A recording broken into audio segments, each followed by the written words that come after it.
Welcome to day 2 of Microsoft Build. How is everyone? Let's get the energy up.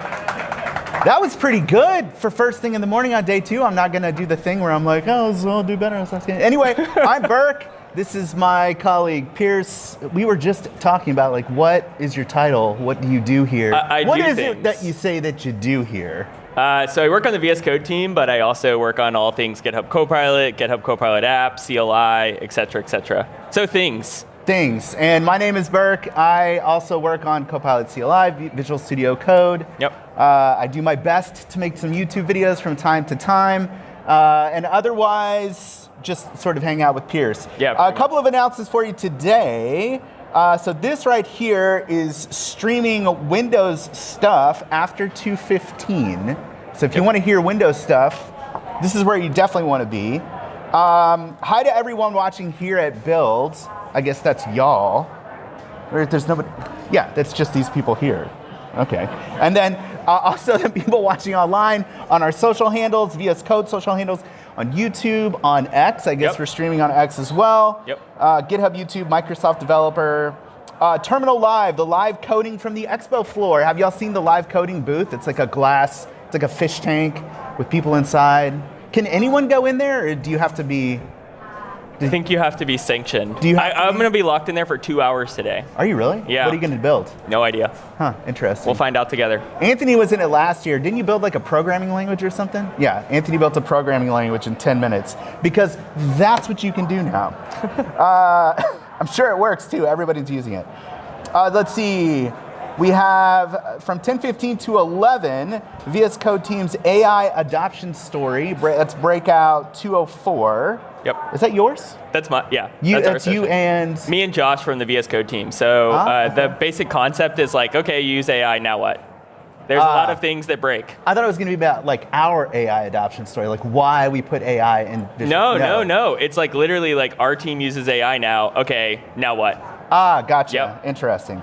Okay, and then we have the Copilot game show that's going to be happening on the keynote stage. Yep. That's going to be a ton of fun. Kent C. Dodds is going to do you have to say the C when you say Kent C. Dodds? I don't know. Where's Kent? Yeah. Anyway, he'll be there co-hosting. We're going to try to vibe code something in 45 minutes, see how far we can get. It's going to be a lot of fun. Join us for that. And then we have monthly release live streams, y'all, on the VS Code channel. If you want to keep, because look, how many people have no ability to keep up with what's going on right now? Am I the only one? I work on the product and I don't know what's in it because they're shipping every 15 minutes. Those monthly release live streams are a really good way to keep up with everything that's going on. You still won't know, but at least you'll know more than you do now, right? It's not possible to keep up with everything. And then they want me to mention the blog. I'm not doing that. Okay, opener.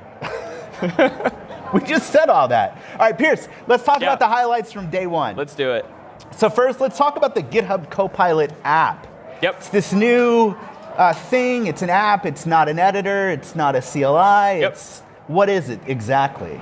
It's an agent-native desktop experience for building things. So like, that is a very marketing answer, right?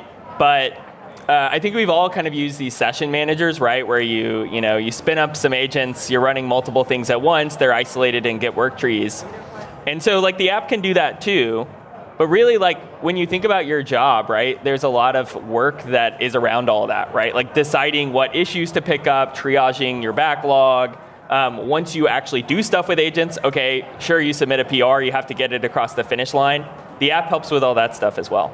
So I've noticed this. I don't know, I'd just like to poll the audience, but how many of y'all are actually running multiple agents at one time? Okay, so several folks. Like more than 2? More than 3?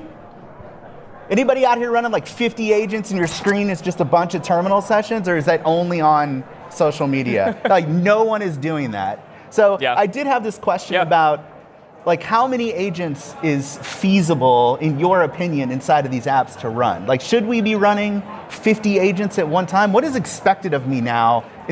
What am I supposed to be able to do as a developer? I don't even know anymore.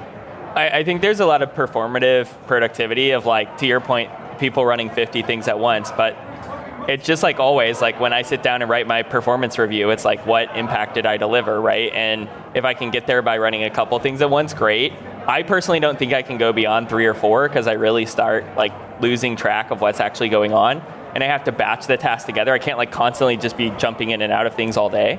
So for me, I think the max is 3 or 4, but with the app, like even if you're only running one thing at a time, the interesting thing is like the code is intentionally backgrounded, right? We have an awesome editor, VS Code. If you want to see the code, you go to that. But the whole point of the app is you can stay outcome focused. So there's like a browser, you can click one-click run. And so your first like kind of outcome that you do after the agent is finished is you're actually checking to make sure, did it do the thing? Right? And then secondarily, how do I feel about this code? And so the app is more focused on that first problem than the second. Do you really ask yourself how you feel about the code? Or Depends. You're it supposed depends what to I'm ask working yourself on. that question, but then you're just like, it works. I'm just not gonna look. Because here's what I've noticed, y'all. With these new tools, it's like out of sight, out of mind. You know what I mean? Like if you don't see the code, then you don't get nerd sniped into worrying about it, and it just goes, and you're like, does it work? I don't know. This has been my experience. So the other thing we had is, we got a lot of stuff on here, the SDK, which it's not obvious to me why I need a Copilot SDK. What is that for exactly? So there is, in every single GitHub Copilot product, there is this thing called the agent loop. And that's the prompts, tools, context that actually is powering the experience you get in all these things. So traditionally, those had all been many different things. And then we built GitHub Copilot CLI. And so basically what the SDK is taking that thing that we do a ton of offline evaluation on, we work with the labs on to really make sure is an awesome experience for everyone using GitHub Copilot. And we take the core of that, and it's an SDK. And so you can basically package that agent runtime from GitHub Copilot into any application. Yeah, it's very cool. And if you're into these, like, is anybody out here using OpenClaw or Hermes Agent, any one of these personal? Only one hand, wow. Okay, so yeah, that's been my experience as well. But one back there. So if you have a Copilot sub, you can use the SDK and you can basically one-shot your own assistant just to play around with it and see how it works. I encourage you to try that out there. All right, last question. You have 45 seconds. New coding model, MAI Code 1 Fast. Yeah. What is it? And is it true that it's better than Mythos? It is the first coding model we built from scratch here at Microsoft, so I'm very excited about that. In the blog, we compare it to Haiku, so it is kind of in that class of models that's built for like fast, efficient work. So like a lot of the training philosophy for this model was how do we get this to be really good in GitHub Copilot? So specifically trained on GitHub Copilot's tools, agent trajectories. So that should give it really, really good results when using it specifically in our harness inside of GitHub Copilot. And there's a whole bunch of other efficiency things that it's also trained on, like it's supposed to dynamically control like its response depending on the prompt you give it. So if you say, hey, it's not going to go on some diatribe, right? So it has like adaptive solution length training. So it has all that going on. So yeah, I'm super excited. I mean, it's the first model that we've shipped for coding here at Microsoft from scratch. Yeah. We've had some fine tunes we've shipped before. Is it really the first coding model? I think so. Maybe there was one before, like in the early days, but within recent memory, we had like Raptor Mini, but that was a GPT-5 Mini fine tune. That's right. That wasn't something that was built from scratch entirely. So yeah, we're excited. Like, give it a try. Want to see your feedback. It's definitely like our first attempt in this space. So like it's rolling out in Model Picker right now for VS Code developers. You can also get it in auto. So if you don't see it, like keep checking back. We're rolling it out slowly, but we'd love your feedback. Awesome. All right, well, thank you so much, Pierce. Round of applause for Pierce here. Please go see Pierce at his breakout session. It's over there on the floor. I don't know what the number is anymore. There it is. All right, see ya. Bye. See ya.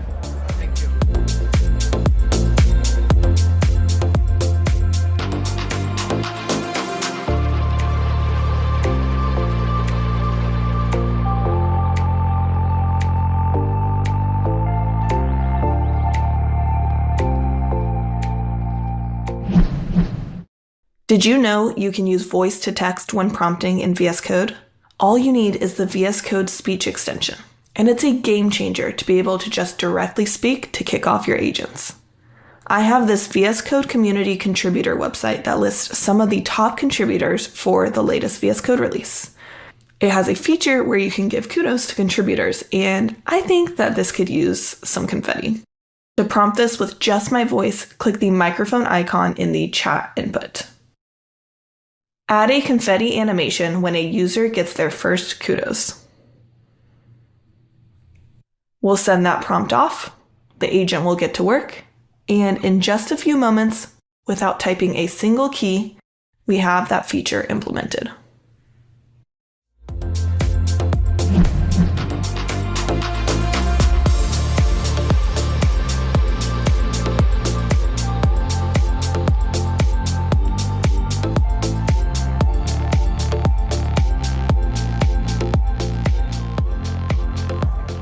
All right.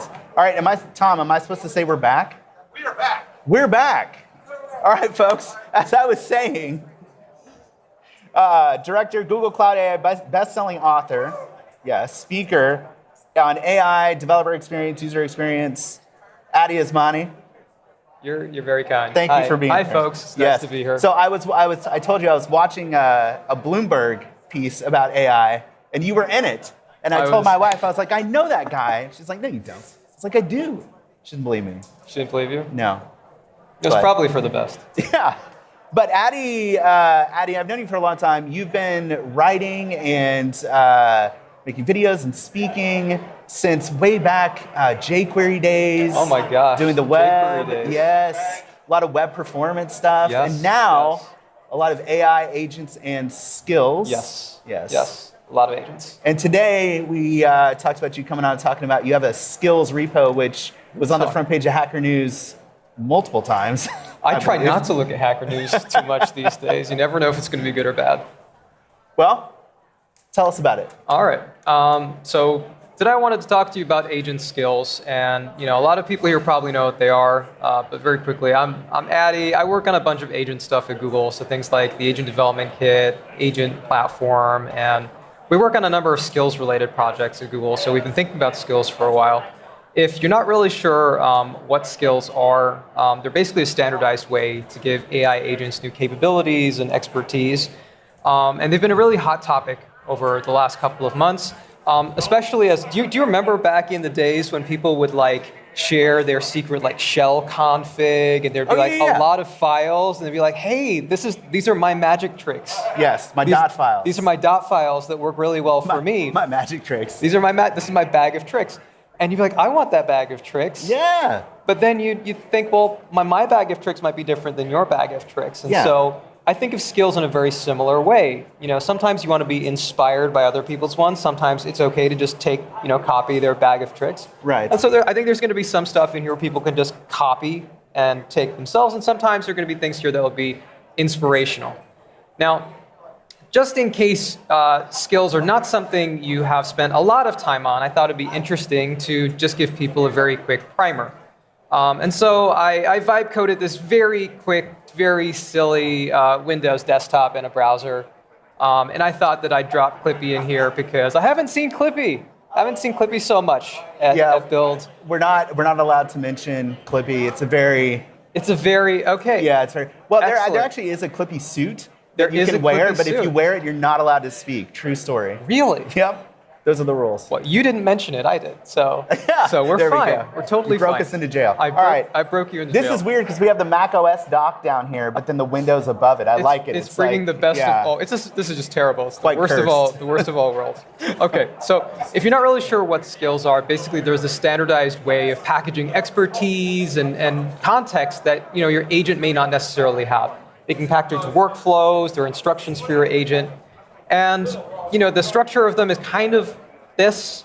You have a name, you have a description. There can be a lot more content in here, but basically the name and the description are the main pieces that every single skill file is going to have. And these are repeatable. Typically, you're not going to have a skill for something that's one-off, because a one-off thing is going to be more like a prompt. But a skill is something that you or your team might be using on a reusable basis, and it might be useful across a few different projects. Now, skills load on demand. So you have a task that arrives into your agent, it will match it with a skill, it will load its steps, and then it will try to follow them. It doesn't necessarily need to know more than the name and the description. So agent skills, as you mentioned, this is a project that I created a while back, and for some backstory, I had been taking a little bit slower on open source for a few years. You and I had been doing a lot of open source for a long time. Long time, a long time. As you know, you create an open source project, it's a lot like having a kid.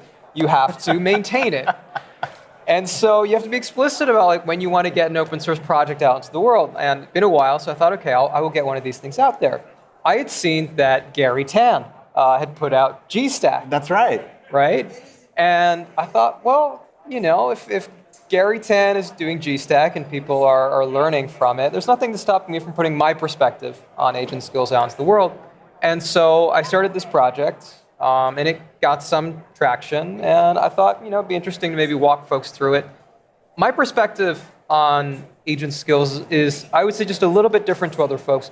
I ground my agent skills around the software development lifecycle. I think that I lean very heavily into agentic engineering, AI-assisted engineering, that side of things where you try to be very disciplined about, I'm going to be explicit about what I want built. I'm going to verify what gets built. I'm going to keep quality in mind. And so for my agent skills, I have a lot of steps that kind of map to the SDLC in here. So define, plan, build, verify, review, and ship. And for each of these different phases of the SDLC, there are a number of different skills that are inside this project that map in here. So for defining, we've got skills that can interview you to get clarity around an idea. If you have a very vague idea, so maybe you've had an idea in the shower and you're like, well, I kind of know what the outcome is, but I actually don't know what the UI is going to look like, or I don't know what the details are going to be. You've got a skill here that can help refine it into something more concrete. You can do spec-driven development. We've got planning skills for turning things into tasks. We've got building skills that can help you sort of refine this to a place where you've got very, very good front-end UI, your API and interface design is in a good place. And then sort of skills for a number of these other phases for verification. That's really important. I think you and I have done a lot in the browser over time, right? I used to work on Chrome. I still build a lot of, projects that will render in the browser. And so testing in the browser automatically with an agent these days is something that I care about. So I have a skill that will do that. Automated debugging is also part of this workflow. I've got a code review loop in here too. That includes things like code simplification, security, and then I've got ship skills as well that will help you with everything from your CI to your Git workflow, your documentation, shipping, and launch. Now, there are a lot of phases in here. I'm actually going to show you how these work, but there's basically a pattern that I use for all of my skills. There's an overview. I capture like when these things should be used. I have rationalizations, like why should this be used and why should this not be used, so the agent has a little bit of a guardrail that it can keep in mind. And then red flags as well, so that the agent knows if things are really going kind of off kilter. And then verification. So how do we know that we actually did the steps right and in a good job? Now, all of that stuff just maps to commands as well. So you can explicitly just use like a / command in Copilot, in any of your agentic coding tools, and trigger any of these phases. Now, you don't have to use, of course, my agent skills. As I was saying, they're a lot like your bag of magic tricks, your dot files. If there's something in here that's useful to you, copy it, steal it, have it make you productive. If you find that the way that I do things is helpful, you can go in and use it wholesale. But I wanted to just show you a little bit of this in action. So I've got a scaffolded out project here where I've installed the skills. We've got some agent files. We've got prompts for just mapping all of those skills. This is what happens when you just install it inside a project. And then we've got some of the skills themselves. And I'm over here inside sort of the Copilot sidebar. I've selected Gemini 3.5 Flash. I work at Google, I work on Gemini, so I'm going to be using Gemini 3.5 Flash here. It's a great model for agentic coding and for agent tasks. I believe that VS Code has also got like an agents view these days as well, right? So all of these commands, you can just type in /. You will see that there are additional commands populated here through using the agent skills. And you can use any of these, so like things like refine, things like the code simplification, etc. But just so that we can see what's actually getting built out, I'm going to stick with using this view. And we can start off with maybe just even doing a quick look at our skills, and I'm just going to show you test-driven development. I was talking about, maybe giving you a bit of an insight into what these files contain. Now, you'll see a lot of content in here. I try to be very diligent about what ends up in context windows. So again, if you feel that there is too much that is in here for your needs, you can always trim it back, you can always optimize it further, but I try to be very explicit. So for test-driven development, I capture the TDD cycle. I have a very explicit take on like, what does it mean to have a failing test? What does it mean to have a passing test? How should you think about refactoring? What are other patterns that I personally think work really well? Many of these patterns are ones that have been inspired by how we build software at scale at Google. And so I thought they'd be interesting to kind of encode inside these skills. So you'll see things like the test pyramid in here, decision guides. There's a number of best practices that are encoded in here as well. Lower down, you'll also see that I capture things like test anti-patterns, things to explicitly avoid, how to approach browser testing. So this is that connective tissue that can then take us back to things like browser testing, browser debugging. I tell it what to check. I tell it how to think about security boundaries where testing is concerned. You can be as explicit or open-ended as you kind of want with these things. I try to be explicit just because I think that there's value to being intentional with how you approach these things. Now, what I thought would be interesting, I've been someone that for a lot of my life has been trying to optimize my productivity. I think I've probably failed at it a lot. And so habit tracking is something that I look at now and then, right? I think a lot of people try to improve their habits and their systems. So I thought it'd be interesting for us to try building out a habit tracker. And maybe, if you take a look at, everybody's kind of looked at their GitHub contributions graph. Maybe we have a habit tracker that uses that kind of visual to show you, like, how well are you doing at following your habits over time? So what we're going to kind of start off with here is I'm just going to trigger the refine command. And the reason I'm going to do this is I have a raw idea. So I want to build out a habit tracker, right? So we're going to say just something like a habit tracker, GitHub inspired, and I don't really want a database backend. Maybe let's just have it all work in the browser. So store everything in the browser. That's relatively vague. It's pretty vague. It's pretty high Are level. you going to say contribution graph, or are you going to leave that out? I'm just going to keep it. I'm okay. just going to keep it GitHub inspired. I could say contribution graph, but that's being explicit. That is. Right? So we're just going to go and trigger refine now. And so it's analyzing our prompt parameters. It's analyzing the core components of the request. It's triggering the skill. You can see that it's been reading that skill in place. Now, the first thing that's popped up here is it's asking me clarifying questions. So who is the primary target user? Great question. It doesn't know if this is just for me, or I'm building this for a team, or I'm building this for my family or my friends, or what. So the audience is going to be, let's say, a room of software engineers at Build, right? Or YouTube, because people are going to be watching this later. So just anyone. Just anybody. What are the constraints and expectations for browser-only storage? Great question. You could be using IndexedDB, local storage, session storage, lots of different options. I'm going to keep it very simple. I'm OK with local storage for this. Beyond the standard contribution grid, so here, it was able to figure that out itself. What GitHub analogies do you want to explore, like committing, habit, branching, variations, pull requests? I don't want to go too deep into these analogies. Yeah, I was about so to say. I think let's keep it simple with the contribution grid. Interesting that it's leaning into that. It's like it wants to make the whole thing about GitHub. And this is one of those things, if you take a look at how that skill is defined, it actually has language around trying to begin converging on the direction, the idea that you have, leaning into like, okay, well, I kind of get what you're going for. Let's keep going down that path. So what does success look like for the MVP? Because very often, if you define like just a high-level prompt, it doesn't know if you're trying to build out something for a startup or a side project at the weekend or what. So I feel like the performance requirements are good. Like all of this stuff seems good. I don't necessarily need it to be offline first with service workers just yet. So load fast, clean UI. That's about it. Load fast and have a clean UI.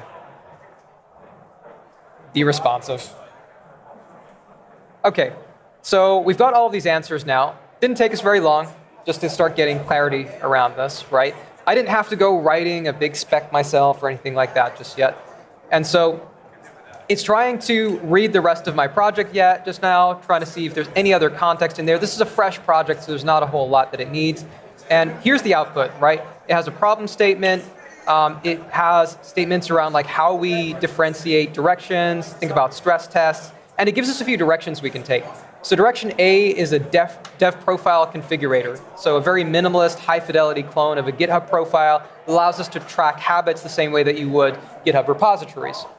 There's a lot more detail in here. Direction B is more of a keyboard-driven habit terminal. I'm more of a... TUIs are so hot right now. Yeah. TUIs are so hot. Direction C is a markdown SVG exporter, so a plain text backend tool. Your habit configuration and grid data are represented. So this is more data. This is more like you really want to enter in raw data and manage that, which is not really the vibe I was going for. I think that the first one's probably the closest to what I had in mind. So I'm going to go with direction A. And you can also see that it's got other assumptions in here and pushbacks.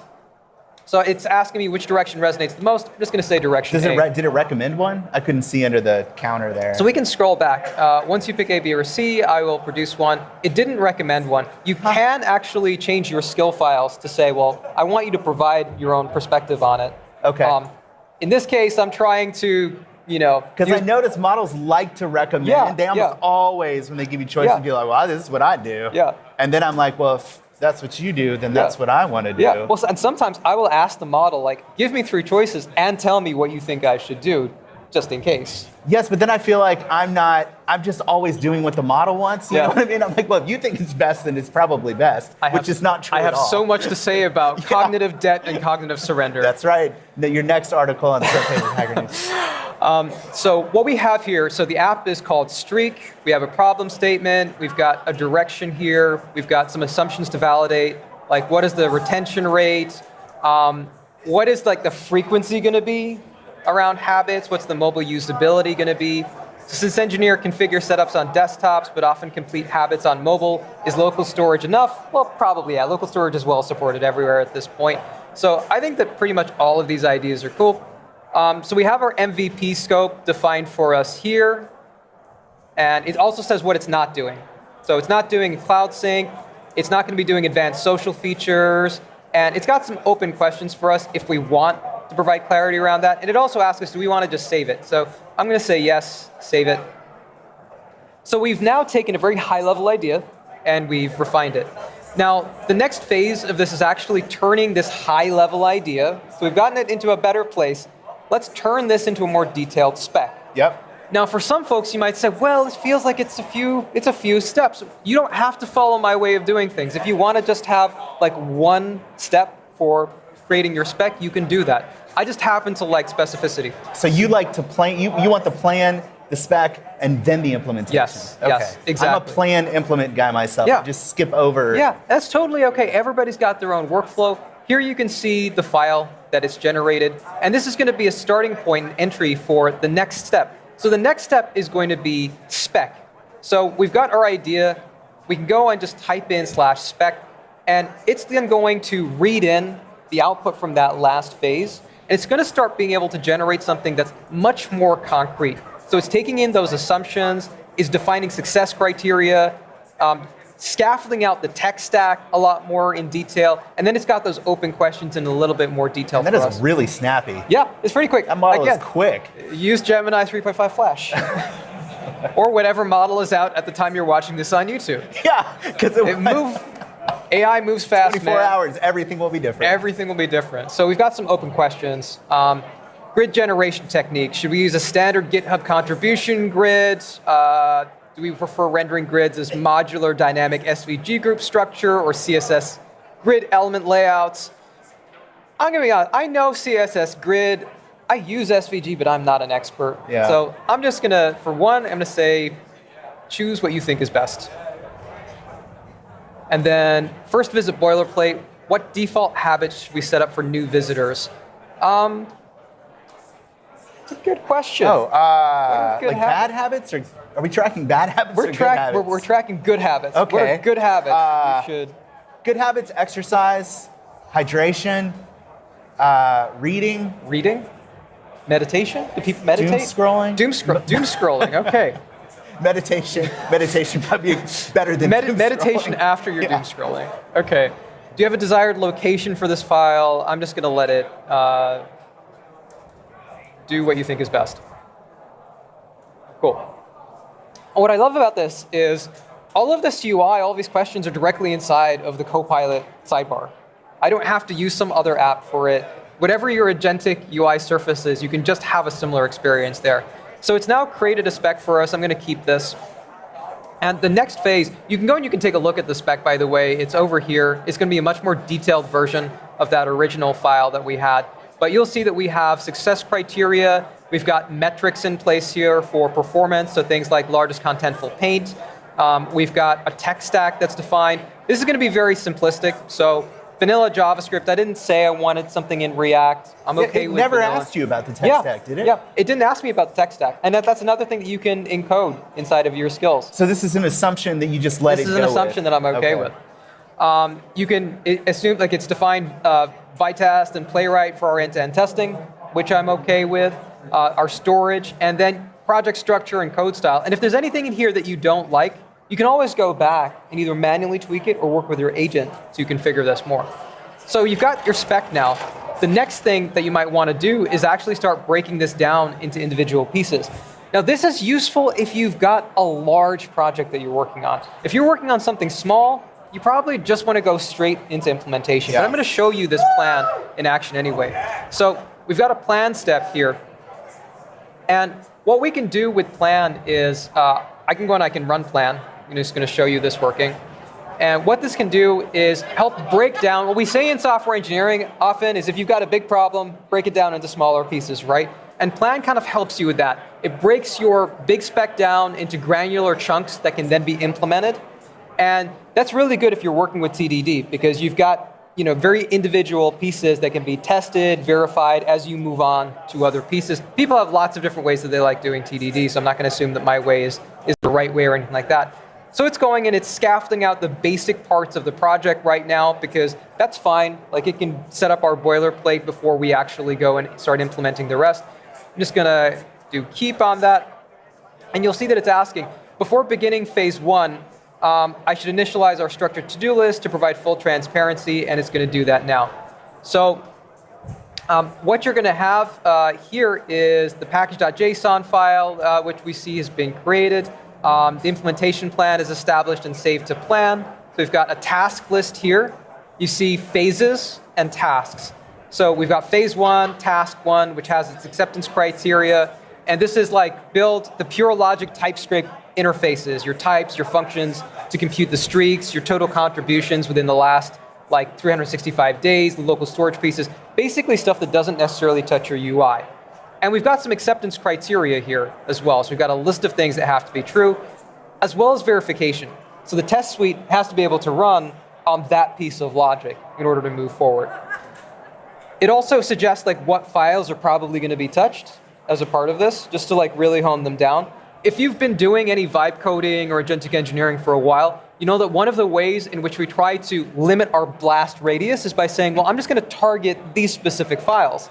Because especially if you're working on an existing project, you don't want it to start overwriting or touching files that maybe have nothing to do with the task at hand. Yeah. Right?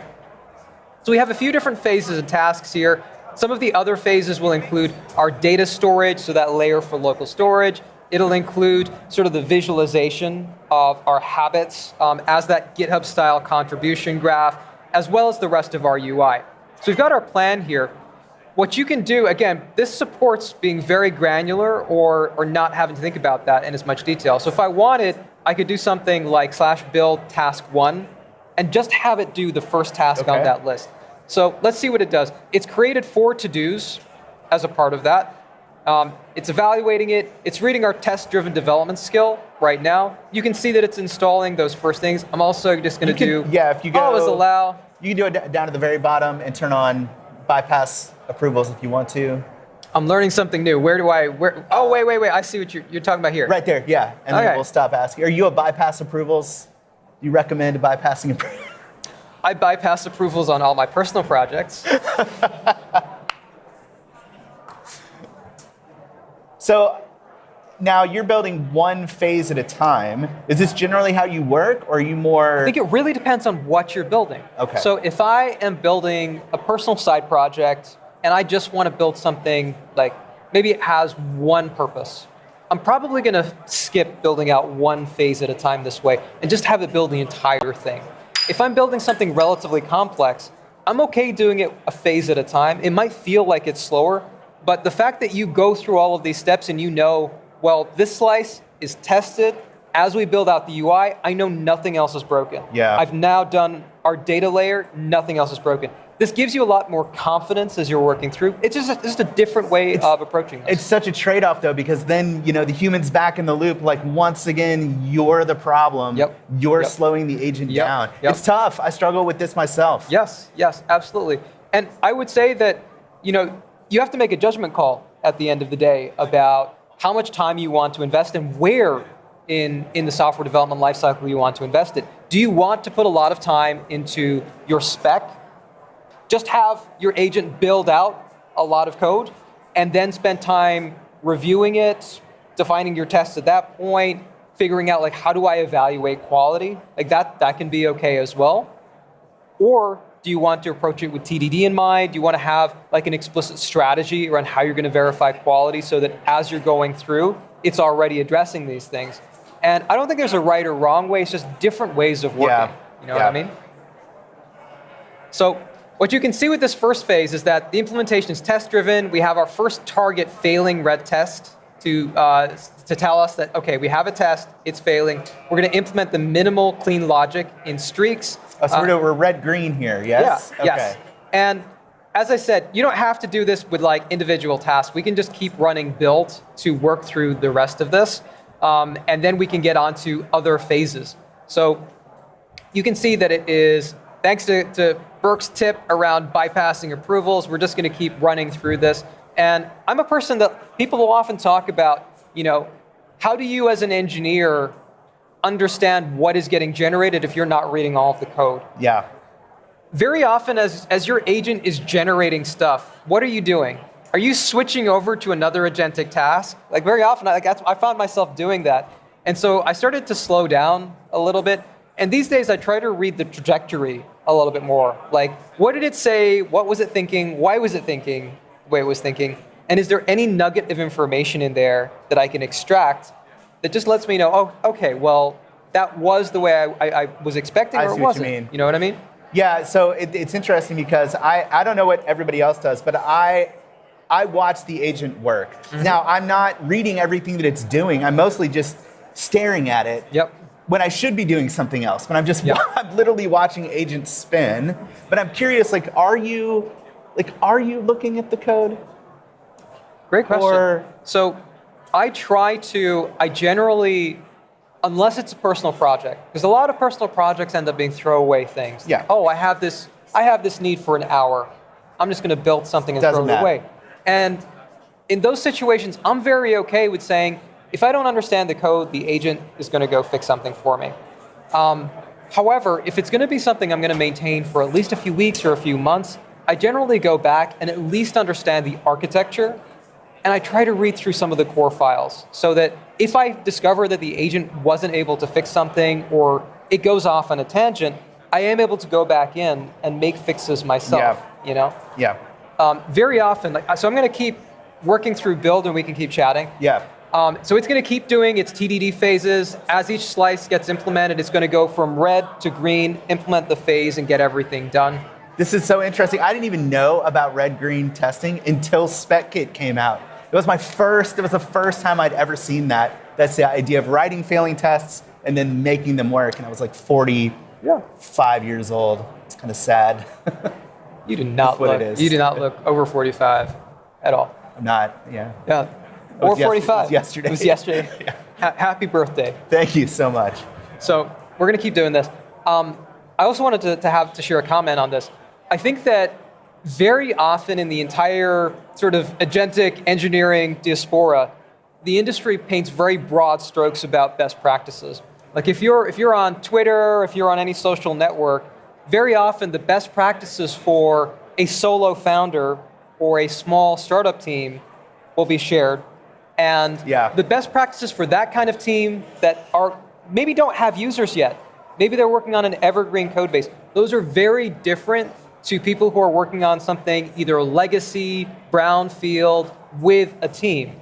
And so I think that it's important just to understand that, there are situations where it's okay to just give in to the vibes and have the agent figure things out. And if something goes wrong, we'll just have the agent fix it. In other situations where actually understanding what's happening behind the scenes is still quite important. Yeah, 100% agree. I actually, so what's super interesting about this is that I think myself and most people are looking for just tell me what to install that's going to make everything work, right? Is it agent skills? Is it superpowers? Is it GStack? Like, what is it? And the answer is, it might be some of any of those things, but your job is less about writing code now and more about building these workflows that actually work. And it's not always the same, even for different projects within the same organization. Yeah, so absolutely. It's a very, I don't know what to call it. It's not software engineering. It's not automation. It's, like, how would you even describe this? It's like we all work at McKinsey now.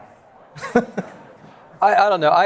I acknowledge that agentic engineering, we're now working on a spectrum, right? And there are going to be times when we're vibe coding, there's going to be times when we're agentic engineering, and the more diligence you have to apply to the process, the closer you are getting to agentic engineering. And I think that at big companies, small companies, anytime that you're working on something that exists and has existing users, you owe it to them to care about quality, to care about not breaking things in ways that sometimes agents subtly do. Yeah, 100% agree. If you're building a habit tracker, that's one thing. If you're shipping VS Code, you have to be pretty meticulous about not breaking that. Yeah.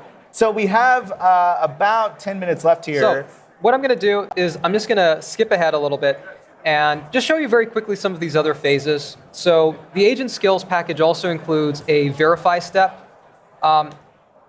Now, what verify does is it's able to just check that the implementation as it has been done so far, whether it's complete or whether we've partially implemented something that can actually be used just yet, can run in a browser and actually do what it needs to do. So it's going to go and check that it's actually able to spin something up. Let's see if enough of it has been built that it's able to do that. So it's doing its npm run build right now. It's going to spin up its npm run dev. And we'll see if this actually works. So we have something that looks like a GitHub profile. Where did you pull that picture from? I have no idea. Who is that? The magic of LLMs. That's someone, if that person's watching the stream now going, someone in the world. Hey. Hello, whoever this is. This could be like a non-developer as well. This could be a person that just likes to bake cookies somewhere in the world. It just happens to be on GitHub? Yeah, it just happens to be on GitHub. But it's opened up this browser directly inside of VS Code. It's able to run its checks behind the scenes to see, okay, well, is anything actually broken? If I interact with UI, does anything actually begin to break? And I think that this is very interesting. Like if you actually go to the prompts and you go to our verify skill, it will end up trying out the browser testing with DevTools skill. There are many ways to do sort of automated browser testing these days, whether you're using Puppeteer, Playwright, the Vercel agent browsers. There's a lot of different options. I'm not going to say there's a right one, but choose what makes sense to you. I just think there's a lot of really great tools these days for just making sure that your thing basically works. Whether you decide to kind of encode all of your user journeys and test them out very, very holistically is kind of up to you at the end of the day. Web devs, as usual, have it better than anybody else, right? Like, it's so much harder to do with native apps. Now, for my skills, the review phase ends up being really important, and people have a lot of opinions about review. I tend to find, and this is something that I found talking to engineers at Google as well, we still have a culture where we tend to have engineers manually review code. Even with that, even with trying to bring AI into our code review process, having an agent do a local first pass or multi-pass is really, really valuable. Now, there are some people that will take this all the way to adversarial code review with very deep patterns. There are people who will have other models, like, hey, maybe I'm gonna use Gemini for the implementation and Opus or Codex for others. So you have a lot of flexibility here. There is, again, no right or wrong way. people will often decide these things based on vibes. But what you'll see is we have a number of different kinds of review checks that were done here. So what's working well? What's technically considered correctness? So all of the unit tests that were implemented so far appear to be, passing. We have no security issues, it seems. We're working with vanilla JavaScript. We of course want to avoid XSS issues or cross-site scripting, anything like that. Readability and architecture seems to be in a good place. Performance seems to be in a good place. This is a simple, application, and it also applies some recommendations. So keyboard navigations for that contribution graph makes sense, right? Yeah. That's not something that I had considered, and you might find that depending on the complexity of what you're working on, that you can have this be much more elaborate. Another part of code review that I find useful these days is code simplification. Now, very often what we'll do is we'll have an agent implement something, we'll verify, maybe you'll read the code, maybe you'll verify that, hey, it at least runs in the browser, or if you're building a native app, hey, it at least runs. But you don't necessarily go back and ask yourself, hey, could this actually be simpler?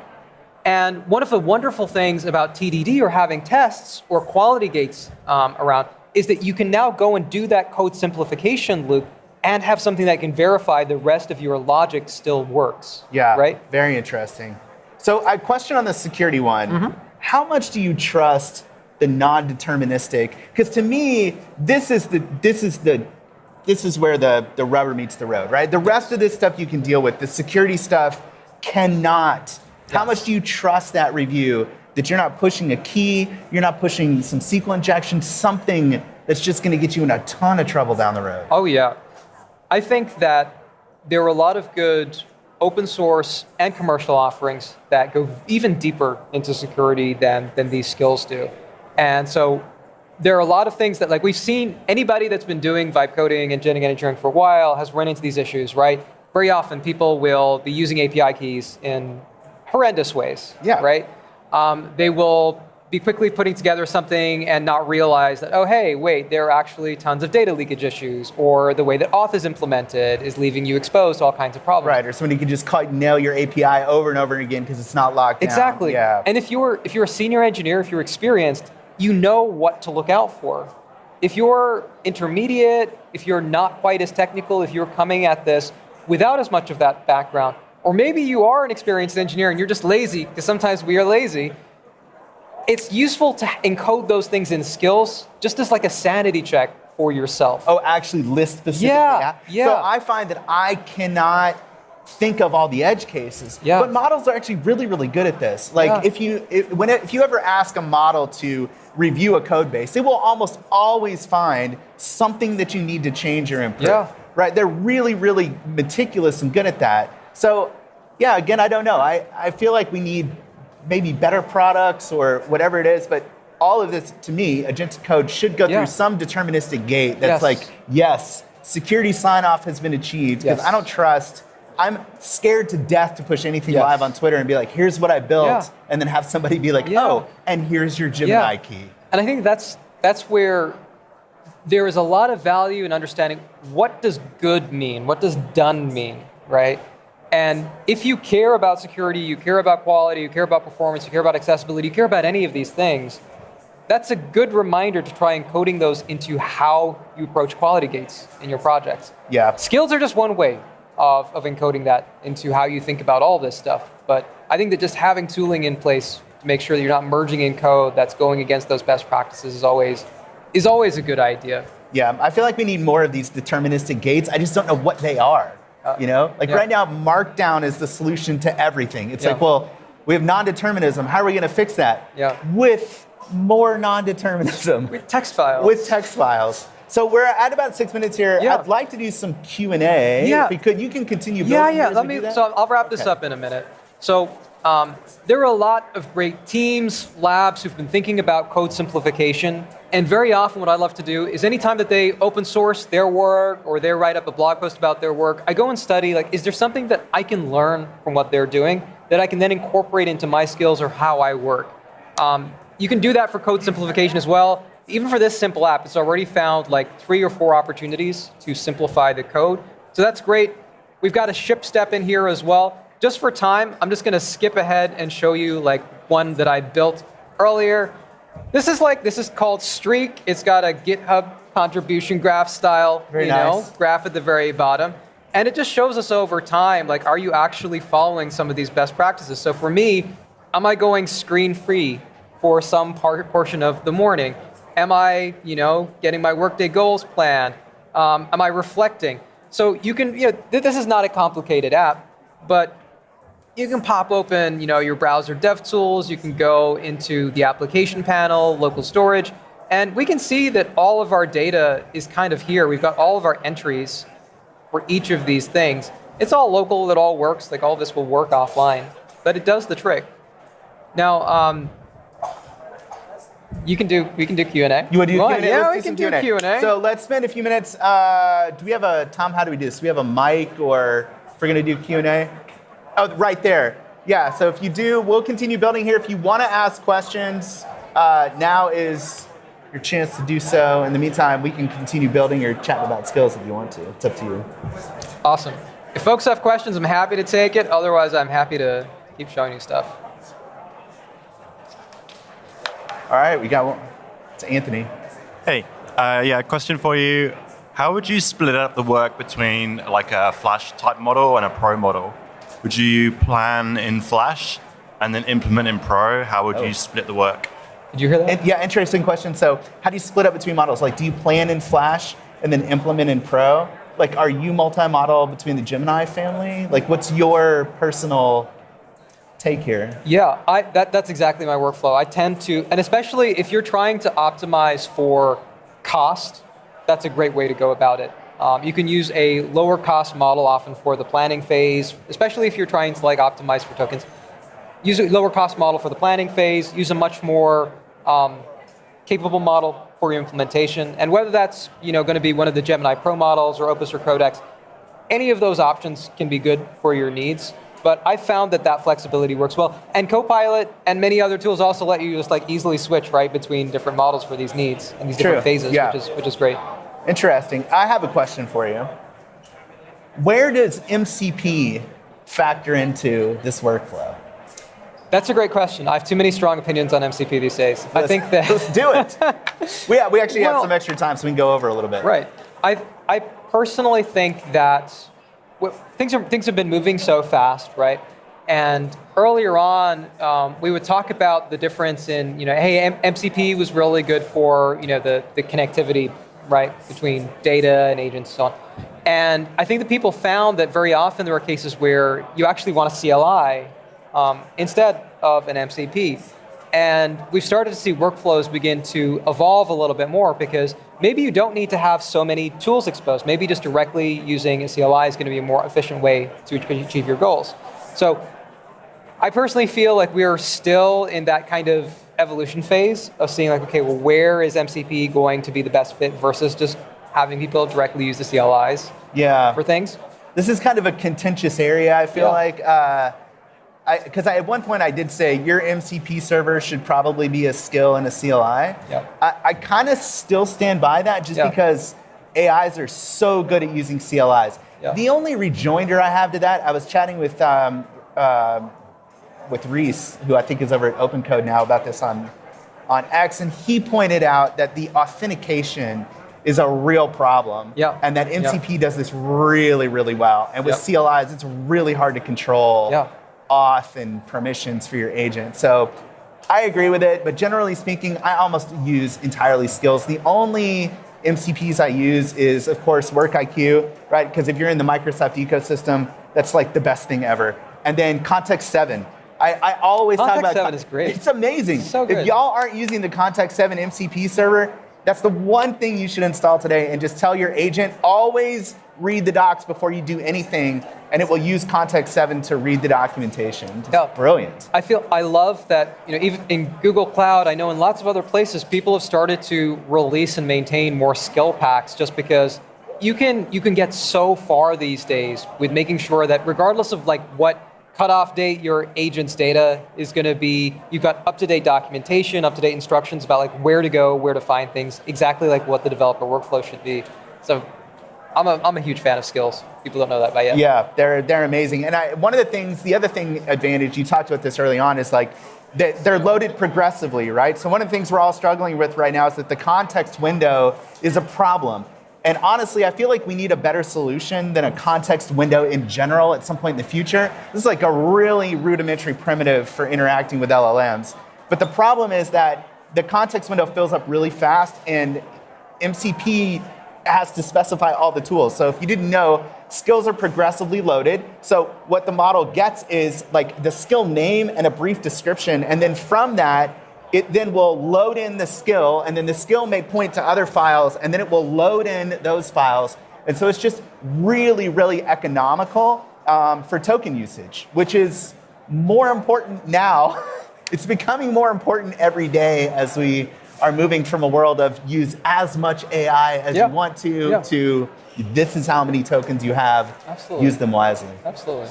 All right, well, Addy, thank you so very, very much for being here. I learned a ton. I was looking forward to it just for the free training on your skills repo, so I got something out of it. Thank you for being here. Thanks for having me. Appreciate it. It's great. All right. Thank you so much. So we will be right back with our next guest, and I guess maybe folks can come chat with you if they want to. Sure thing. All right. Thanks, folks. There we go.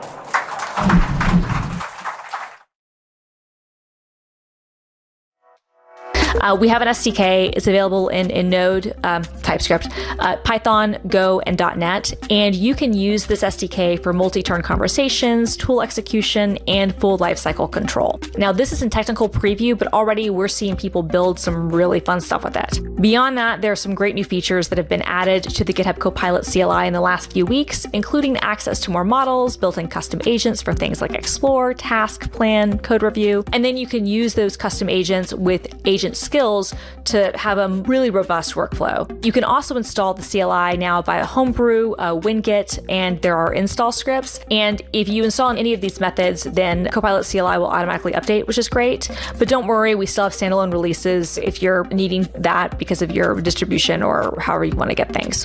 There are a bunch of new flags for using the Copilot CLI in scripts. There are improvements to the diff view, there's some web controls, there's lots and lots of stuff. So if you have not had a chance to play around with the GitHub Copilot CLI, give it a shot, especially now with the SDK. It's getting really good, and the team is working really hard on adding stuff to it all the time. We are also actively seeking out your feedback, so if you have any thoughts, any wish list items, feedback, let us know. You can let us know in the comments of this YouTube video. Let us know, on social media. Create an issue or post a discussion in the repo. Hey, what's up, everybody? Welcome back. And we are here at Build 2026 live in a vast open area. And I'm here with Patrick Nikoletich from the Copilot SDK. Yep, CLI SDK team. We're one big team because we ride on the CLI server. Your mic is really, I can hear you better than I can hear myself. That's amazing. Yeah, Fantastic. So for those of y'all watching at home, we're in this vast, what even, do you know what this was before? No idea. Honestly, it's a beautiful building, well set up, but no idea what it was. Yeah, it before. looks like it's like an airplane hangar. Yeah. No, it's not wide enough, is it? Maybe anyway. a boat, Yeah, we're kind here. of boatyard. All right, so we're going to be talking about the Copilot SDK today. And this is something I've used extensively, and I love it. This is one of these things where it's specifically for developers. Like once you see this, you'll be like, oh man, that's amazing. Yep. I can do anything. So take us into it. Yeah, wonderful. Well, we just GA'd the SDK yesterday, which is fantastic because we've been working on it since January this year. Just GA'd? Just yesterday, Okay. 1.0 stable.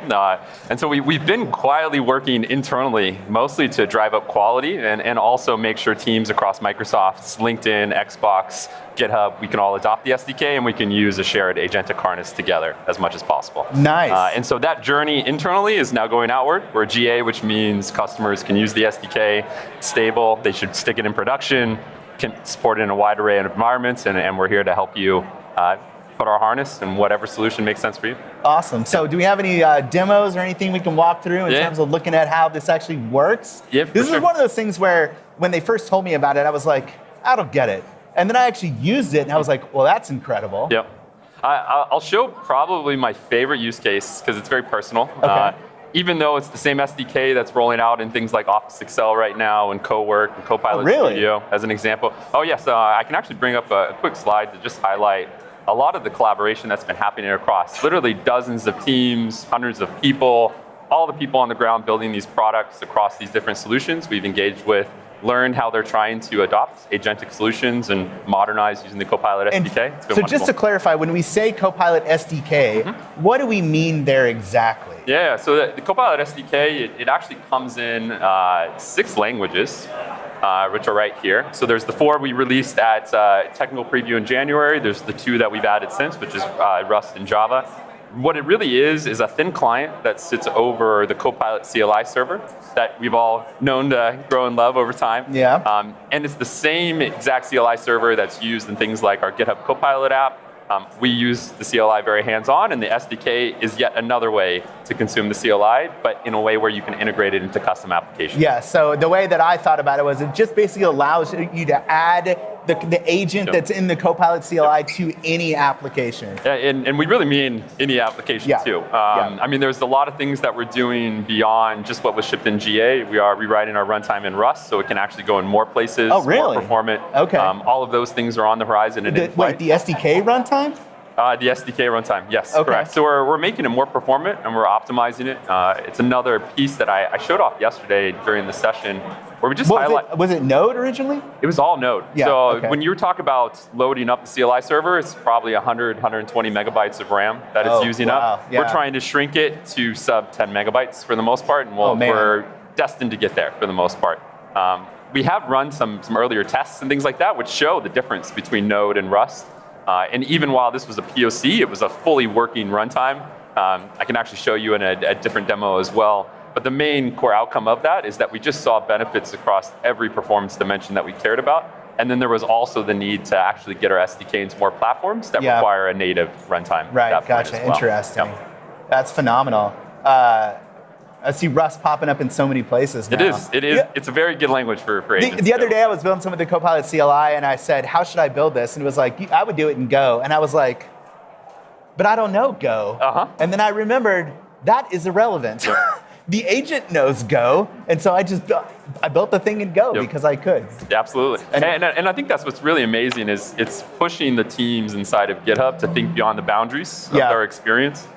Fundamentally, just the environment has changed, and we recognize that probably 6 to 7 months ago, and we've been really internalizing what that means for ourselves. And so when you look at the Copilot CLI and SDK team, we fully embraced very large experiments. We fully embraced seeing what the technology can do. It's one of the luxuries that we have at GitHub to just burn a ton of tokens to really see what the limits are of the models themselves. Best perk of the job. Honestly, it should start as a line item in the modern era because it is the biggest cheat code in general. It doesn't become like health insurance, right? Like you have how good is your health insurance, but more importantly, how many credits are you getting? How many tokens do I get? In this exactly. Mainly because you can just shorten the gap between idea to outcome. Yeah. And when you don't feel as token constrained, you can go test those outcomes much more. I hate it, man. It's really, really bad when you have to, every decision you make is based on like, well, should I spend these tokens in this way? Do I really want to use Opus here? And it really constrains your productivity. Absolutely. Do we have any demos that we can see on the SDK? I'll show you one of the, when we shipped the technical preview, it was a technical preview, so we didn't expect it to go into like production grade applications at the time. So we saw a lot of personal assistance, and I use one of my own, of course, being that I work on the SDK. I made one. That was one of the first things I did. Multiple flavors, but I actually have really just been loving my current form because I'm a PM. And one of the things that's really essential to being a great PM is you have to write all the time. And so I think coding tools are awesome. They're wonderful. But really like this desire for a great way to write, deploy agents to support me in that action is where I'm currently at in my trajectory and what I'm really obsessed about day to day. Can you show it to us? Yeah, absolutely. Did you use this? Because we were working on something together and you did a write-up and you sent it over to me. It was like, I did a one-pager and I read through it. I was like, that's really good. Exactly. And you used your agent for that. Exactly, And I call it whim because I want everything to be at a whim, which is why, for example, I can hotkey it anywhere I am in the system. You can leave it up, you can pin it, you can resize it. But really, the core of it is that when you are thinking about being a PM and you're putting things on schedules and you're trying to really encapsulate the job that you're doing and then transform it into something that's repeatable, I only really need kind of spaces to write, I need little workers, and I need skills. If I have those three things, you can accomplish, sadly enough, a whole range of PM responsibilities. And I find that it's more fun than ever to ideate, think about the right thing to do. And so it's all canvas-based. What I mean by that, similar to what you see in the GitHub Copilot app, where we're exploring ways to render content and make it interactive, this is the inverted version of that, meaning you start with the writing canvas and you spawn all your agents out of it directly. And so what I love about this is inside. Wait. Yeah. What? You're going to write up the file first and then spawn the agents it's from simpler that? than that. You're not going to write anything. I'll actually just highlight first that there's a variety of agent personas in my Win app, which allow me to, one, run my agents in ephemeral cloud environments. I can now spawn an infinite number of workers. Not worry about my local machine. I can close my laptop. I can pick up and resume whenever I want. That's one version of an agent I can use. There's my development agents, where just by calling it into action, it will code for me. It will develop. It will check out repos. It will modify. It'll do all of those things you would expect. And then I have my editor, which is my main agent that I use because we're always working on the content. And then the last piece is my sandbox. If I want to run something local, it's a bit dangerous, I can deploy this agent and I can let it run it in a nice, secure MXC sandbox that we shipped yesterday as well. But when it comes down to the action, right, there's intent and then there's the outcome. And normally there's a whole lot of steps in between. And in reality, what I like to do is shorten that as much as possible. And so when I think of things I need to do today, I just start building a list like most humans do. And I'm like, well, I need to triage Copilot. Should actually spell correct. Copilot, SDK, GitHub issues. And then I can just say, editor deploy. Oh, you're tagging the agent there. I've actually put it already in motion and I don't have to think about it any more than that. And the way that it actually shows up is you'll see it present in the document. You'll see that the session has been fired open right here. I can actually drill down into any of the chats. So as I deploy the agents across my canvas, I can actually check on what they're doing. If I care about what's happening across canvases, I can get that view as well. You get similar controls. So if I want to turn these into sessions I can remote into, I can just click a little button. It'll give me the remote link. I can dive into it from my phone so I can pick up on the go. You have, of course, things like YOLO mode, because I like to run unconstrained. Yeah, I see it's asking for approvals right there. And you can continue to drill down a little bit deeper. So this idea of multi-agent orchestration, not really feeling like multi-agent orchestration, is where I think, in general, we're all headed, because there's a lot of cognitive load we're all feeling. Oh, man. And so when I think about the way I engage with people, how do I weave agents in to feel as normal and as common as how I communicate day in and day out? Yep. So I had the same thought where it's like, I don't want a coding agent, I just want an agent that's everywhere that I am. So if I'm in Outlook, it's the same agent. It knows I was chatting with it about code. Now I'm chatting with it about email, right? Exactly. We don't need an agent just for coding. Exactly. But this is interesting. I've never seen a modality here that's not a chat. And the nice thing is you can close these things out, and I rarely go into the chats anymore in this thing to begin with, because the output actually ends up back on the canvas. So I'm communicating through the canvas with the agents themselves, or they're off doing work and they'll open a PR, whatever it might be. And if I open up my Wim workspace, you'll actually see me working on Wim in Wim, where I'm like giving it bug fixes, sending it off, it's opening PRs, and it's just updating my canvas. And I think what's really beautiful about that is the record itself is being built as I'm doing the work. And so at any point in time, I can reflect back on that, I can roll that up, and I've already encapsulated what I've been doing and how it's been done. Man, that's super interesting. Yeah. There's so much, the thing that's so irritating right now with AI is there's so many people talking about their like I have, I got OpenClaw and it's running everything in my life, and you're like, well, what's it doing? Yep. And they're like, everything. Yeah. You're like, yeah, but what? And they're like, all of it. Yeah. It's fun though, But then you're like, but I don't know what all of it is. Yep.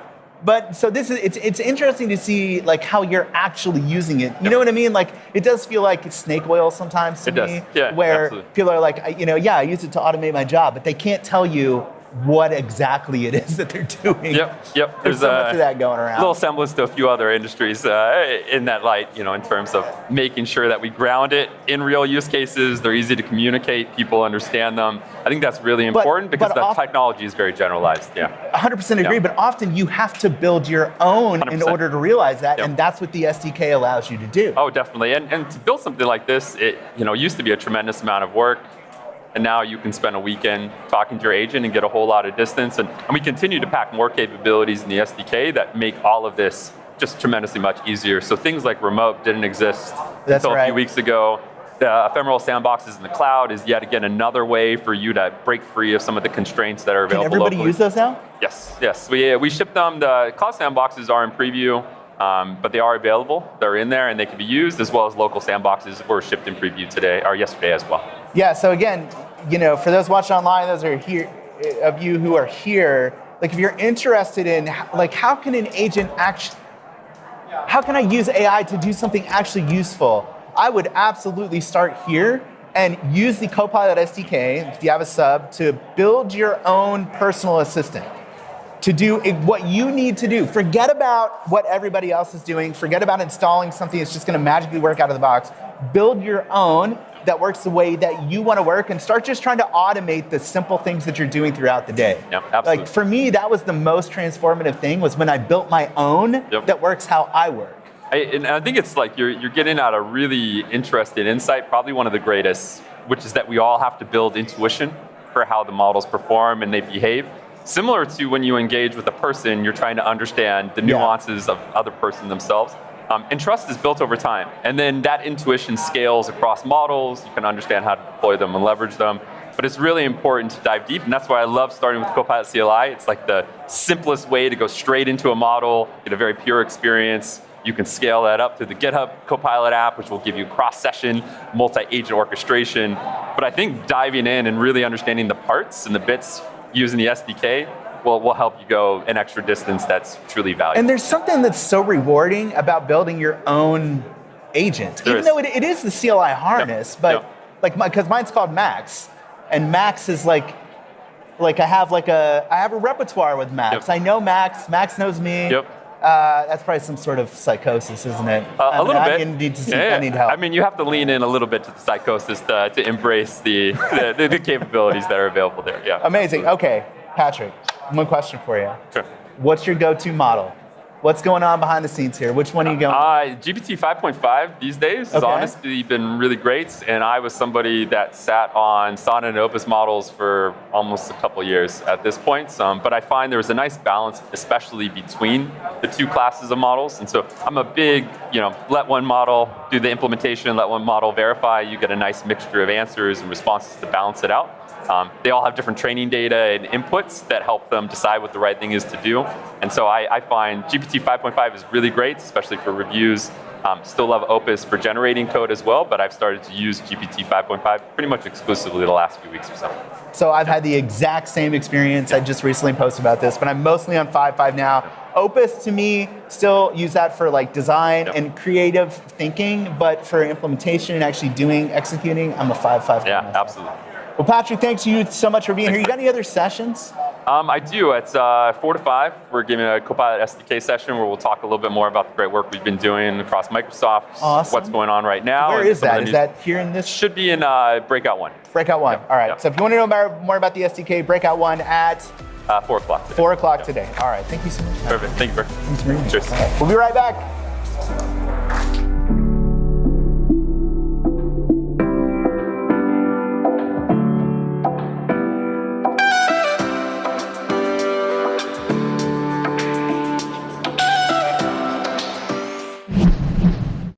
I'm Ori. I'm a senior product designer at GitHub, and I help to design the remote control sessions with Copilot CLI or VS Code on GitHub Mobile. You get to start work on your computer, and then you can remotely connect to it on your phone and work on the go. I'm Josh. I'm an engineer at GitHub. I've been getting all of GitHub's agentic offerings speaking the same language. One of the things that has enabled is remote control. I'm able to stay connected and kick off new tasks with Copilot CLI, respond to it, and have it continue my local work. You can have multiple agent sessions going on at once. You can actually see all your sessions in one view. Remote control enables me to check on the progress of my work and direct that work while I'm not at my laptop. That frees you up to do anything you want. You don't have to stay close to your desk to stay close to the code.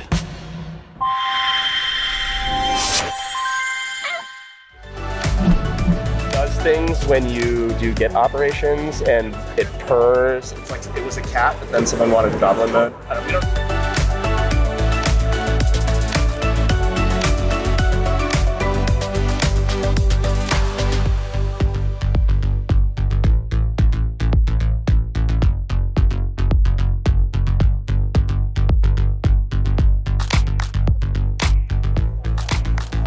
Oh, are we on?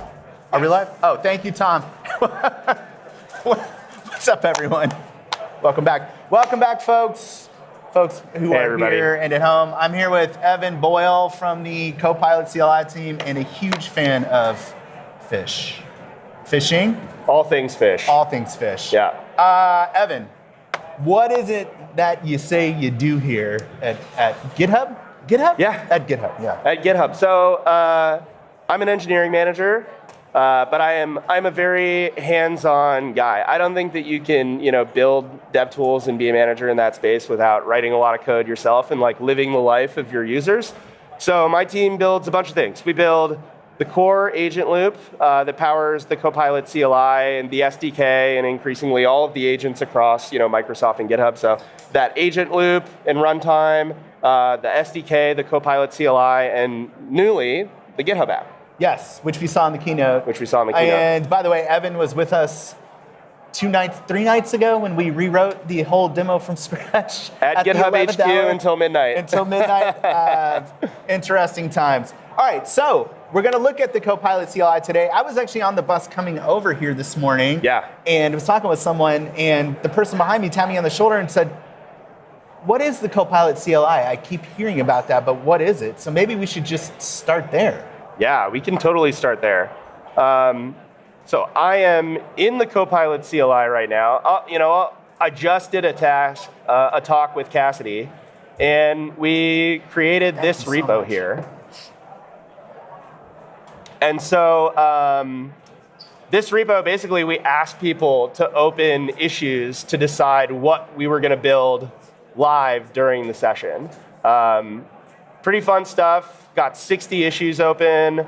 And then with the Copilot CLI, what we did was we asked it, hey, go read through all of these issues. If you shift tab here inside of the CLI, tab, you can see all of the open issues. You can see all of your open PRs. And so we had the Copilot CLI go analyze all of those issues, pick out the best one, and then we went to go implement it. So what the audience asked for was this little Octocat that was going to sit here and shower you with emojis when you did Git operations. Just any Git operation. Any Git operation. So we fed that issue into plan mode, created a plan, and then let it go on autopilot. And so it built this initial version, and then we asked, hey, audience, go open up a bunch of requests for ways that we could improve this. And somebody asked for goblin mode, which is what you could see here right now. Is that because GPT was talking about goblins a whole bunch for a while? They fixed that? They did fix it. They put out a really interesting paper about it, actually. Yeah. I would like to know why that is. And so we actually just got to the point that we had, so we picked out 5 features: goblin mode, sounds, eyes following the cursor, visibility. Eyes following the cursor? Does that work? Oh, that one didn't make the cut, I guess. And then slower animations. Okay, so I think what I'm going to ask right now is instead of opening a PR, I'll do this with voice too. So I'll hold down the space bar, see this little voice meter pop up. All right, instead of opening a PR, I want you to just push directly to main. That sounds like a great idea. Hey, this is my repo. It's my personal repo, so just force push to main. I don't do that on our team repos, but for this one, it's okay. And I'll turn up the volume here and see if we can hear. So the goblin here, the goblin cat purrs every couple of seconds, and then it meows when you commit. Shipped it. There we go. Nice. So this was an Electron app that we created with the audience in the course of, 20, 25 minutes. Very nice. $1,600 worth of tokens. I don't think that many, no. Only, this is like $5 or $10, I think, something like that. That was all it was? I got to do the math, but 1,300 credits. I don't know what that converts to. Okay, so on the CLI, I have a question. Yeah. Why am I in a terminal and not in an editor, Evan? Why do I need this exactly? I think the nice. Oh, there we go. It's making noises. I don't know if you heard that. No, I can't hear. So yeah, I mean, I think the terminal for me brings an awful lot of focus. There's no distractions. I can see the logs. Also, it's kind of fun to feel like a little bit of a hacker, right? Yeah. So it's easy to multiplex these things. I can use tmux and run multiple instances. If I have a big monitor, I can cascade multiple of these across my screen.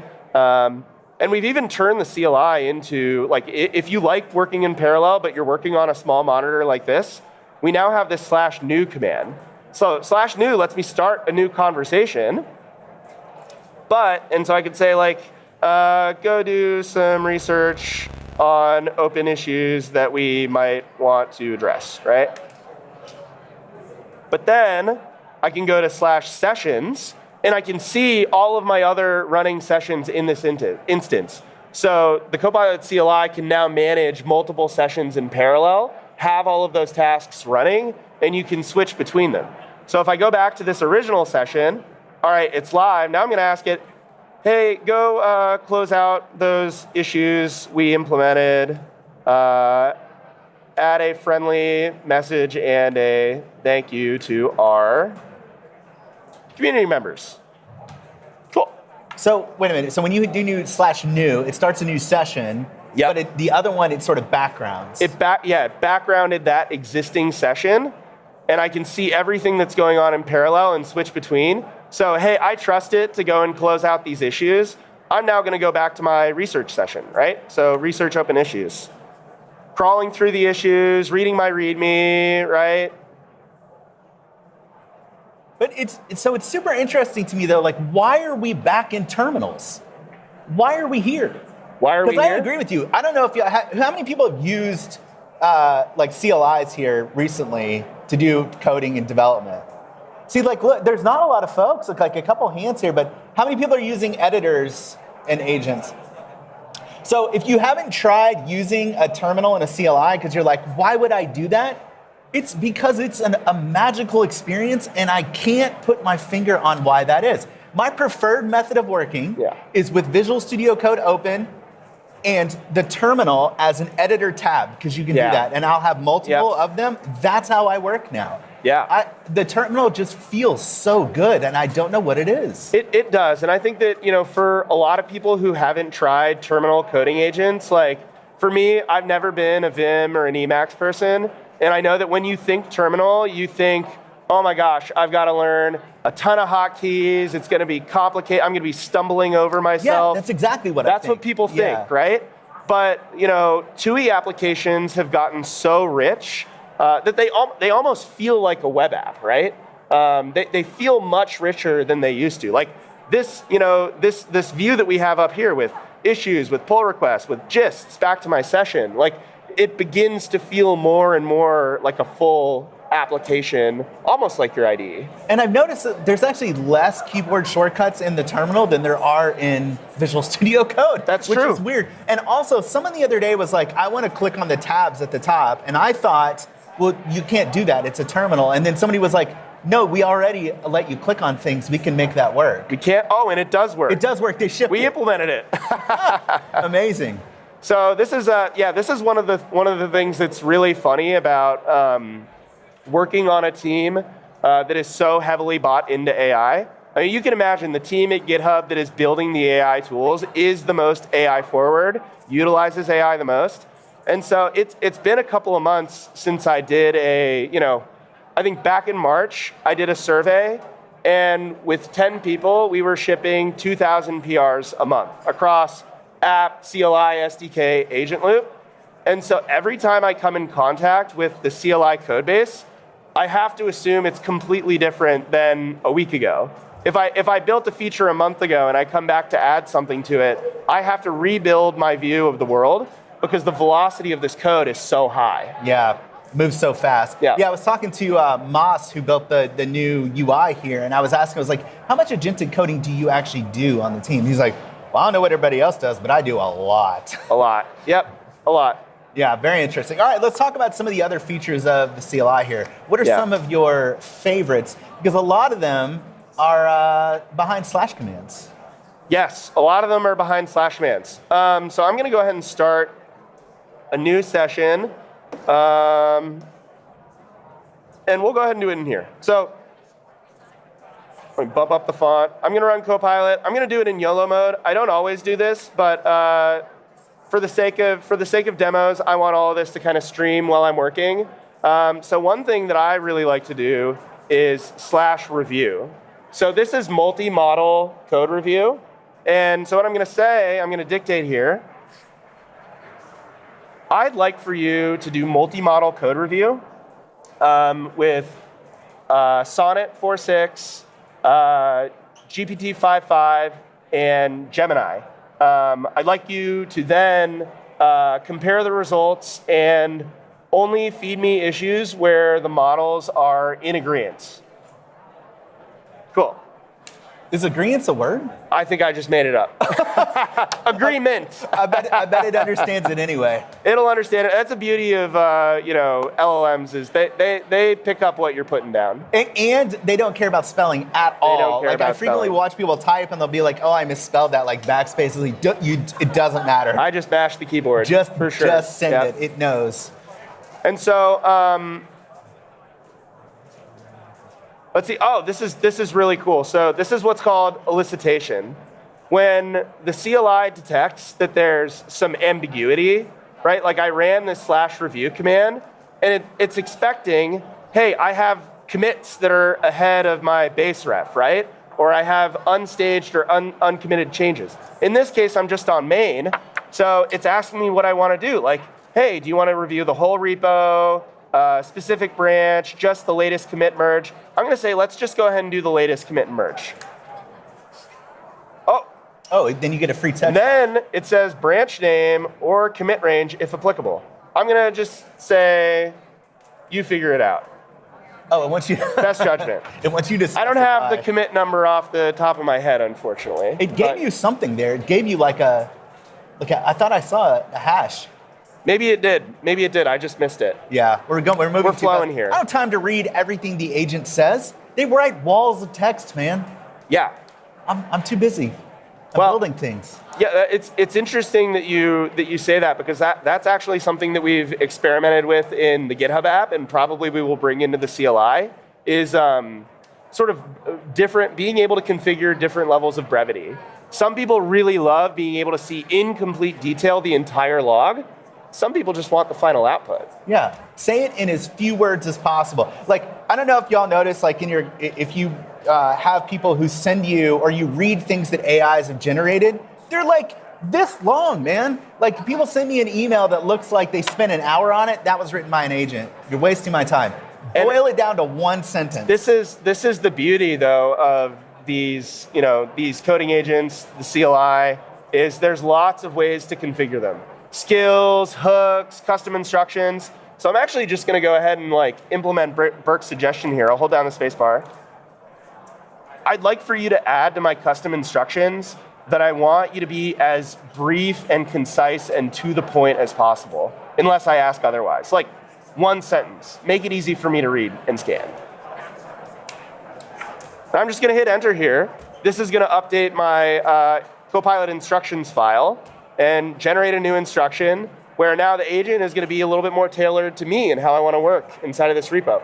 I'm doing this in the repo because I own this, but if I was working in a team, I would put this in my .copilot folder where I could have personal instructions that are specific to how I want to work with the agent. Now, I notice you keep using voice mode. Yeah. Is that a plugin? Is that something how does that work? Yeah, absolutely. So you can toggle voice mode on and off here with the /voice command. And if you show models, we have an English and a Spanish Nematron model. There are other models that are available to download as well. These are local models. These are local models. I believe they're from NVIDIA, but Nematron's you have to check me on that. And the nice thing about these models is that they stream. So the first time you set this up, you have a download. Let me see if I can look back. So it's a big model. It's 700 megs. But the nice thing about that, all of it running locally, and then I don't have to hit the cloud or hit an inference provider for this. Yeah, that's super nice. So a question, how many of y'all are using voice mode and talking to agents? Is anybody okay, how people type to your agent? So most people, why? Are y'all uncomfortable talking to, just like speaking out loud? Because then it sounds like you're just talking to yourself. Is that what it is? Because that's how I feel. I feel uncomfortable when I do it. Different part of your brain. So like when you're typing, you're thinking. And when you're speaking, I don't know about y'all, but when I speak, I don't think, obviously. Well, I would say for me, Scott Hanselman is the one who turned me on to voice mode. He does everything in voice mode. He does everything in voice mode. And when we were doing some early dog fooding of the GitHub app, and we had these weekly 1-hour Scott dog fooding sessions where we would watch him use the app, and he was using Handy at the time. And at first when I saw it, I didn't really get it. And I tried it once or twice, and it didn't really stick. But eventually I realized I'm kind of a person who likes to pace around my office while I think, if that makes sense. So I have like a little USB remote that's hooked up to that shortcut, and I pace around my office with my headphones on, and I ramble at my agent. Like dictation. Like dictation. Like I'm walking around in circles, thinking, staring at the sky. It works for me. It's 1965. We're all dictating to recorders again. Exactly. All right. Well, Evan, thank you. Do you have any other sessions here? What should people do next? I do. I have a 4 p.m. session with Mario about the GitHub app this afternoon. Already did a session with Cassidy this morning that was recorded about the Copilot CLI, going in depth on the features. The session with Mario on the GitHub app is at 4 p.m. today. Encourage you all to attend that. If you want to learn more about how the team and I use the GitHub app and use agent workflows to guard our focus and focus on output rather than activity with coding agents. Awesome. And for those y'all who listen, y'all, and for those online, if you're skeptical about these CLIs and these TUIs, then I definitely want you, more than anyone else, to go install the Copilot CLI and just try it. Just try it, okay? That's my challenge to you, because I understand the skepticism. I was too. Then once you do it, you're like, wow, that feels amazing. So just give it a try, see what you think. All you got to do is Google the Copilot CLI. You'll find it. You can't miss it. Evan, thanks for being here. Thanks so much, Burke. We'll be right back. Thanks, y'all. See you in a minute. So I'm using Rust, and so here, let me walk you through what I did. So first of all, I took a photo of the challenge with my phone. I did the same and airdropped it to my machine. Same thing. And then, so first I had to ask, is my machine configured to run Rust? Can I build a website with Rust? Because I don't know. So it's like, Rust isn't installed in your machine, here's how you can build. I was like, cool. So yes, install what I need, and I'm gonna get a prompt ready for you. And then this is my prompt. We're doing the Vibe coding contest. I'm gonna give you the rules. Yep. Then I said, boost the prompt. It's basically like add more fidelity to the instructions that they provided us. Yep. And then create a detailed plan. So then I went into plan mode. Yep. And then I said it would be better if we could deploy it, but we have to get it running locally. That's P0. If you have any questions, let me know. So then it goes through, and I don't know if it's going to show the questions here, but one of the first things it said to me was, it goes, hey, you don't need Rust to do this. You just need HTML and JavaScript. That was like the first thing the agent said. It was like, do you still want to use Rust? So then I switched to my custom agent, which is the beast mode rebooted. Yep. So my custom agent here does a couple of things that are important. So first of all, it forces the thing to use context 7. It forces it to run things in sub-agents. I know I'm not supposed to use sub-agents. I don't care. I'm doing it anyway. I told you I wasn't going to listen. And then it lays out some mandatory coding principles. Now, then the next thing that it does is I switched into autopilot, which I think is experimental in the CLI, but it's essentially the Copilot CLI's version of a Ralph loop. Okay. And then it just keeps going, it keeps going, it keeps going. It's trying to test, it's opening the local host, taking screenshots, and then we get down here to the bottom and it's like, okay, cool, I'm done. And I was like, well, how do I run it? And so that took me a minute to figure out how to run it, but it's up. Dude. So there's a couple things. So first of all, I used the front-end design skill from skills.sh, which I've installed. Like, it's just there. And Theo told me that Opus 4.6 with the front-end design skill is like, that's really the most goated way to do design. So that's what I did. And then the agent browser skill is what it used for to test. To make sure that it actually ran. Because one of the problems with agents is that they can't close the loop. You're the one who pointed this out to me. Yeah. And so what they do is they're like, cool, I did it. And then you go and you're like, you didn't do it. And you're like, it doesn't work at all. So it has to be able to close the loop. So the agent browser skill enables it to use a browser and do that. I don't know if this actually works though. Hold on. Can we give people kudos? Let's give John some kudos. Hey! Ooh, look at that animation. Look at that animation. Wait, does it persist if I reload the page? It does! Wow, that's really impressive. Did I win? Hello, my friends. Welcome back. We're here at Microsoft Build, and I'm super excited to be here with Julia. How you doing, my friend? I'm doing fantastic. Thank you. The thing I love about Build is we get to talk about the cool stuff behind the scenes, and we get to ask all sorts of questions. We have a live audience here as well, so they might ask some questions. Why don't you tell us who you are and what you do? Cool. My name is Julia. I'm a product manager on the VS Code team. I've joined the team last year in August, and yeah, it's been a fun ride. But the thing is that you just don't work on VS Code. Like, let me paint the stage. We're in agentic coding era. Like, for me, it started last December. And we kind of go and we pick the model, and we just happily just go along and pick a model. And it seems super easy, but that's what you work on. Yes. It's not as easy as it sounds, right? Yes. So I thought the same thing. Okay. Funny that you say this. I'm like, I'm in VS Code, I'm using the chat extension, and from time to time, like a new model shows up, and I'm like, oh, great, I'm just going to use the new one. Now, since I joined the VS Code team, I'm in charge of, or I'm helping the team, not in charge of, but I'm helping the team. It's very collaborative. What all goes into releasing these new models in our VS Code extension. And it is a ride, I can tell you that much. It's not as easy as, we get a new model endpoint and boom, here it is, and it just works.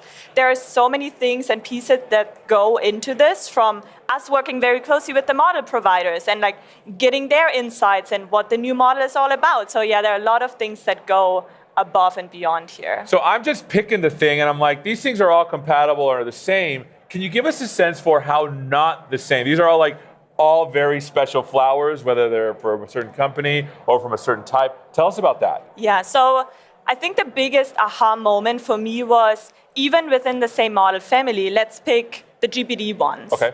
GPT 5.4 to 5.5, even within this model family, it kind of had its own new personality, and we had to adjust our coding harness to it. And that's why we work very closely with them, because for us, the models are also a black box.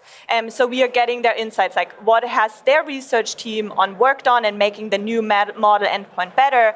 So it truly is like every new time we are getting a new model, it has its own personality, even more across different model providers like Anthropic and OpenAI. These even differ even more, but even within the same model family or like model provider section, it's already very, very different. So we talk about models, even from 5.4 to 5, you talk about personality or characteristics trait, and you talked about the harness a little bit too. Do you have to make changes to the harness for every model? And if people don't know what a harness is, can you help them understand what a harness is and how new models make it so you have to change some stuff? Totally, yeah. So I brought a little bit of let's go to the screen here. Flowchart diagram. Okay. Just to give a very high level of, hey, these are all of the steps that we have to think about. As I mentioned, we work very closely with the model providers. So I thought it was very processy. Oh, yes, of course, we learn about this new process. It's very casual. The model providers reach out to us. They're like, hey, our research team told us we have something that is working. And then our entire team, from the Copilot API team that gets the new model onboarded to also us on client side, like VS Code, we all go in and we start working. And in particular, we work on optimizing the harness. So what is this harness? The harness itself is the system, the environment your AI or your LLM is running. Essentially, the LLM only provides or gives back tokens, but how do we make changes? How do we edit files? How do we run in terminal? So this is what we consider our harness. And these are all of the changes we have to make sure it works once a new model comes up. And there are 4 very important things we always look at whenever we have a new harness. It's our system prompt. So for every model, for every different model, across even different model providers, we have our own system prompt. We have different built-in tools that these models can call. And even across different model providers, they tend to call different tools as well. So we have to make sure the right tool sets are being called. And then also context management. Different models have different or work with different model contexts. And then also the agent loop and how do we call it? How do we load tools? So we just have to make sure it works end to end. So hold up. So you effectively, every time you get a new model, every model gets its own special flower kind of situation in the harness so that for us, as we're using this, we really can't tell. Yes, correct. Well, actually, so let me switch over to my stable. Oh, can you hit Control Plus a couple of times? Yes, of course. There you go. All right, so this is a fun little project. It's called DJ Julia. Control Plus one more time because I'm old. There you go. There you go. It's just like a fun little project that I have. So right before this session, I created this prompt, which is, hey, for my DJ app, I want you to create a new music pattern for me. And just to kind of show you, first of all, everyone can go in and explore what the harness does whenever we make these calls to the LLM. So you see a bunch of styling. It does a bunch of different things, right? It's searched. So whenever you switch to our chat debug logs, you can really see all of the different things that is happening behind the scene. So hold on, you went really fast. Let's pause for a second. So there is a chat debug log where you can see effectively every step the harness has taken. Exactly. Every step, every tool call, what is the system prompt that is being applied. So here, for example, let me close this real quick. You can see the request message is being separated between the system prompt. And you will notice, so this one is with the GPT 5.5 model. If you would do the exact same prompt with, let's say, Opus 4.6, it will have a different system message as well. That's how we optimize and we make sure every new model gets the latest and best together with the model providers that we work on because they clearly know the model so much better. And it also helps us to really optimize and make sure it works truly end to end as well. And then also, if you're interested in seeing all of the different tools that are being called. As an example, the GPT model family always uses apply patch versus the Anthropic models, they use insert file. So just some nuances how different all of these models truly are. So you talk about like how different they are. Is there a way you could show us like how they are different? Sure. Let's try this here. Okay. So use this. Let's go back. And for everyone to see, I use this using the GPT 5.5 one. So let's just do this with the Opus 4.7 one. I'm doing the exact same prompt. So first of all, also another challenge we have in the AI space, even using the exact same model, it is non-deterministic. So every time you run this, even within the same model family, you will always get a different input or output. But just to show you how much they differ, even across within the same harness, and just having the different model here. Yeah, and because I mean, this thing is sampling, according to distribution of the model's output. I like to say stochastic process as much as I can. It's like a $5 word, makes you sound really smart. I don't know what it means all the way, but that's what they told me. But effectively, this is all probabilistic, and so it's going to be different every time, even within the same model. Exactly. Okay. Yeah. So what do you got? So, all right. If you remember what we had before, our system prompt. Let's go here. There you go. So this was the system prompt we had previously. Just gonna close this.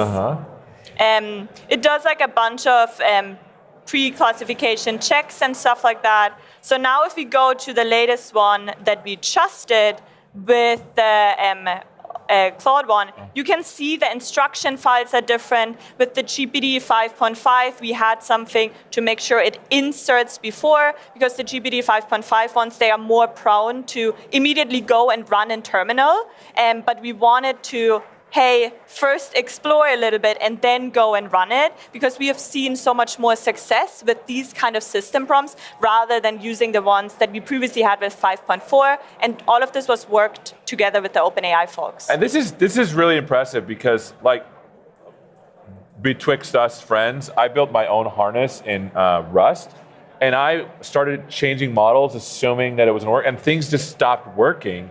So you effectively have to, when a model comes out, it's like, all right, gang, let's get together. Let's figure out what the right prompt is. Yes. Let's figure out how they do tool calls, et cetera. You have to do all of that work. Exactly, yeah. Okay. I mean, I love that you're building your own harness, but one of the benefits for using our built-in one, and there's no harm in building your own, and of course making your own changes, is we do work very closely with them, and we are truly optimizing for all of the new checkpoints, and we are optimizing in a way that it will hopefully work for most folks out of the box, and you don't have to worry about it because we know how much work that actually goes into always updating and making these changes, and that's one of the benefits for using GitHub Copilot and VS Code 100%. as well. My harness is nowhere near as skillful as theirs, and it's literally for helping me write stuff. And so notice that even for a separate task, does your harness have to be different, or is this all optimized for writing code? That's optimized for writing code. That's why you see in the instruction file, usually the very first one is, hey, you're an expert AI programming assistant. So we are putting the model in context of where it is. It's in a coding environment. It has to make sure it is not just like giving you text. It is going in, it is using our built-in tools like run in terminal, all of these things to make sure it works in the environment we are kind of grounding it into. So I'm assuming you're not like, oh, we got a new model, everybody. Let's just use the last one and change a couple of words, see what it does. I'm sure there's like a better process to do this kind of testing. Can you tell us about that? So to be very honest, a lot of the times whenever we get a new checkpoint, the very first thing, and this is something we get from the model providers, they tell us, just use the system prompts from the prior model and let's just see how it goes. And we're like, okay, I guess, because they're also, so the reason why they want us to do that is they want us to see how good it already is without doing all of the optimizations. Work, yeah. And how do we measure this? Yes. So we measure this by running a bunch of offline eval benchmarks. We do this by internal dog fooding. So these are two in parallel things that are going on. And once we have these benchmarks run, we share the results with the model provider. And then based on that, they're like, oh, okay, I see. It's already maybe better, but let's start tweaking and let's start going in. How about this? So then we sometimes have had a model where we basically just removed everything and we're like, okay, we have to start from scratch here. And then we optimize it to make sure whenever the model launch day is, it truly is the perfect model to hit the crowd. So, but there's got to be, like, for example, I'm a traditional dev. I did some machine learning. We had things called evaluations. We do things as devs as unit tests. Do you have something like that you systematically run through to improve the prompt or see, like, hey, it's this good, but now it's this good? What does that look like in your process? So our process here, and this probably is going to touch a little bit of evals. So yes, we have offline evals, especially we run these before the launch. After launch, we also still optimize the harness, which is very important. It's never a ship and let's go. Course. It's always like we go in and we iterate even after. So what are the benchmarks or how do we evaluate it? There are a bunch of public benchmark out there. SweBench, one of the very known ones. And we still run these, even though there are a lot of controversy around these public benchmarks. One of them being, and the model providers have told us directly as well, the models are so smart now that you're always kind of going to get this. So use this as a regression test rather than really evaluating the quality of it. So we still run these, we share it, we see if the model has regressed. We use it for optimization of our harnesses as well. But then the more important one is we have our own internal benchmark, which is called VSC Bench. It currently has 100 and plus tasks or instances that we run every time. So before a launch, we run across different reasoning efforts. We make some changes to the system prompt as an example. Right. We see how it changes, and we look at these, what we call model report cards, to see how it's performing against it. So you're not just like YOLOing a model out. No. You have a full benchmark of a bunch of stuff that you're testing. Can you show us a little bit the card to help us out? Show us that. Awesome. So I did this morning. Can you control plus a couple again, of times? Sorry, yes. You're good, thank you. There you go. So I ran this morning, and basically how it works is we have a VS Code Insiders instance in an ACA. So whenever we run our offline evals, we spin one up. It's always using the latest. So I ran it this morning, so it truly has the latest Insider version in it. And how I did this, I ran it against GPT 5.4 2 times and GPT 5.5. Typically, we try to run it 5 times because of the non-deterministic problem that we have with AI. Right. So then a next step, this is where it gets really exciting, is the performance metrics. We look at the resolution rate. So resolution rate is, was this task successful or not? And we evaluate this by certain assertions we have, and we think of it like a checklist, and it goes through and says, for this test case, was it resolved? Did it hit all of the check marks? Yes, and then it's resolved, and it goes in and shows 153 out of the 248 test cases were resolved. And this is how we can compare across the different model families. This is pretty amazing. So what should developers take away from this? We got about 45 seconds. First of all, always keep trying new models. Give us feedback if there's anything that doesn't work as expected. We are continuously operating and doing this. And also, I've done the same. I gave a model a one-try kind of thing, but because we are putting so much effort in these models, just make sure to maybe sometimes come back and give it another try. And also then evals, offline evals are a huge topic, and anybody building their own coding harness, it has been one of the tools that we as Microsoft have been super successful, and the model providers are loving. So definitely a space to dig more into. Awesome. Well, thank you so much for being with us, and thank you so much for watching. We'll see you after this. Thank you.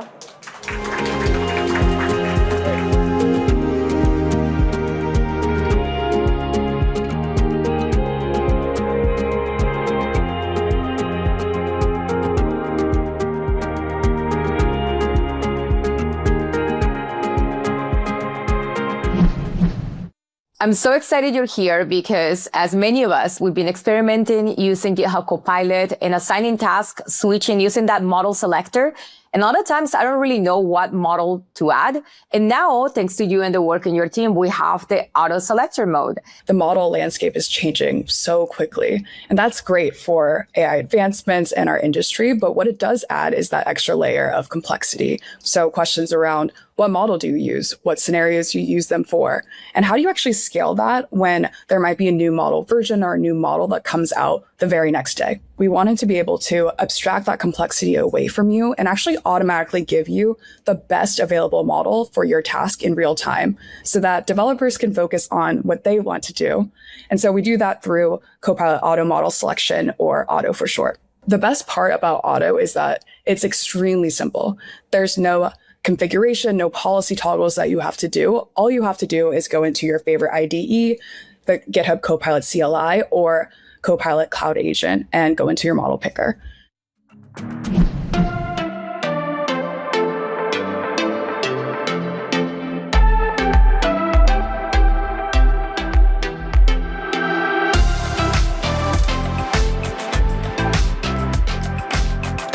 Hello, my friends. We are back, and I love AI. And at Build, Microsoft Build this year, there was a ton of models released. I think there were 7 MAI models released. But one of the ones that was super interesting to me, because I'm a dev, is MAI Code Flash. And I have some of the researchers here with us. We're going to ask the hard-hitting questions, and I'm going to try not to sound dumb because these are the smart dudes. Why don't you tell us who you are and what you do? We'll start with you. Hi, everyone. I'm Yang. I'm the research lead of co-training part of this model. I'm Hong Chen. I lead the development of my coder. Build the model. So this particular model was specifically built with GitHub Copilot in mind. Is that right? So Peng, why don't we start with you? What does that actually mean? Yeah, to me, the purpose-built model means we didn't take a general purpose model and adapt it for code at the end, but actually we built from the very beginning for GitHub Copilot scenario, and we optimize it for around GitHub Copilot experience from very beginning. So for those that are like thinking like, okay, MAI Code Flash was optimized with VS Code, with Copilot in mind, what does that mean for people? For people means it's not just generate code snippets. It will understand the repository context, use tools, understand the user's intent, and make targeted edits, and respond quickly.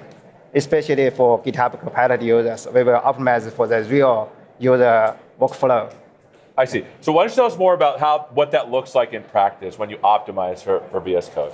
Yes, so I think it means it's not just good at some benchmarks, it's definitely good at many benchmarks, but in the real code engine, it also means like it interacts with you in a proper way. It asks your questions without long thinking for some simple questions. It do the unit test at the correct time, at the right time. It do the proper testing.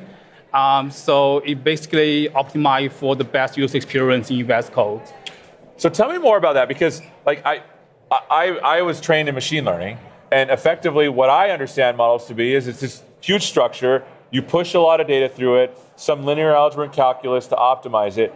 Tell me about the data that you're specifically pushing through it to make this model super good for VS Code users. Yeah, that's a very good question. So that's why reinforcement learning plays a very important role here. So which means in this training, we let model interact with the real product harness, with real VS Code, with the same tool sets that developers use every day, with the same prompts you use every day. And it can interact with the repo, with the environment, like your daily suite tasks. And we can grade and reward model with a lot of like is the task fulfilled for you, and does it like have very proper product behavior, and also many things that you think the model should do the best for your daily suite task.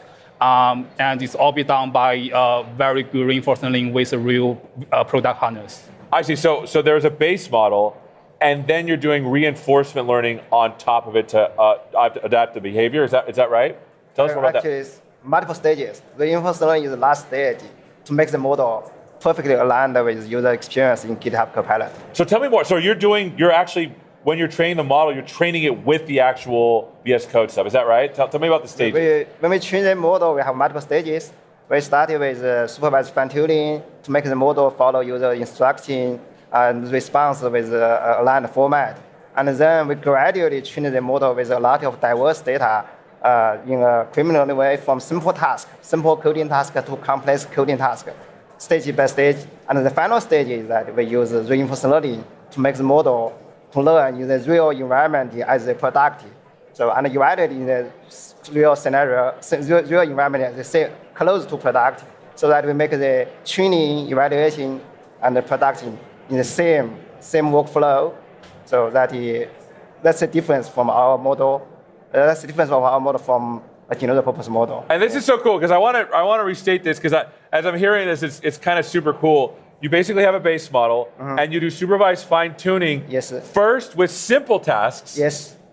Then with more complex. It's almost like you're taking it to school on how to be a good programmer. Yes. Simple tasks, more complex tasks, and then you test benchmarks over the top of that. Is that right? Yes. And this benchmark is not general benchmark. So this benchmark is customized to use the same environment as a product, use the same harness. So it's a purpose-built model for people that use this harness. Yes. That's really cool. So this is cool. Tell me about the model size, because one of the things that I tell people is, hey, if you're doing a generic task and you're not sure, you got to use a pretty big model and then learn and then make a fine-tune a smaller model.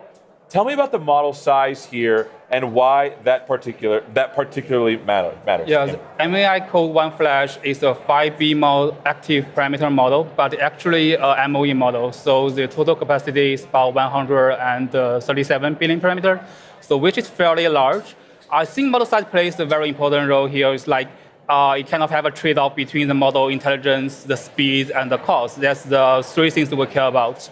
And with this large MOE model, but with small active parameters, it actually achieves a balance point or sweet point for your daily sweet tasks. You don't need to waste a lot of tokens, but you still have very powerful models for your daily work. So tell me more about that, because you said a 5 billion parameter model, but you're using a mixture of experts. So tell me how that works. So for people that haven't heard that, what does that look like? So basically, imagine it's a neural model and you have a lot of parameters, but in each token, in each inference, we only need to activate a part of them. And that part of them will serve a task. The rest of them can be activated for other tasks, for other tokens. Which means in each inference, only part of the network is activated, and this saves a lot of cost. Yeah, so the total model is only 5 billion parameters, or? No, total model is 137 parameters. But only active at a single time is the 5 billion because of the mixture of experts. Yes. And this is the cool part that I love about this. Machine learning has gotten so good that a mixture of experts effectively shuts off an entire part of the model using nice vector calculus, and it pushes the exact query through one of the experts. Yes. So that you're actually getting super fast inference speed. So effective model size is 5 billion parameters. Yeah, not just one expert, it's like mix of many experts. Yeah. That's amazing. So what does that mean for speed and accuracy? So if you look at our blog, our model, you can see the latency of model is super good comparing with the same quality and intelligence. And also, I think Tony mentioned, we also optimize model for token efficiency. So if you combine model efficiency and token efficiency, you will find it's just a beast at its size. It's just because it's like a big model with little models that together make it a little bit faster. Yes. So what has been the most exciting part for you and challenging parts of building this model? I think actually there's a lot of challenges, as I said. From beginning, the model just put in next token, so it cannot follow user instruction or use tools. So we need to do something called a code start to make the model can follow user instruction and do some simple reasoning tasks. So basically, it can just like children. We start from a very young baby and make it gradually go up to a postdoctor. Yes. So that's a good.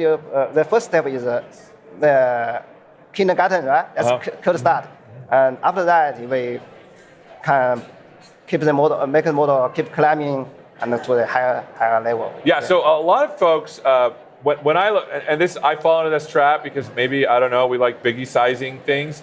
Sometimes we fall into this trap of thinking that a bigger model is going to be better at specific tasks, and that's not always the case. Sometimes a smaller model can be even better. Why is that the case for MAI Flash?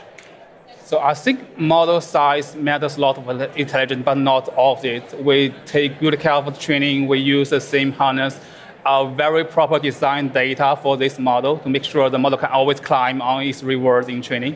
So I think the outcome is very good. It's not just limited to its size. It's a very powerful model. Yeah.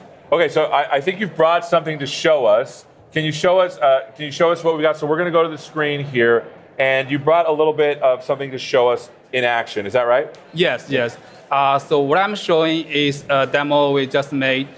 This is using our model in VS Code, developing a front-end web app. You can see the model is very fast. You give it a prompt, it do a lot of things, like the token on the fly is super quick, and use the custom model is trained with VS Code 2 and use the native VS Code very efficiently. And in the end, you can see it developed a very nice looking app in a very short time. And I think here's another demo.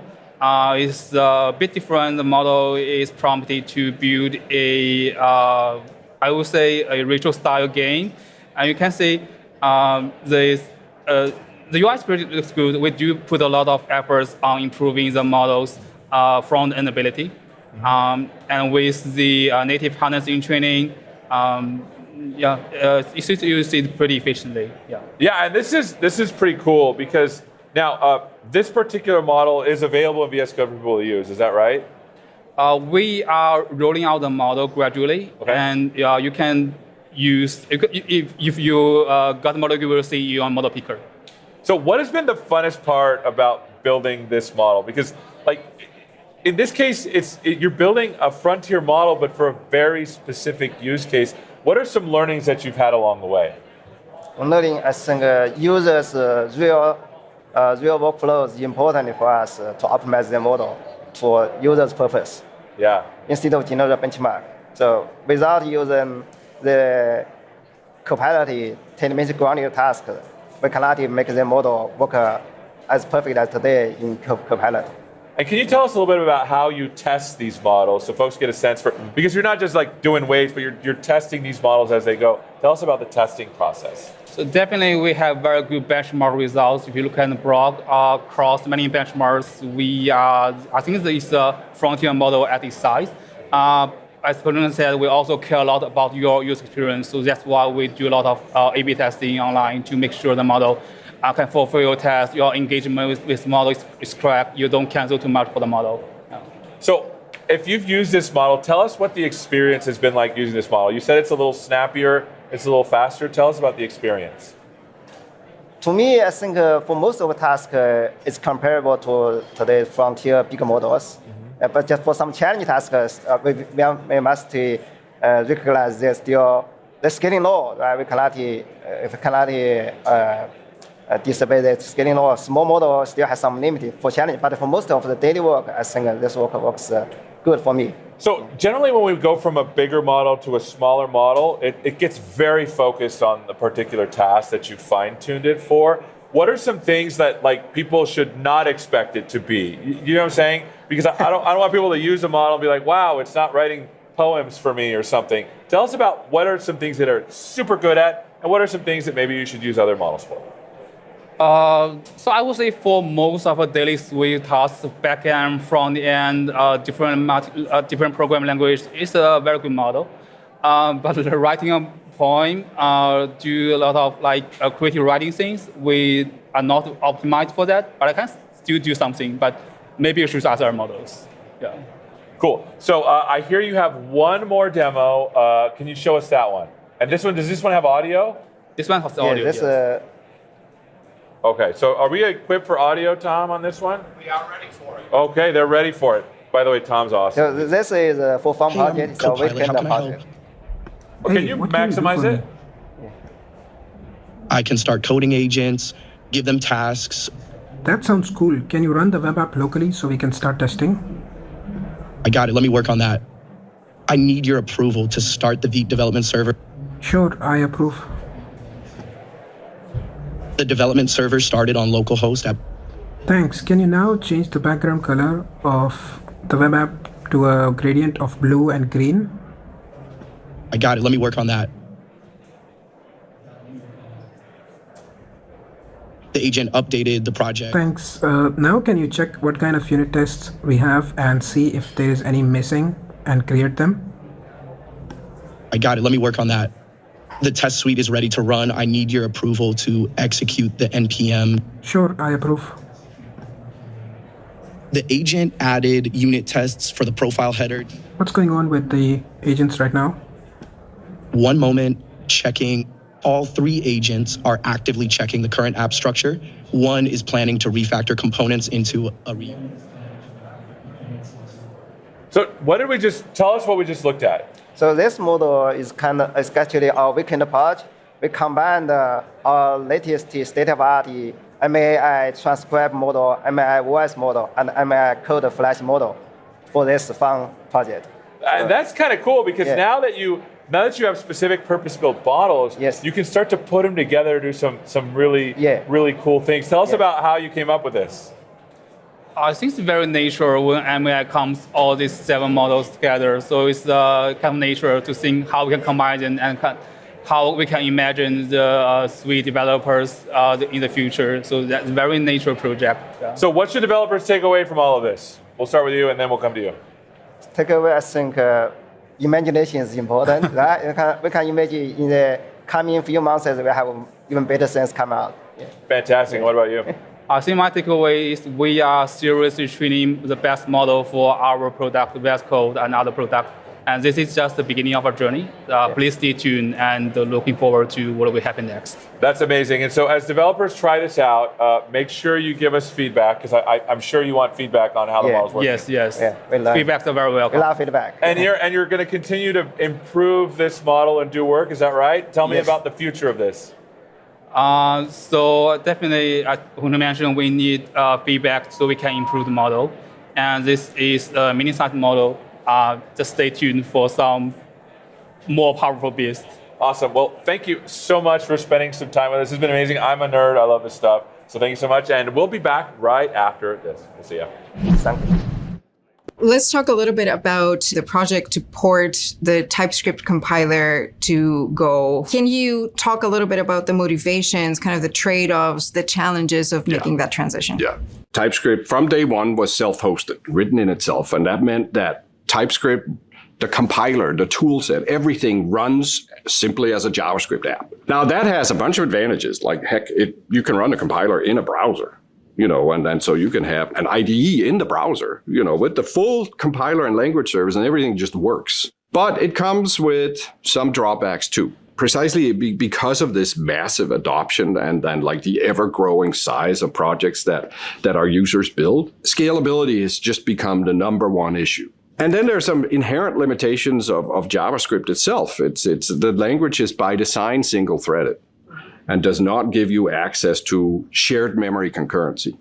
So you're leaving like 90-some% of the compute power on the table, right? And then JavaScript itself is it's an expensive language, to execute. It has a very permissive object model. You can just like walk up to an object and start slapping properties on it. And that means it's hard to optimize because this ultimately, when it runs, ends up being some hash table lookup and there's some caching and there's some da-da-da-da-da and whatever, but it's not like native code. So we knew we were leaving money on the table, left and right.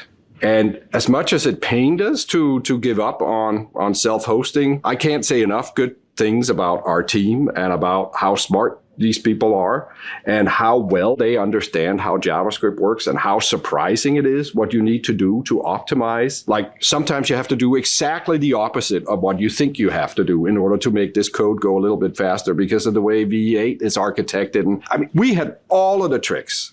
We had found out and we had applied and whatever, and it was still just, we're never going to get any faster.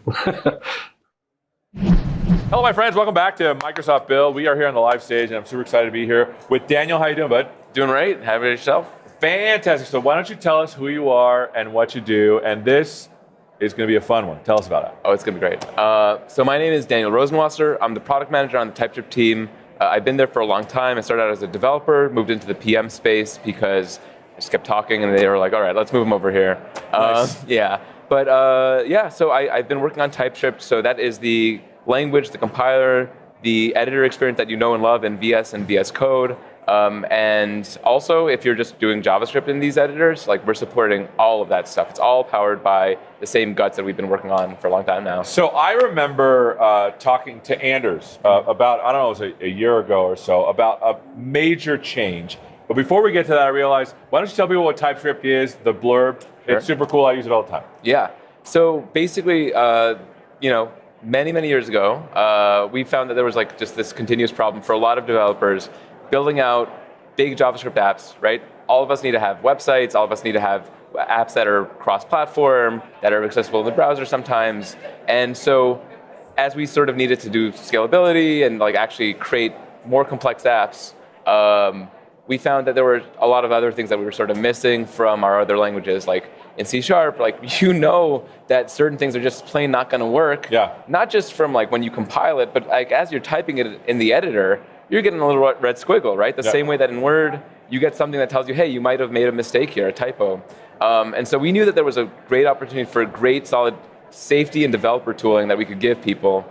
And also, at the time, we were able to bring people modern JavaScript constructs that were still not really available in every browser and runtime. And so TypeScript was a way to take JavaScript and add syntax for types and add a type checker and a compiler so that you could bring all the modern features that you know and love today.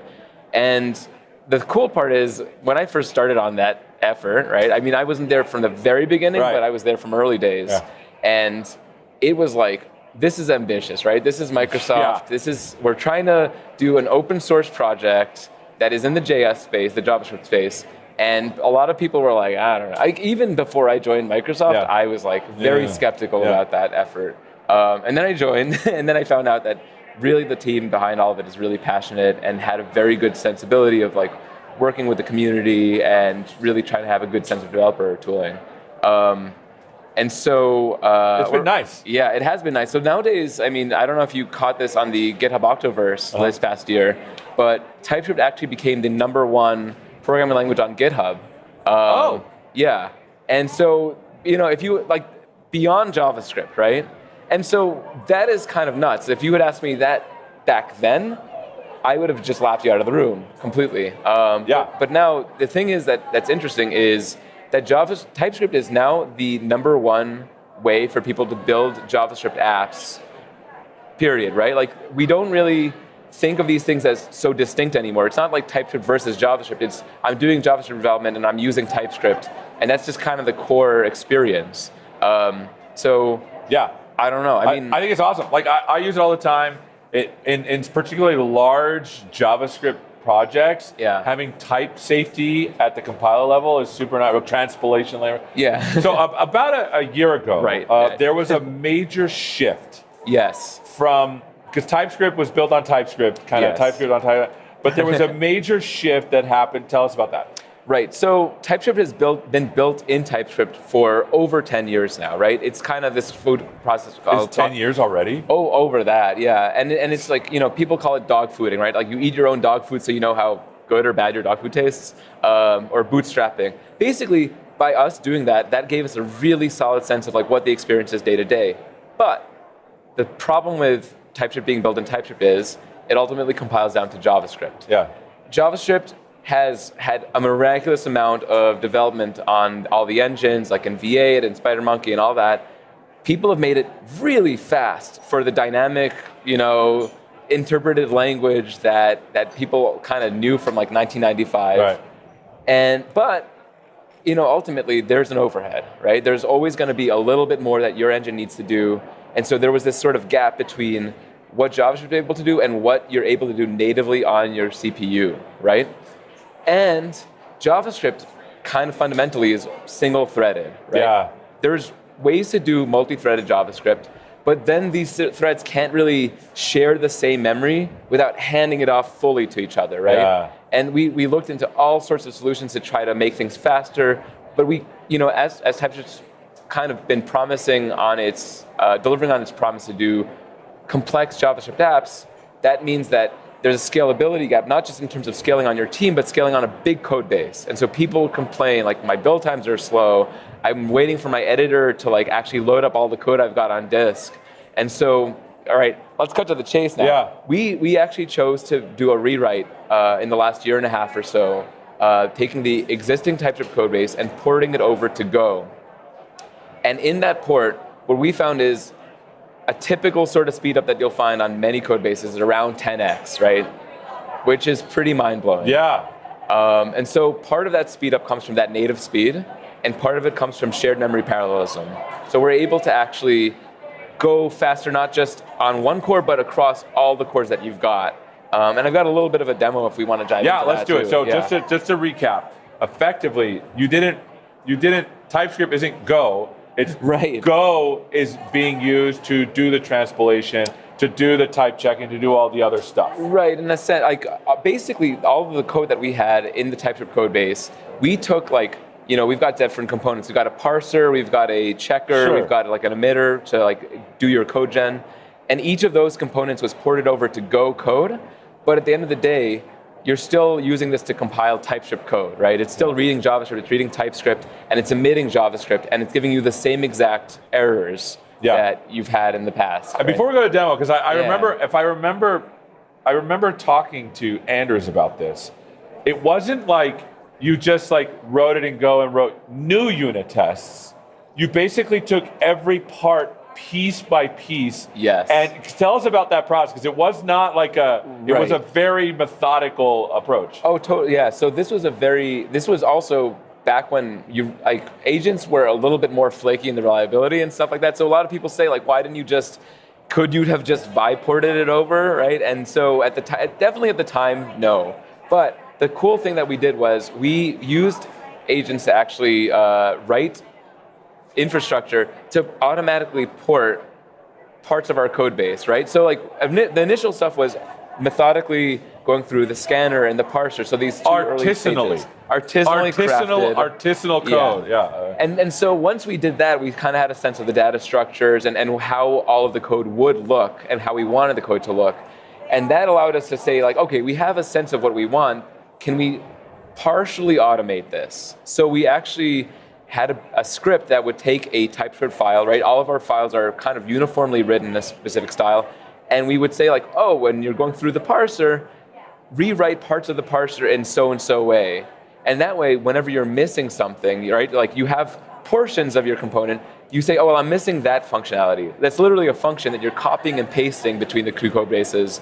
And then you evaluate, is this new function how I want it? Like, is it acting the way I want it to act? Sometimes you'll get a compiler error, and it's intentional because it makes you sort of think about like, how should this act? So you're just sort of like ripping pieces of auto-generated code into the new code base.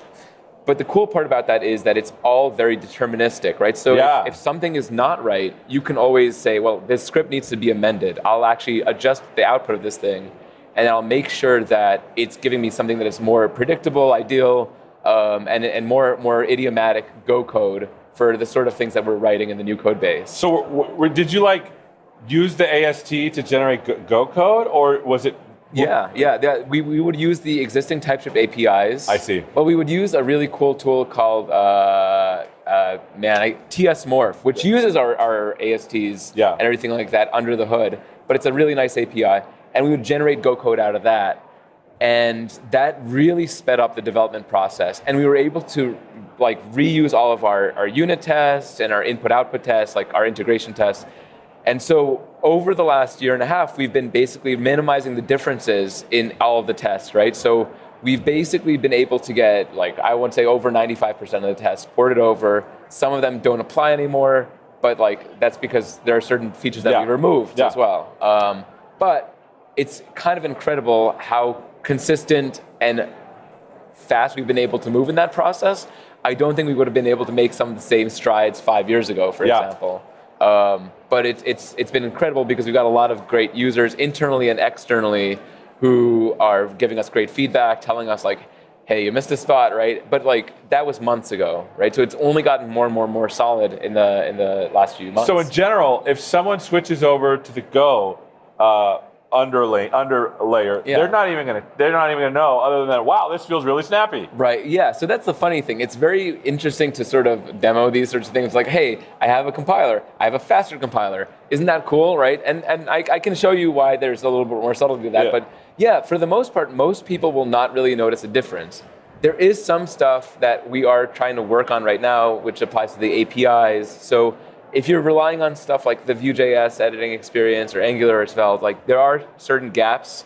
You'll still be able to get some benefits from this new compiler architecture. And in fact, you'll get like a fully, the story, like the gaps will close over time. Like actually pretty soon, right? We're working with all those DevTool authors.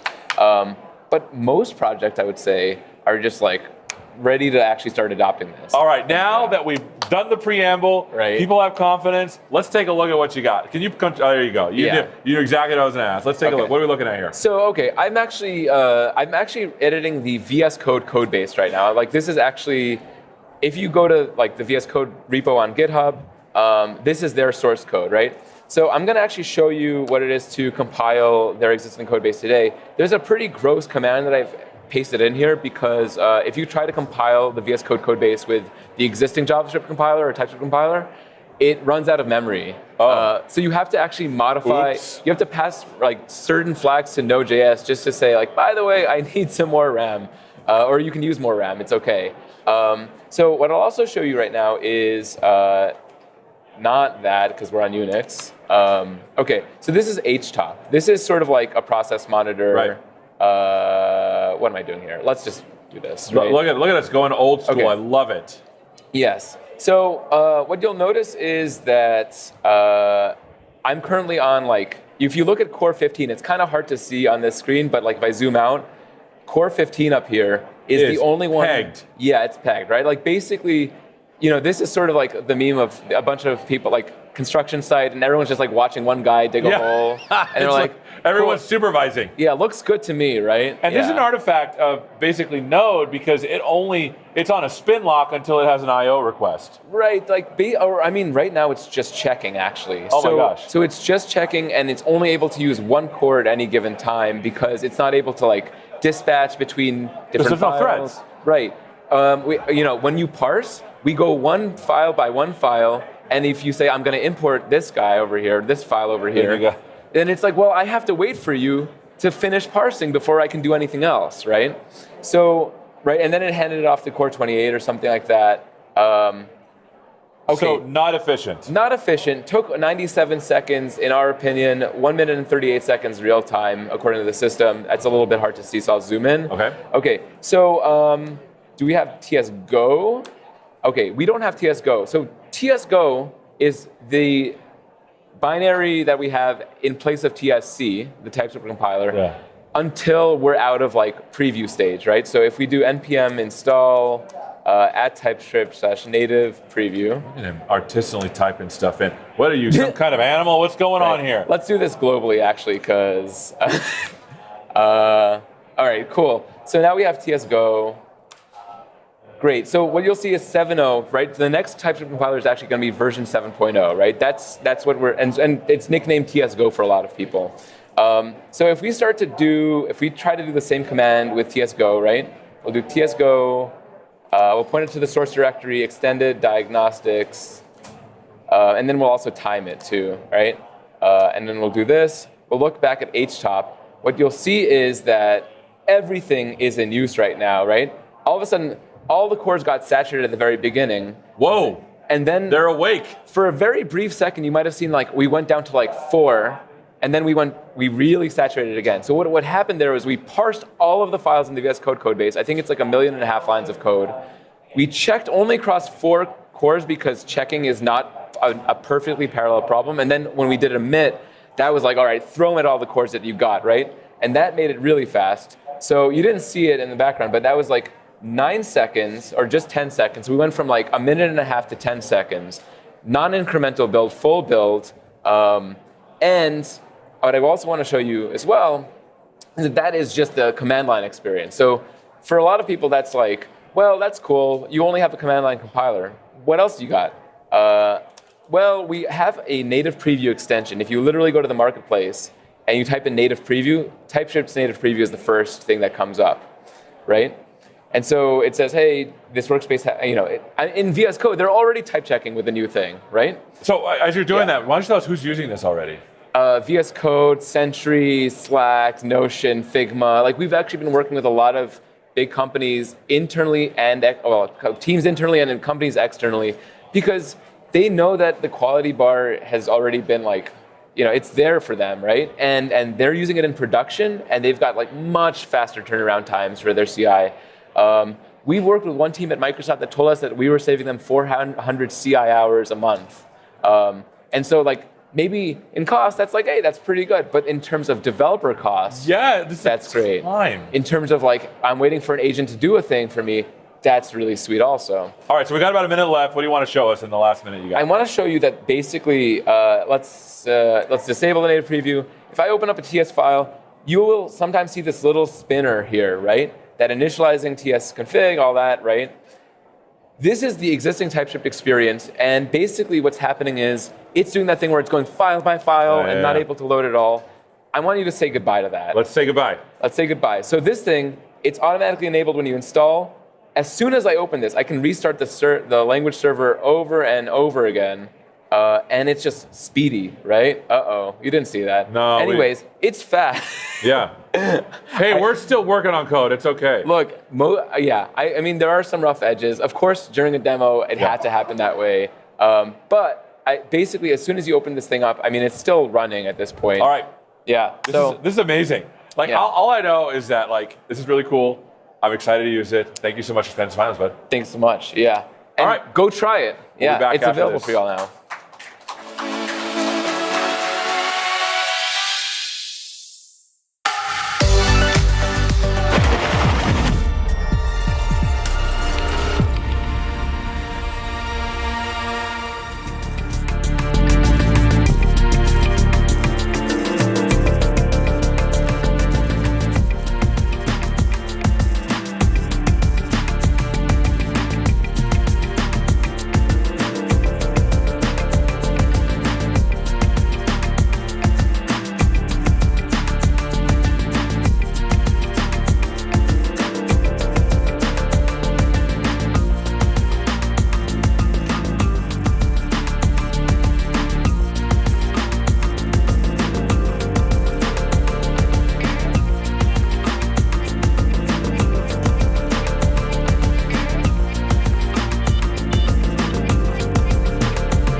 am I watching? Are we live?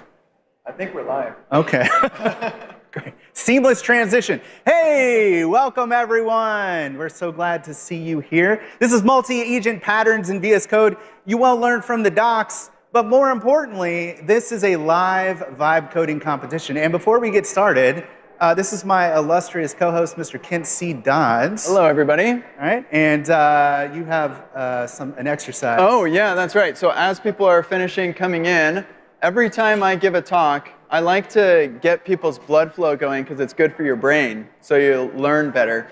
So I'd like to invite everybody to please stand. If you're physically able, please stand up. Here, let's step over to the side so they can observe what we're going to do. Put your arms out like this. Squat down. Come back up. This is called exercise. We're going to do 12 together. Get back up, get back up.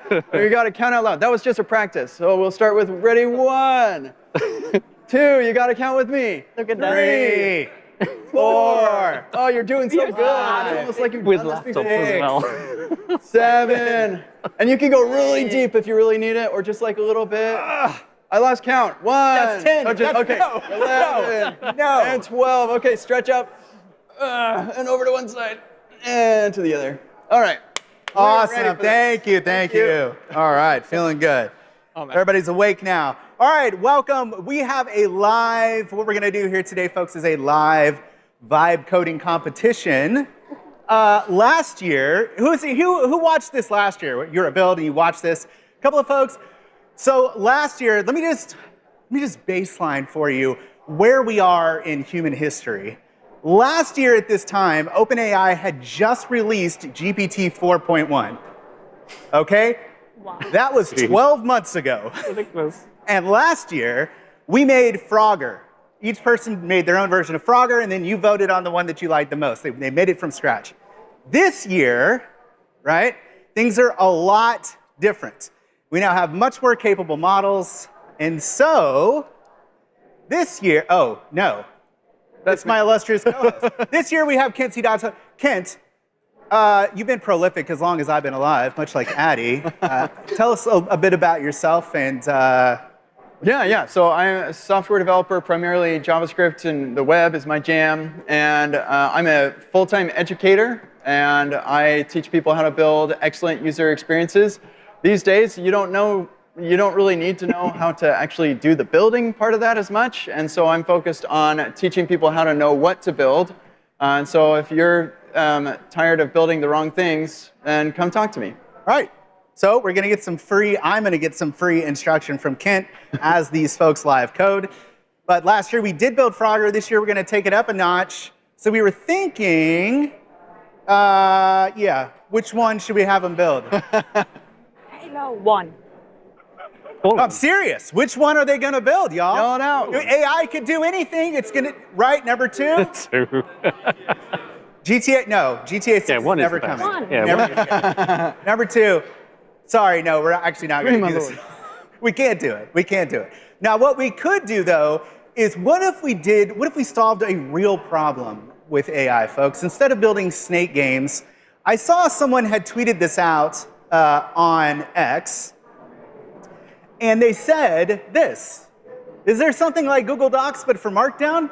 I need a cloud-based collaborative Markdown editor, please. So guess what we're going to build today? We're going to build a cloud-based collaborative Markdown editor. That is the challenge. Let me introduce our contestants here. First, we have Julia from the VS Code team. Hello. Hello, Julia. And Julia is going to be using VS Code and the local agent in VS Code. Here we have, all the way from the UK, absolutely, Mr. Chris Reddington. Hello, everyone. Chris is going to be coding by hand. Good luck. Write them down. Chris is going to be using the Copilot CLI to do the challenge.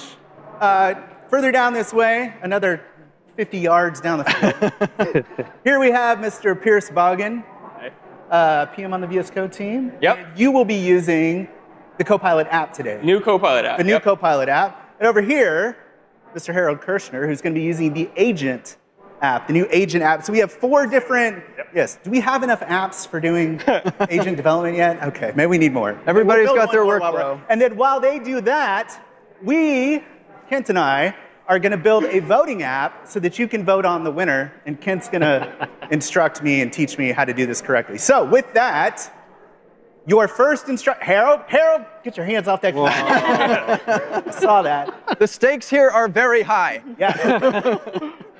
Your first task is to just input that prompt into the agent. I don't care where you go from there, but you have to start there. Yes, I'm aware the product probably already exists, but we're going to build it anyway because it hasn't been built here. Okay.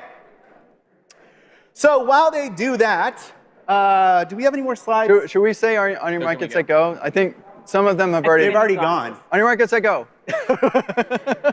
All right, it's officially underway. So I don't think we have any more slides. Yeah, we don't. We'll go back to that. All right, so if you would, Steve, throw up my computer, this one here. Oh. So Kent and I are going to build the voting experience for this, and we are going to be using a GitHub code space to do this. Now, the reason why we're doing this is because agents are kind of dangerous. Really, the only way to be productive with an agent is to put it into allow all or YOLO mode and just let it do its thing. But a lot of organizations won't let you do that because that's inherently unsafe. And so we're going to be in a code space, which means it's not on our machine. And there's special protections on code spaces to keep your keys from getting exfiltrated. So you can safely let the agent kind of run amok, and we don't have to worry about it. Yeah, it's going to be awesome. All right. So, and we can even have it run a server and make it public for all of you to be able to actually do the voting and stuff, and it's talking straight to the code space. Pretty cool. Correct. Yeah, you're gonna connect directly to our dev environment, and nothing is gonna go wrong. We are all safe. Yeah, absolutely. Okay, so Kent, where do we start? We're here. Yeah. What are we doing first? We've got it all set up. I don't know. I think we're primarily using. Well, no, this is the way you like to develop, is with the CLI. Correct. Right? Okay. In Visual Studio Code. This is my preferred method in an editor tab. Yeah, perfect. So I think, I don't know, let's just make a voting thing, no mistakes, right? And then we can just go razz these guys. Make a voting thing, make no mistakes. Yeah. No, don't say that. No, I'm joking. Well, let's think about, think as a product engineer. That's Epic Product Engineer is my thing. What is the product actually supposed to do? Okay. It needs to be a web page. So that's the modality. People should be able to vote. They probably need to know what they're voting for. So I assume maybe we could do numbers like 1, 2, 3, or 4. Mm-hmm. It needs to visually show in real time what the count is on each one of those things. And it needs to, I guess, display a winner somehow.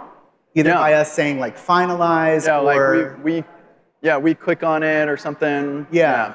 Okay, so I want to break this down to like shippable chunks because this is high stakes. We got 36 minutes left. So we need to be able to get to a point where, okay, this will work if we're stuck with this. And then we can commit and then keep on adding stuff to that. So why don't we just start with a home page that says what it is, and that's it. Okay, so just a blank. So let me see. I think I have. Do I have voice mode and stuff? I don't. And we'll also want to let's actually get that deployed. And once that's deployed on this machine, then the next thing we can do is get the QR code so they can actually access it. Okay, so what am I asking for here let's say we're building a voting platform for a coding challenge. Let's just start with something simple. What are you using? Just do a homepage. I'm using WebRTC. And we'll see what it comes up with. This is the. Have you seen that that visual where you've got like the product development life cycle where it's like we build this car and over time eventually it's like actually what the customer wanted, and there's like here's the waterfall approach where it's nothing like what you want and then finally it's what you want, and then agile is like it's a scooter and then or it's a skateboard then a scooter and then it completely changes as you go, like it's something you can iterate on. With AI, it's like it starts with this mega car with all these different features that you don't want, and then you subtly get rid of those things. And so that's one of the beauties of using AI and just kind of being free like this, is you just say, I'm going to be really vague, and then we'll like chip away and iterate on what's created. All right, so what are we doing here? What's our stack? Wow, okay, yeah, so this is planning mode, I suppose, and it's thinking, I don't want to make these planning decisions. Mode. It just did this. Yeah, okay. So you're never going to get this guy to use Next.js. We can talk about that later if you want. I think that so we do have some like real time and other things in there. So you might think, okay, well, I want like a real framework for that. I have built some pretty amazing things with AI with just vanilla. And I honestly, for a one pager like we've got, let's just do vanilla. You think we can get it done? Oh, yeah. Okay, all right. Yeah. Here we go. Let's see here. All right, it's creating the home page. The cool thing about this too is like, this app is not going to get so big that we need to have like some complicated tree shaking build process or whatever. So this is actually going to be great because we won't have to worry about a build or anything like that. Yeah, really nice. Yeah, we won't have hot module replacement or any of that, but I don't think we need that. So yeah, I do miss the days when you could just write HTML and JavaScript and make a web page. We're pretty far from that. But yeah, so interesting. So we're starting from sort of a minimal, the most minimum thing. I noticed you kind of skipped the planning, or did you? Oh yeah, I do not. I actually don't plan. Like the conversation is the plan, and you iterate on that to get to the ultimate end result. Now, like we're starting a brand new thing, and so it's going to be different from like the hundreds or millions of lines of hundreds of thousands or millions of lines of code that you're working in. But the idea is pretty similar. That when I'm building a new feature in a bigger app, I'm going to have a conversation with the agent, and I'm going to say like first I'll ask questions that I actually already know the answer to, because I want the agent to get the answers to those questions in the context about like architecture, systems, primitives, and then we iterate on that. And once we have this conversation filled up with the stuff I want, then I'll say, great, go. All right, so we have this page. Looks so AI created. And people can, yeah, we'll get to that in a second. Okay. The purple and the dark, yeah, this is Should we pause this and go Razzie spoke? I'm kind of curious. Yeah, I think when we get to 30 here, we'll go down and give 3 minutes. Give them a hard time. You have 3 minutes, and then we're gonna come bug you. Yes.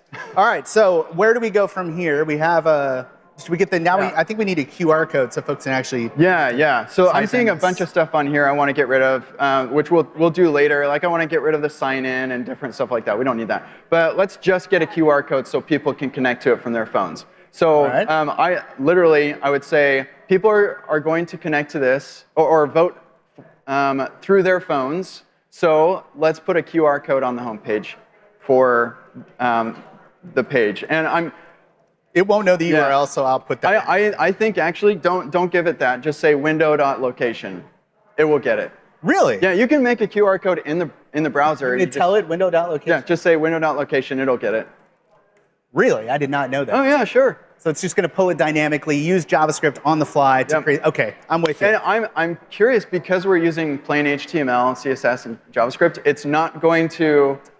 I mean, there are mechanisms it could use to go get a library for this, but I wonder if it's actually just going to implement it itself, which would be pretty That fun. would be just going to add it from scratch? Yeah, I'm kind of curious what does it say it's doing. Okay, well, hey, it added uses a commit. QR code JS. Yeah, okay, there we go. Done. It's probably pulling it from, the CDN. Yep, let's take a look. All right, let's see here. And then I want you all to scan this if it works. Okay, let's pull That did not work. Maybe DevTools will show us something, or we can tell the agent. You could just say, agent, didn't work. How do you open it on a Mac? I'm a PC guy. Oh, Command Option I. There we go. There you go. Yeah, so we've got QR codes not defined. My guess is if you went in the network, you'd see that the request for the JavaScript file failed. Failed? It probably got the wrong. Yeah, there it is. 404. Yeah, that's okay. So we can go. This right here Yeah, is JS deliver wrong. is not working. It could be. One thing that I would do is I would just tell it use unpackage instead. Okay, so use unpkg instead. Yep. So for those not familiar, unpackage is a free service that you basically just give the URL, the name of the package, and you can give it like whatever version, and it will resolve to the main module of that package. So it's pretty cool. I don't know if they've got an SLA, so like use at your own risk. We are risking everything right now. What happened? I don't know. I'm not even seeing the sign-in that I didn't. No, it's gone, and there's definitely no. This does happen sometimes. What did it do? Okay. Interesting. It just said it switched. Here, let's do view source. Okay. Remember those days when you could do view source? Well, we are doing vanilla, so we can view source. Oh, you want to view source? Or I kind of want to just view the source. It's been so long. View page source right there. Man, I don't think I've done that in years. Okay, so if you click on the QR code, man, that should resolve. Nope, still not found. Here, so that's our issue. Why don't you actually open that back up? Okay. And there's a way on Unpackage to look at the contents of the package. So update the URL and remove everything up to where it says build, but leave the slash in. Everything up to where it says build? Yeah, so leave like this? No, before or after that. Yeah, after everything after that. And leave the slash in, and that will give us a browse page for this, and now we can actually see, okay, so what's going on? Maybe they released a new version and changed, oh no, it was 2 years ago. But yeah, let's maybe go to bin, maybe. QR code, what the? An octet stream. It doesn't even have an extension. What is this? I tell you what, I'm gonna let you work on this. Okay. I'm gonna check in with these folks down here. Your job is to get the QR code working. All right, I will here do we that. go. All right, Steve. Let me have, let's bring up Julia's machine here. Hey, Julia. Hello. How's it going? You want me to walk you through what I did? Yeah, let's see. Are you done? No, my agent is still working. What's going on? Show me what you got. All right, so as you said, I should be using agent mode in local in VS Code. I picked GPT 5.5. Okay, on high reasoning. High reasoning. Interesting. Because, so I'm supporting a lot of the model launches in VS Code. And one of the things, we work very closely with the model providers, and OpenAI mentioned they've seen way too many Opus front-end UI builds. So they really wanted to make their latest models better in front-end development. So I wanted to give GPT 5.5 for a test with my Vite app that was scaffolded here. So yeah, I used high reasoning. It created an idea MD file. So let's switch over and see what it came up with. Just a little bit of like what users can do. And after this, I told it, okay, perfect. Let's just go and execute based on this idea. And as you can see, it's still working. So I don't know how it's going to look like, but I'm excited. You're just going to one-shot the whole thing. I love it. All right, Chris. Hey. Hi. How are we doing? Pretty good. How are you? Yeah, I'm great. Having a great time. You done? No. Okay. What do you got so far? So we've got like an outline. We've got a text box. Like that's great, right? Yeah, that's pretty good. Does it support Markdown? Probably, maybe. It's working through it. Okay. So what I've done is we've kicked off like an orchestrator kind of agent. So that's kind of a pattern I use typically is have someone that does like a plan and builds it out. Yeah, and then you have some sub-agents that What are you using to do the orchestration? Just Fleet? No, so I'm just using some prompting. So I have some telling it use the sub-agent to do this. Exactly. And I notice you've got yours full screen and then you're swiping over to see. Is that the way that you normally work? Yeah, I normally have like multiple tabs open and. But you're using workspaces specifically to. Very interesting. Yeah, okay. Exactly. Very interesting. And yeah, so we've got Opus as the kind of planner, so that more powerful model. So you picked Opus. Yep. She picked GPT 5.5. But then I'm having Codex do the implementation. Oh, really? Oh, Codex. Mix and match. Oh, multi-model. All right. Exactly. By the way, y'all, special round of applause for Julia. Julia ships all the new models in Visual Studio Code and Copilot. So when you see those show up, that's Julia. Can we give Julia a round of applause? It's a lot of late nights. A lot of late nights. All right. All right, boys. What do we got? Pierce. So I'm a little mad at you, Bert. Why? Because I was reflecting on your prompt. So you want markdown editing. Collaborative. Real time. Real time. And I was thinking, as someone working on a product that you're somewhat familiar with, that's literally a thing. That already... Like, literally, it's called VS Code and Live Share. I literally already have done this. I'm done with the thing. You have to build it. This is already a thing. Don't encourage him. Stop it.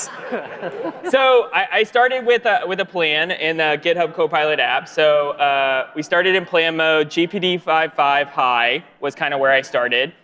We built out a plan. I was a little sad. Plan mode did not recommend Monaco as the base. Oh, did it not? By the way, Monaco is the editor that underpins Visual Studio Code. What did it give you? Code Mirror? It gave me like 5 other things. Okay. And I was like, I don't want any of that. So plan mode, it started its thing. It's working right now. And I think we're getting there. Oh, whoa. But this is all fake. Like, I went over here. This is not the same as this, so we have work to do. Well, real The time AI should has be easy. This is a hallucinated. solved problem. Just Yeah, make it work. Make no exactly. mistakes. All right, Harold. What do you got? Last but not least. You're my favorite one, by the way. Don't tell these. Thank you so much. All right. I started with research on what is out there. Okay. So that was my first. I just ran a research query in one session, like what are Markdown editors already running? There's a research report. So I'm gonna rip off all the ideas, or pick the best based on Great what's artist already steal, done. right? Yes, especially if you want to ship within 45 minutes. And then I did. Actually, I kicked off a design exploration where we have three things I want to try out. There's one idea is here, not just getting an idea of how this could look like. What do we have? C, we have B. See, these are your mocks for what it might look like. Kind of mock-up, yeah. Just send a design agent out and let it show me like, oh, this is like how we manage session maybe, or the other one is more on a design rationale around making it review easier and kind of evolving a session and how editing works. Because we all need to manage these sessions, so I need a lot more context when you throw me back into a plan. I really think the A has like a little post-it attached to it. So where's the little post-it? There's B. I think so far this is my favorite. But this one doesn't fit into the screen well. So this doesn't have a little post-it. Edge case analysis. Yeah, I want that. So I want, all right. Every time I comment, I want a little post-it. So Good luck, folks. Looking good. Let's go back down here and see how Kent's doing on our QR code. All we need is a QR code. How hard could this be? Hey, let's go. Round of applause for the. Come on. If that's not impressive, I don't know how to impress you. All right. So you can scan this if you want to do it now, and then you'll have access to this app as we go. You'll need to click the little disclaimer there that says you're connecting to a code space. It's fine. Don't worry about it. Don't read it. Just click it. Yeah. Okay. We'll leave this up here for a second. I see some phones still up. Make so sure I removed the sign-in page. I made it light mode because light mode is the best mode. Light mode is the best mode. Sorry. Kent said it. Can't argue with Kent. And so right now it's actually working on changing a couple of things because here it kind of assumed that we wanted to do like multiple challenges. We're just doing one. Right. And so we're just going to have it as a one-pager. So it might be done. I'm assuming most people who want it have got it.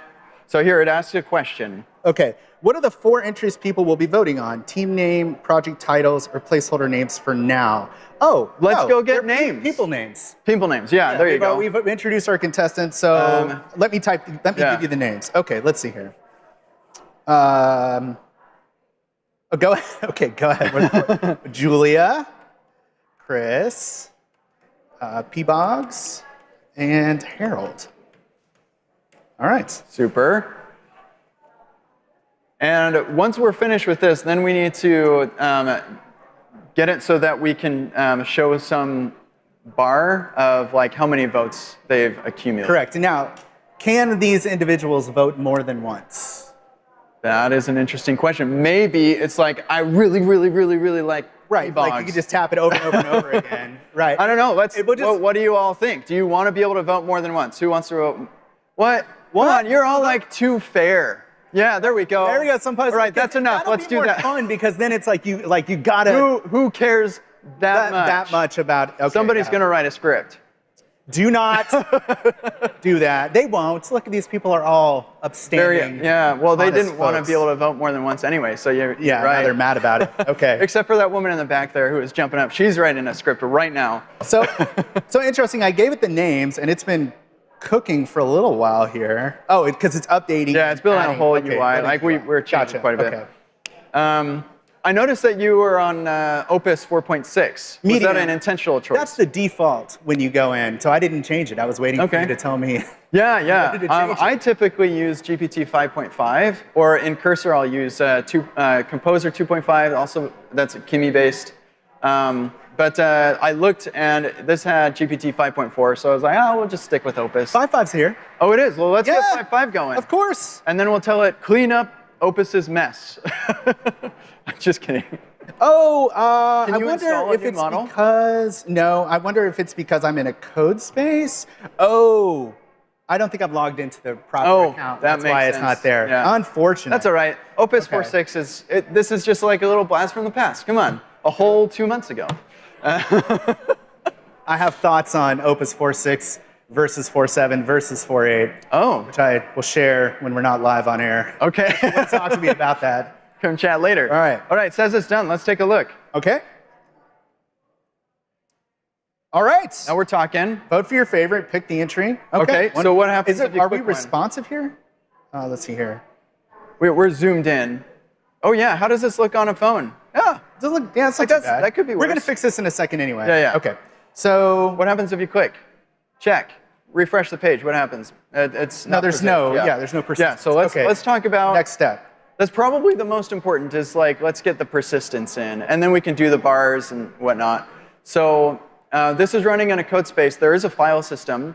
We could just have it be like a JSON file, or we could do, well, I was going to say we could do SQLite, but that doesn't really give us much advantage over just a JSON file for a simple project. And it needs to refresh on everyone's screen. Yeah, so we're going to have some sort of notification system, like when write, then pub sub sort of thing going on. So we're going to need WebSockets. Okay.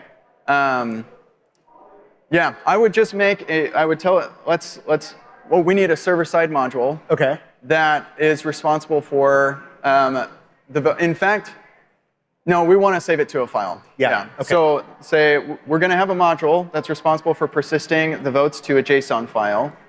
And that module will also be responsible for keeping track of when changes are made. And then we'll say like we're going to wire this up to a WebSocket, do that later. We got 18 minutes. Yeah, I think we have a chance. Can we do it? I think we could possibly. Where is it? 18 minutes total or 18 minutes till the judging? Which one is it? I'm thinking that's 18 minutes total. 18 minutes total. Wow. Jeez. Okay, so we really have like 15 less. Yeah, 12ish minutes. Yeah, not that many. Okay. Yeah, Node. Node is fine. From now we just got a YOLO. We got to go. Yeah, I think we're gonna do this. I'm feeling confident. We're gonna make it happen. When we get to 5 minutes left, we're gonna say, finish it, no mistakes, and we'll just see what happens. Just finish, and it'll probably work. Better than all of the workflow steps that we've taken here to make this happen. So just out of curiosity, how many folks in the audience are using Visual Studio and working with agents? All right, nice. Visual Studio. Woo. Visual Studio Code. Hey, there we go. Let's go. Anybody using the new GitHub app? GitHub Copilot. I used it yesterday. Oh, that's quite a few hands. Yeah, that's right. Let's go. What about the agent app that's in Visual Studio Code? Any folks using that? A couple hands there. CLI? Where are my CLI people at? Okay. All right, very nice. Nice mix of folks here. Hey, we got something. Okay, so data persists. So normally I would like to. It's a singleton event emitter, so any future websites. Yeah, that's exactly how I would do it. Okay. One shot. And that's why I said we're going to wire this up to WebSockets so it would know, okay, I'm going to need some sort of event publishing. Okay. So I don't know. I think that we're at the point where we can say, no, let's just do record a vote. So we're not going to do WebSockets yet. When I click, it should record the vote. Or like make a request to record. Should make a request to record a vote. Yep. Okay. And as a friendly reminder, I'm not using voice mode because we're in a code space and I did not do the due diligence of installing voice mode. But if you're typing to the agent, you do not need to correct your misspellings. I don't know if you notice, but like these are barely words. Sometimes it doesn't matter. LLMs are extremely good at language. That's what they do. So you don't, if you're like backspacing, stop doing that. You don't have to get it right. And if your English is a second language, just talk to it in your native language. It's amazing. Yeah, I can do that too. It's really good. It's brilliant. You know, I watched this documentary about AI where they were talking about how, like, in the future, AIs will start to communicate in a language that we don't understand because it's more efficient.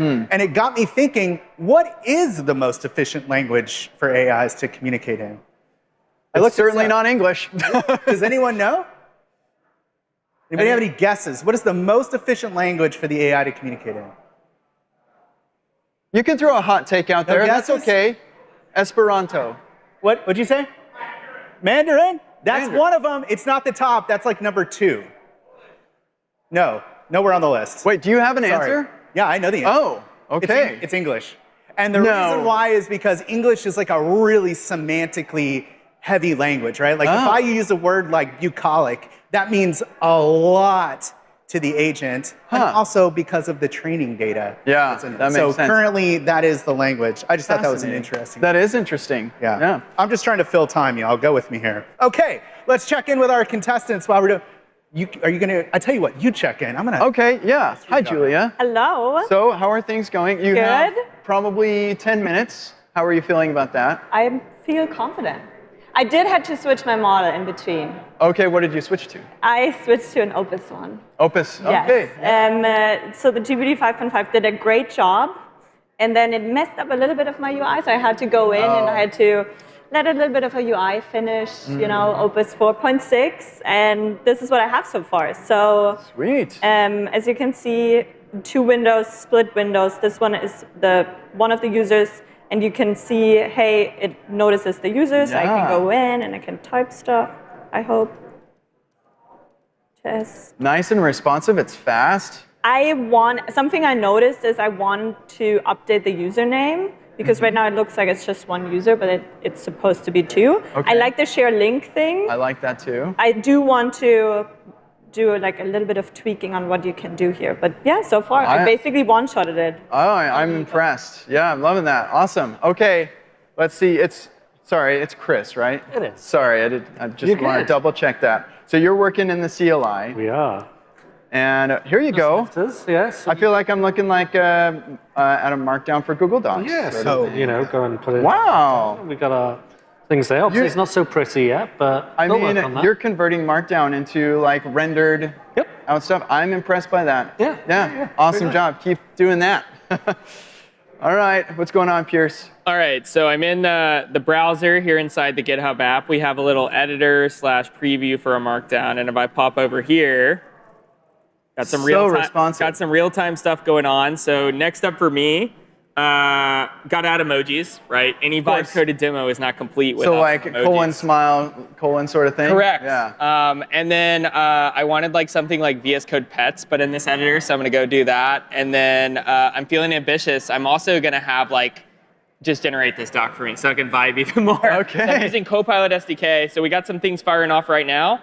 I'm a little nervous. That's a lot for 10 minutes, but we'll see where we land. I love the ambition, and you're scope creeping on all of us right now. That's exactly right. I love it, Pierce. All right. Harold, how is it going here? So it's already done. Whoa, really? This is the app? This is the prototype based on the 3 prototypes before. I kind of pick and choose, like, these are the features I want, make me combine one. So, and then I gave this prototype, it did also an analysis on what should the architecture be. There was like a separate research query I ran, and now combine the research plus the prototype, and now I have 3 agents doing that in different work trees, and maybe one of them wins. Okay, hey. So they all got slightly different prompts. Like one was build it based on my Copilot CLI sessions and just extracts all the plans. The other one I got a different spin, so I just more agents. Yeah, to get to maybe the best winner. I tried it last time too, and I think I won. I didn't win. But in your heart, you won. So, you know what? In your heart, you might win this time too. Yes. You're not very cost sensitive, I notice. You're just why 3? Why not 12? So 2 of them run on GPT and another one on 4.6. So it's somewhat models against models as well. Okay, yeah. We'll see what makes better. I love it. I'm excited to see what it comes up with. Good luck. One's done. Let's see. Oh, hey, here we go. Let's see. Now we're going. Okay. Working. So this is actually coming out of my sessions already. So this is a full product. Other people are making features of a product, but you're doing the whole thing. No. But my agents MD clearly says, don't build a product. We build a concept. Like, otherwise, it's like doing migrations. Oh, right. Yeah. Watch out for that. If I pivot, we need to throw everything out. And keep moving, right? Yeah. You want to make this as messy as possible. This is the one. This is my favorite thing to tell the agents. How many of you all did an Agents MD? No? Yeah, I didn't. Oh, you made an Agents MD as well. Awesome. Yeah. Well, cool. I'm looking forward to seeing it, Harold. Good luck. Good luck to everybody. How are we doing? Are we going to be able to vote on this, or are we going to have to fall back to raising hands? I don't know. So I was able to. That's interesting. It says 127. because it's not public yet. Anyway, so I was able to make it so that when you click, it writes to the JSON file. Yeah. And so Julia gets recorded 1 vote. And then I said, implement the WebSocket. It said that it did. So theoretically, now, like if we had 2 of these instances open. Yeah, just refresh that one. There should be a way to like do this on Mac, right? You can arrange windows on Mac, can't you? There we go. So this one here, let's just refresh. So okay. You should, in theory, let me make sure this is refreshed too. We should be. Yes. Oh, okay. Are we done? Let's just try it. Can we test it out? Can you? Yeah, you're gonna have to. Well, no, I have to make it public first. It's not public yet. So let's go back here. This will be to be clear for all the the technical people in the room. This is a trial run. This is not the final vote. We're testing. Now, okay, should we test before we redesign? Because we're about to make this app pop. What do you want to do? Let's pop it. Okay, we're not testing it yet. Here's what we're gonna do. I'm gonna use Opus 4.6, and I'm gonna use a skill that I created that knows about my design aesthetic, and that aesthetic is called poster board. It's just what I call it. And it defines a color palette, it defines typography, and it tells the AI to avoid specific things. So what I'm gonna do now is, I am going to say, give me 10 mocks for this site, put them in the same file, use the poster board aesthetic. Can you tell it also to spawn multiple subagents to do this so that it's not doing one at a time? Yes, we can. So it's writing the same file. I tell you what, we'll try. So we're gonna say use the poster board aesthetic, and I'm just gonna point it because I don't have it installed here. Normally it's a skill, but I'm just gonna give it the gist. And then if we want to use multiple subagents, all we need to do is it Control A to go to the front. It is okay. It's just fleet. So there's a command. Okay. And then the CLI's job is now to figure out like which work can be parallelized here. Can we actually do this? And so, yeah, that's what we're gonna do. So I do this a lot when I'm designing. I like, give me 10 designs. I'll pick the one that I like the most, and then I'll iterate on that one and say, give me another 10, and like whittle it down until I get to something that's fairly good. And just so you know what we're after here, like if we go to, so let's go to, not AI Town, that was a fun experiment though, but like, here's some of my projects. Like this is what the design is gonna look like, right? It's the same. Any of my projects all look the same. Here's another one, right? They all have this like similar aesthetic. Some are light, some are dark, same color schemes. I like that. So that's what we're doing here. You have a way you like to do it, and I love it. Yes, I have my own sort of design system, and I just keep reusing it everywhere, and it all looks somewhat similar. Does anybody else do that same sort of thing? I do not, and I think that's great. I'm gonna borrow that. It's great. Like I was never talented enough before to do that, but now I can. Now I'm a designer. Yeah, you just iterate with it. Like I don't like the way that looks. Try again. Exactly. Okay, so it actually it's sent off to an agent here. It's using a general purpose. So it looks like it could not parallelize decided it couldn't. It's probably because it's going to the same file. I think so, but I like it to be in the same file so you can see them all. Yeah. So pick the one that we like the most. We got 7 minutes. Oof. It's close. Yeah. Coming up on it. All right. What are we doing tonight, y'all? Is there a party or something? Where are we going? We're all in it together. Yeah. Is there a movie we should go to? Yeah. Any exciting movies coming out right now? Did something very Nothing? at the end. No? Nobody's doing anything tonight? Are you kidding me? Come on, what are we doing? We're too tired from the Chainsmokers thing yesterday. I didn't even get to see that. Was that good? It was pumping. Was it? was I was so in loud. your tech check. Oh, was it loud? Oh, it was great. Yeah, it was fun. I don't know. How many of you were up front, like right next to... Can you hear? How did you hear me say that? I don't know. It was so loud, but like I felt it in my chest. I wasn't even outside for some of it, and I was like, what is happening? That's wild. You know, I had no idea they were going to be here. And so during the keynote, I was backstage, and I'm standing there by the stairs talking to Kayla, and there's this crowd of people around these 2 guys, and I look over and I'm like, who are these 2 guys? Right, like just standing right there. And then they went on the stage, they're like, the Chainsmokers. What?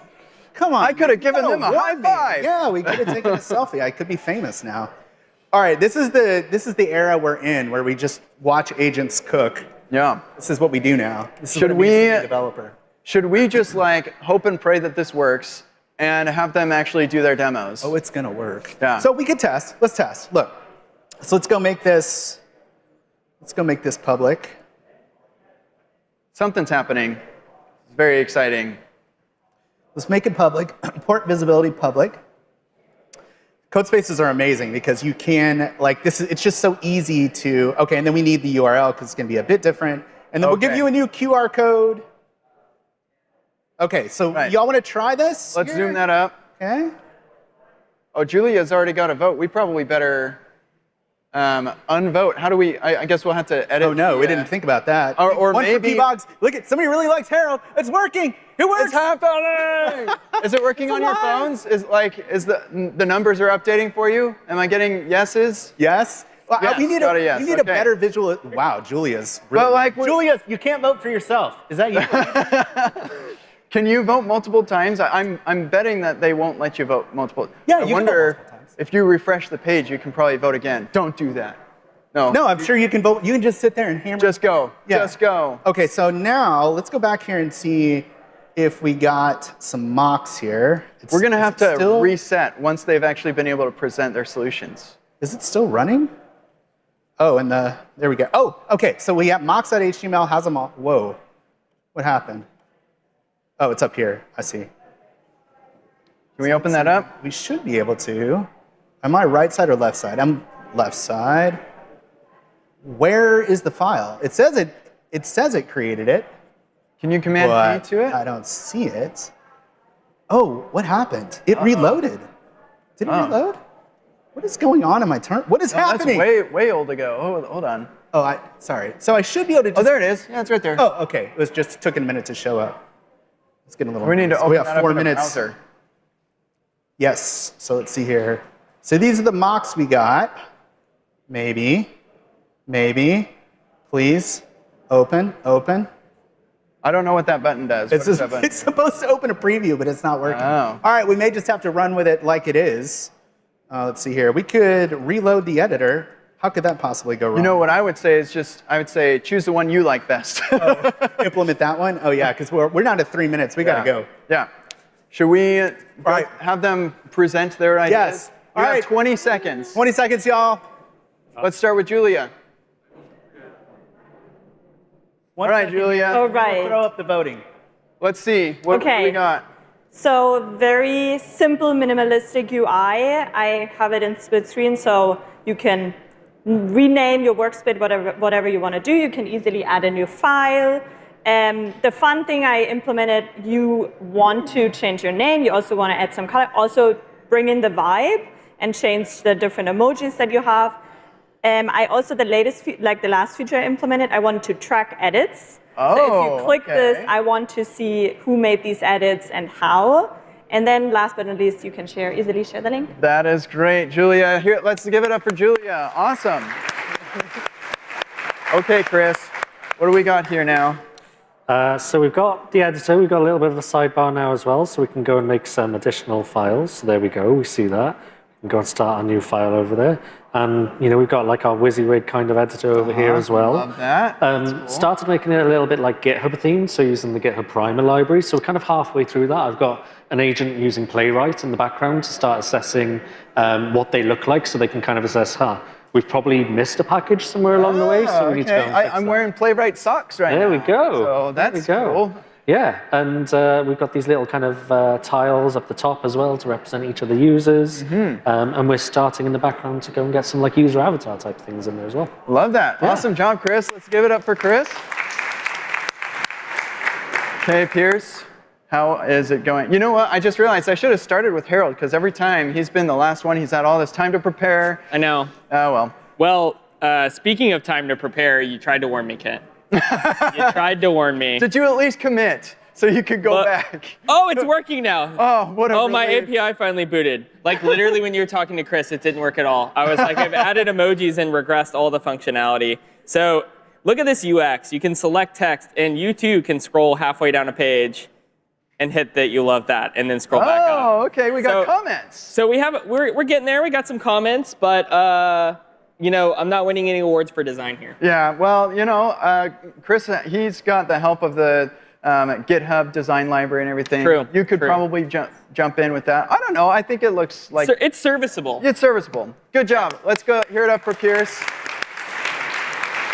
And Harold, with 1 minute left, you got 20 seconds. What do we got? It's working my pitch deck right now. So if you to get funding. We are in San Francisco, so I got yeah, you got to sell it. Presence history. No, actually, let me show you. So we have two versions. So with one, the reading room, powered by all the PlanMD that I already have locally. So it just discovers it. Actually, if I refresh, we see it's reading all the sessions. It's actually working. So this is actually the plan that built this prototype. So I'm looking at the plan, and I can go into edit mode. So I think the live editing in Google Docs, I don't want to edit Markdown anymore. I want my agent to edit Markdown. So it's more around quick actions and commenting.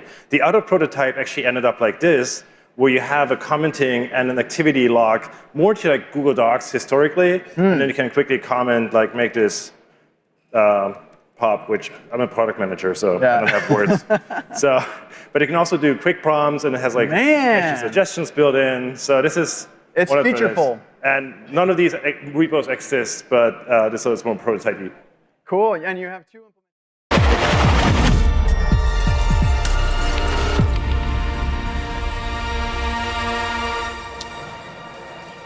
Hello, my friends. Coming up, we have Foundry Toolbox. But before that, take a look at some of the cool stuff happening here with GitHub.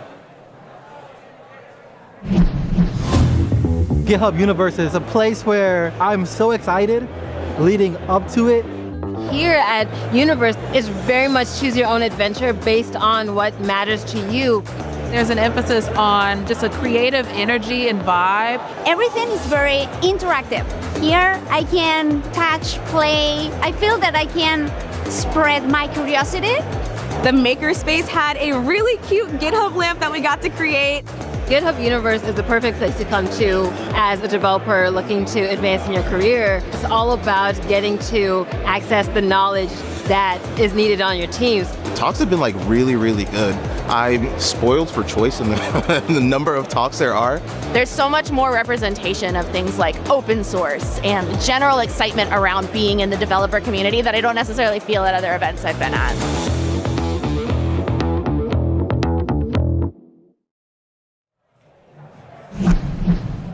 Hello, my friends. Welcome back to the build stage. I'm so excited to be here with my friend Linda and Atol. Now, I have a confession to make. So Linda and I worked on the same team for a little bit. Yeah.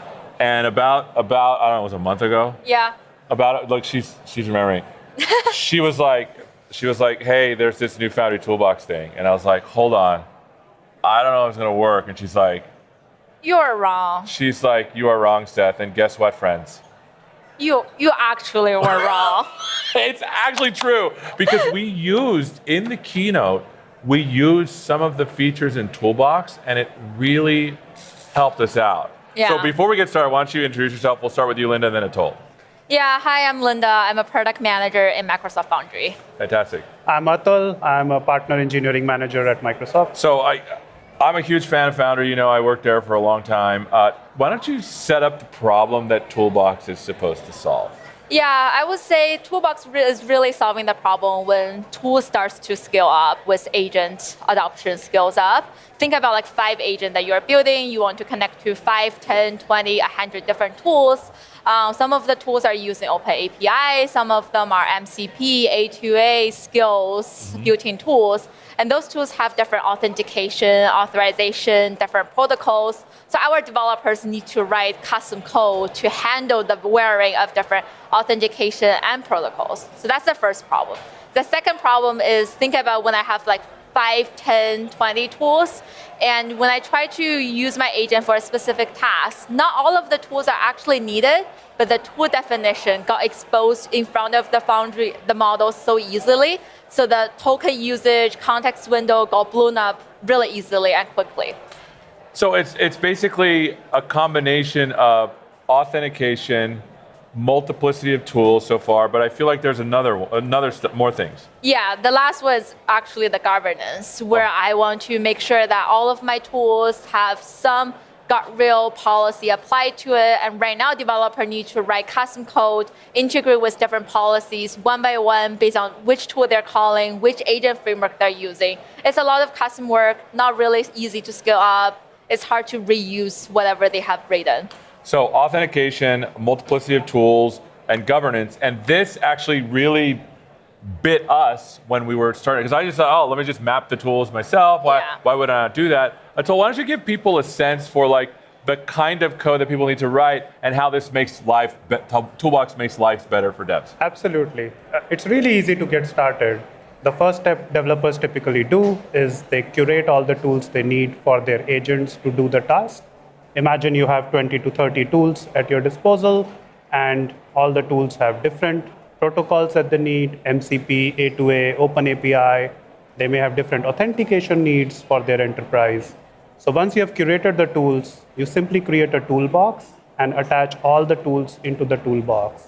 What Toolbox gives you as a response is basically an MCP compatible versioned endpoint, which you can attach to your agent, and then agent just interacts with Toolbox to invoke the right tools on demand. When, as Linda talked about the context board bloat problem, Toolbox enables you, like you just simply add a tool search tool, and then once you have tool search tool enabled in Toolbox, then Toolbox internally takes care of routing and selecting the right tool for your agent task at hand without exposing all the context of the tools and their description to the agent, and that saves multi-fold context bloat, token usage, and cost, right? And finally, if for governance, you simply create a guardrail in Foundry, attach the guardrail in the toolbox, and then Toolbox starts working for all the pre-tool, post-tool invocations. The guardrails are applied out of the box. It's really that simple. All you do is click few steps, create a toolbox, invoke the toolbox, and that's it. It works across all the frameworks. It works across different compute infrastructures, and that's it. So one of the things that I was telling you, the reason why I stressed about it originally is because if you put too much in a tool, in an MCP tool, for example, it could potentially pollute your procedural memory, context space. But you had already solved that in your mind, and you talked a little about it. Why don't you expand on that a little bit on how this fixes that? Yeah, so basically that's the tool search capability. So with tool search, we only find and retrieve the most relevant tools based on a user's query, based on each time's the user prompt. It will find the most relevant tools for a specific user prompt. But we understand some of the tools you want to expose to the model all the time. So we have also the ping capability where you can ping a specific tool, so it's always exposed to the model. And also, Toolbox can be smarter gradually based on the behavior and the conversation that has been happening with the toolbox. We'll learn from your conversation and auto-ping some of the tools in the toolbox. So customer doesn't need to do anything. Their most frequently used tools got auto-ping. And so that's the cool part, right? Because I worried about having to actually set up all the tools correctly, but you don't have to be with tool search. But let's talk about the process. Is it effectively you're only exposing tool search as a single tool, so the LLM calls it, then it puts that tool call back on the thread? Tell us how this works. Yeah, so when you enable tool search, when you call the MCP endpoint, as the list tools part, they only see two meta tools, tool search and call tools. So the model will be prompted to call the tool search and find the most relevant tools, and then you use model's judgment to call which tool they think is most relevant. So this is even smarter than I thought. So there's only two tools that you're exposing. Yeah. Yep. Find it, call it. Yeah. Is there a way, and I don't know if there's a way, and maybe there's a better answer for this and I don't know it, but let's just say I have like a customer ID and I just want to do a tool binding. Is there a way to pass through tool bindings that way in Toolbox? Like if I don't want to put a customer ID in there every time, is there a way for me to just put that into the tool somehow? How does that work? How do I fill tool parameters out myself? So as you configure the tools, it really needs, let's say you're configuring an MCP endpoint, you just define the parameters, you just define what's the MCP endpoint to invoke, and what are the authentication modes and credentials. That's it.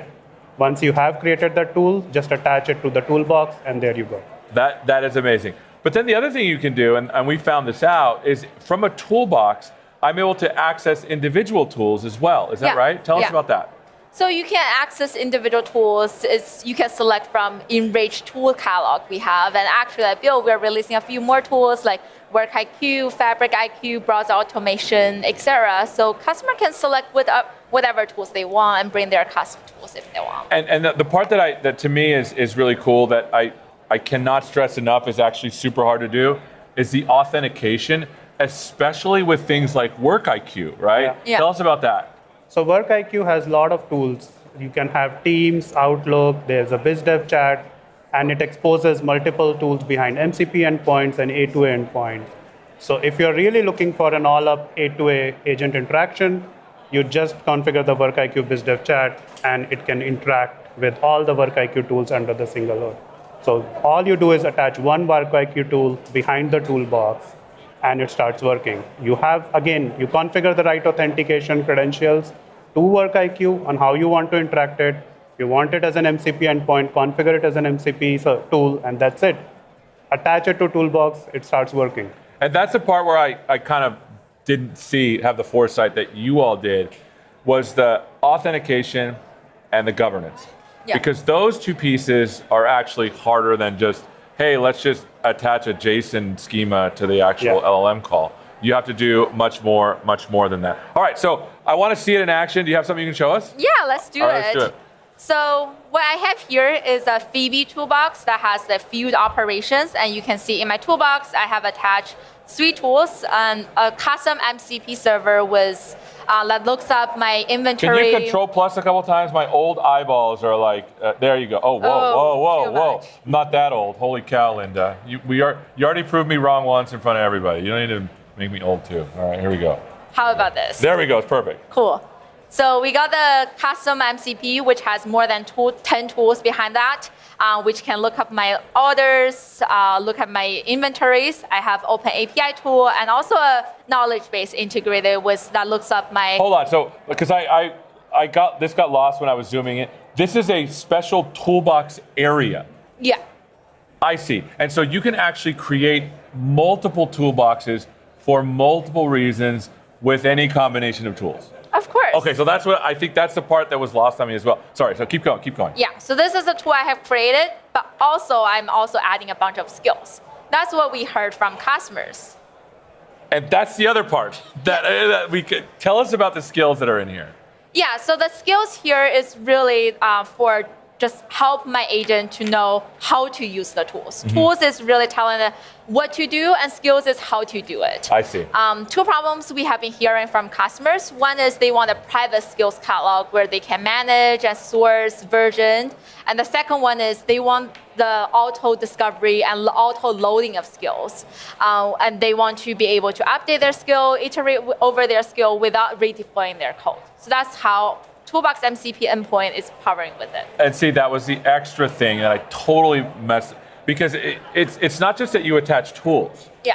Because it's the description of the tools and the parameter descriptions that really influence the procedural part of the LLM call. Correct. But you're saying you're augmenting that additionally with skills. Yes. Okay. So how does someone attach a toolbox to their LLMs? That's super easy. Okay, let's see. So here I have my endpoint. I can simply copy this as an MCP endpoint. I have my agent code written here. Ooh, Control Plus a couple times. Yes. Nice, perfect. So this is an agent that I wrote with Microsoft Agent Framework. You can use any agent framework as a tool set.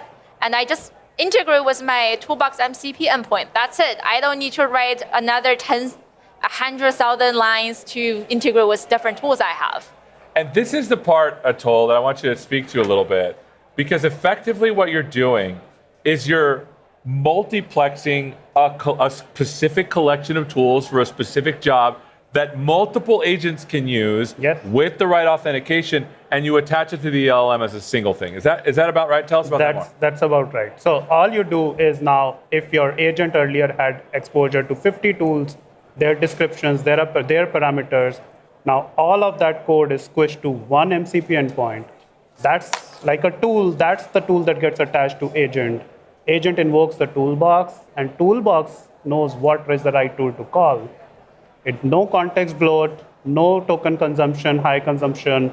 You just give the intent to the toolbox, and toolbox MCP endpoint will find and give you the right endpoint. Especially if you've enabled search. With search, yes.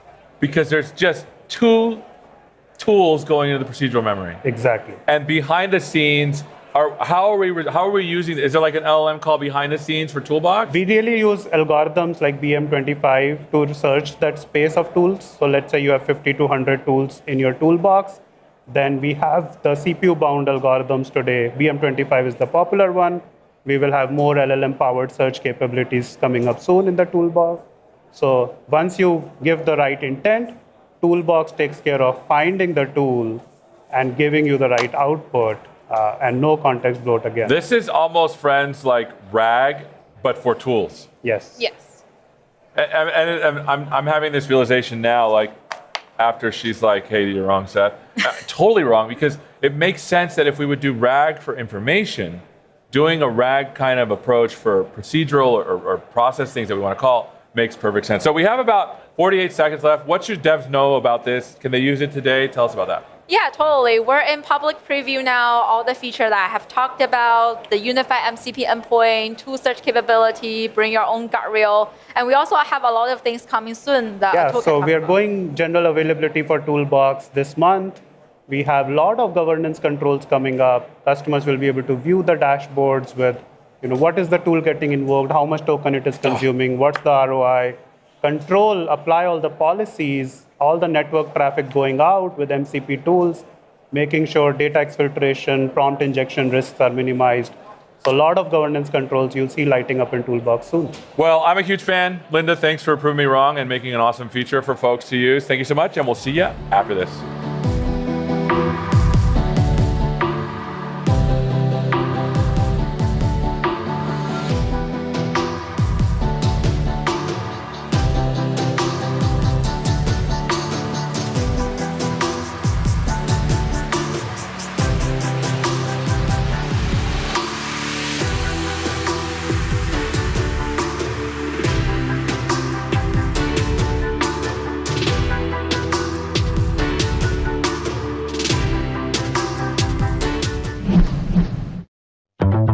The CLI team wanted to have a welcome banner for the experience. I've never made ASCII art before. I've never tried to animate anything. I've never done anything for a CLI before. But I was like, I bet I could figure this out with Copilot's help. I went to Copilot and said, build me a web app that lets me input text files and then play them back as animation. And within a half an hour, I had an MVP of that basic idea. Then I sat down with Copilot and started planning out an actual web app. I built this tool that I'm calling ASCII Motion that is exactly the tool that I wanted to exist, and now it exists. You can draw directly onto a canvas with just letters and numbers. We can apply gradients. We can use ASCII typings. Down here, I've got an animation timeline. These are individual frames that I can set the duration of and control playback. Taste and art takes a lifetime to develop. Technical skills are a whole other lifetime to develop. Copilot gives you access to those technical skills in a way that superpowers the creative skills. I'm Cameron Foxley. I'm a brand designer at GitHub, and now I'm an open source maintainer.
Welcome back. They're like, hurry up, Burke. Okay, we're doing a show here. Tom's so mean to me. He's like, come on, go, do it now, go. We're doing it live. We're live. Hey, everybody. What's up? Welcome back. Where's lunch? I was asking the same thing. I got a stale donut back there for you. I bit a little bit off of it. Are you okay with having Yeah, it's another? fine, as long as you softened up that. I sure did. I licked the whole thing. Perfect. It's ready to go. It's disgusting. How is everyone? Yeah? Having a good time? Really? All right, here we go. What are we doing tonight? Can we come? Yeah. We have no plan. We're seriously, we have No one nothing. has invited us to anything. They don't invite us to things. It's not even a joke. No, Somebody was like, there's an OpenClaw meetup at GitHub, and I was like, can I go? And they said, no. Like, what the heck? Well, I know. I went to a thing the other day, MVP thing, and nobody invited me, and they had to like write something on a name badge, like, oh yeah, you were supposed to be here the whole time. Nice. Now they tell you. Okay, Seth. Yes. We have official business to get done here. I have talking points. Yeah. We've been talking agents all day. Here is the surface. Let's talk about the GitHub Copilot Agents are great. Wait, I thought we were doing. I love AI.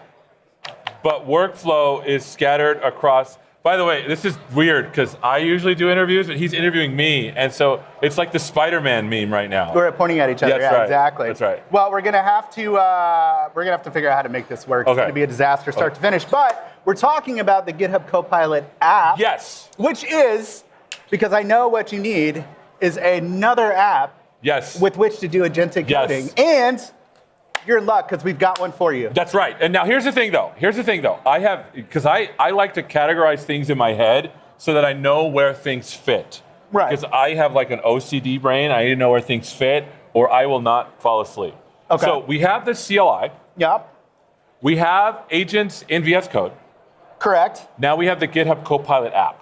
Why do we have the GitHub Copilot app? This is where I'm starting to think like it depends on where the code is in your workflow and where the projects are with respect to your workflow. Look, hear me out. Okay. When you're in the CLI, you are zoned in on a very specific project, very specific task, nothing else. Okay. And you are not necessarily super interested in seeing the code while you're doing work. You are interested, perfunctorily, right? Is that a word? Yeah, no, it is a word, but I'm not. I'm a simple man. You're gonna have to dial it back. I know. Okay, so I am not interested. I don't even know how to say it. I'm not interested in looking at the code. So what is another word for perfunctorily? Perfunctor. I think I used it wrong. We can't even think anymore. Yeah, anyway, use the CLI for this one because you're not looking at code, right? You're focused in. So that's CLI. When you're inside of Visual Studio Code, you might be working on something in a specific project, but you're very concerned about, for example, you're building an SDK, and you're very concerned about API shape. You want to see the code that's being put out. You're working with the files and looking at it. Notice that that's one click stop up, right? Because when you're in the CLI, you're literally looking at, I'm going to solve this thing and do it, but I'm not looking at the code, and if you are, it's somewhere else. In VS Code, same agentic harness, but you're looking at the code as it's going on. The Copilot app is a click stop up from that because that is multiple projects at the same time. You see? So if you're working on a lot of things at once, like you're starting your day, you might have like 5 or 6 projects. GitHub Copilot app, start your day, see what's going on. If you can go to my screen here, you can see I have a home thing. I have what am I working on? Add fetch first guidance for work IQ. You can see your particular work. Oh, I have a lot of security things I need to do. Yeah, hey, take care of those Dependabot. Dependabot. Right, notice that this is now zoomed out from I'm super laser focused on a project, not looking at code.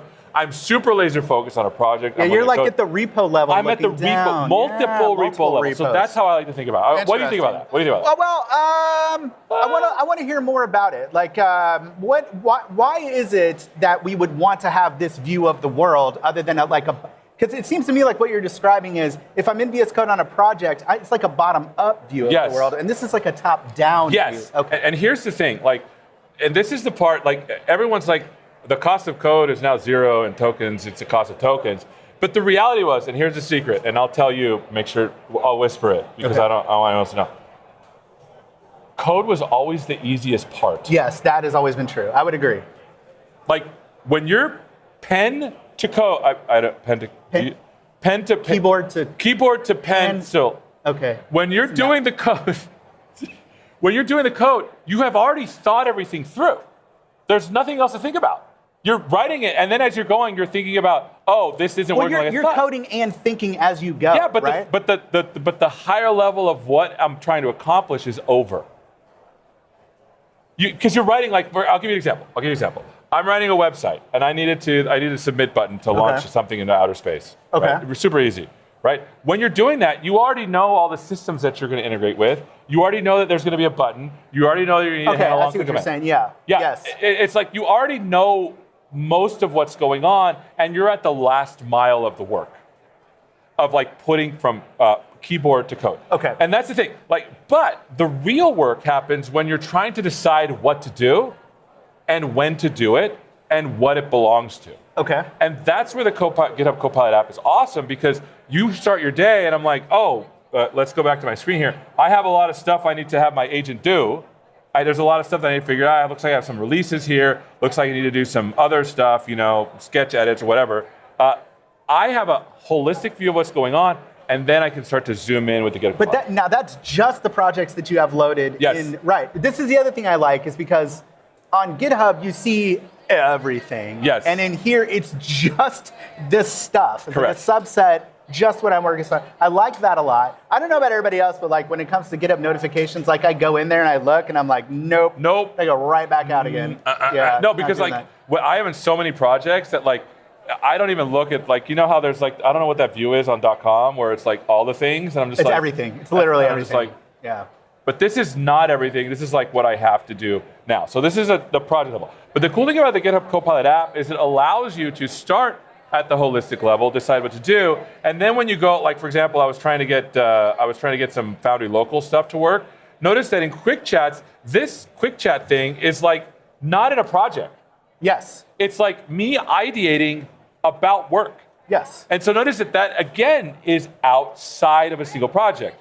Not the holistic view of life, but maybe I'm trying to think about a thing to do a thing. And that is super nice, because it can't touch any of your files. No. Because a lot of times I'll ask a question and the AI will be like, oh yeah, it's this. I went ahead and made that change. No, I just wanted to know. Yeah. I didn't want you to actually do anything. Yeah. And not only that, but this can span multiple projects. So for example, I work on a lot of side apps now that help me do presentations. I built something called CutReady. I've used one, yes. I built something called Snipsy to help me hotkey. I built something called Elusum to help me show. You should build something to help you name things. Yeah, those names are delightful. CutReady, doesn't that sound like a thing? Amazing. The Snipsy, obviously AI generated. But the thing about for sure. But the thing about it is they're all Tauri apps. Is that how you say it? Tauri? How do you call it? You gotta stop using these words, bro. No, Tauri is a real thing. Tauri? Yes. Tauri. Has anybody heard that word?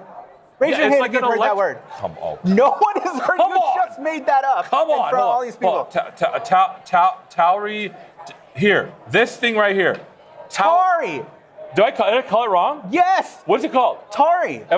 I'm showing up at a party saying a thing wrong like an idiot in front of me. I didn't know you were talking about a technology. I thought it was an English word. Oh, that meant something. No. Okay. This thing. Tauri. So this is cool, right? Because this is like an Electron super thin web view with Rust in the back end. And all of my clients. Wait, what is this? This is what you're building on? No, that's what I'm building on. Okay. Yeah. And so as I'm building these things, I've noticed that there's shared infrastructure that I'm using across all my apps. And so, for example, in the GitHub app, I can start to ideate in quick chats.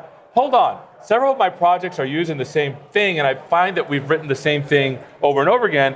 Is there a way for us to put these things together? So, for example, Agentive is the harness I used that I wrote in Rust to do agentic stuff in my Tauri. And this is where I do the ideation for this kind of thing. Now, can you click into that for a second? Yeah. Now, I did notice that in the quick chat, so down there, you actually, so the other thing I like is I'm chatting, I'm like, okay, I actually want to do this. You can then pick the project. So if you go down, you can then attach the quick chat session to. Oh, I didn't know that. Where is it? By the way. Right next to you, right next to your cursor. Over, right there. Boom! And you can just pick it and be like, okay, now go do it. So it's disconnected until you want it connected, and then it's there. It's disconnected until we're connected. Until it's connected. Like our dinner plans tonight. Right, we have none. None. We're disconnected until we're connected. Right, with all these folks. Yeah. So this is the cool part. This is the cool part about about this. But then the last thing with the GitHub Copilot app is you can actually zoom in again and start to work on like your own, for example, hey, resume, this is Elusum is my program, my thing that's an agentic, draw stuff for me to explain stuff. Okay. I can actually go through and look at all the stuff that it's doing and then zoom into the exact changes. So notice that the Copilot app allows me to start holistically with my work. I can think about multiple projects at once, and then I can zoom into a single project. So this is why these are all different apps, but they have different, for me, headspaces. So sometimes I'm in the CLI a lot. So for example, here you can see I was doing some work with Elusum in the Copilot app and in VS Code because I was interested in the API shape. But then I can go over here and take a look at some of the changes that were there. So that's how I tend to navigate these things. Now, Seth, let me tell you the thing that I love most about this app. This is the single best feature of any app Is it ever. Canvas? No. Oh, I was going to show that next. Whenever you start working on a new project, what do you got to do? Like an existing project, what do you got to do? I got to get a drink.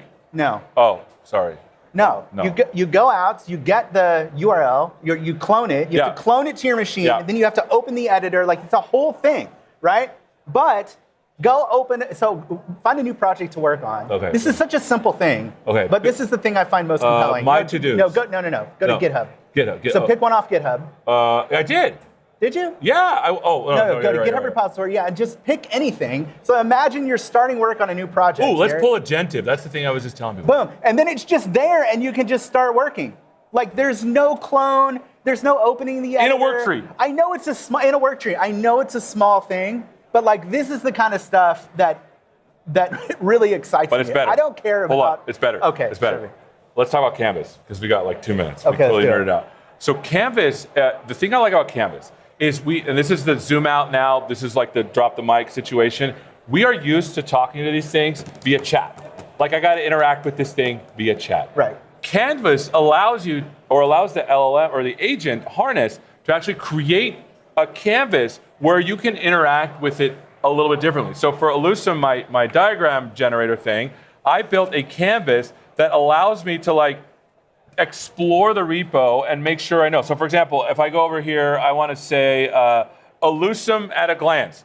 And I'm like, hold on, wait a minute. I don't know. Tell me what core is. I can actually click on this thing and it will go back.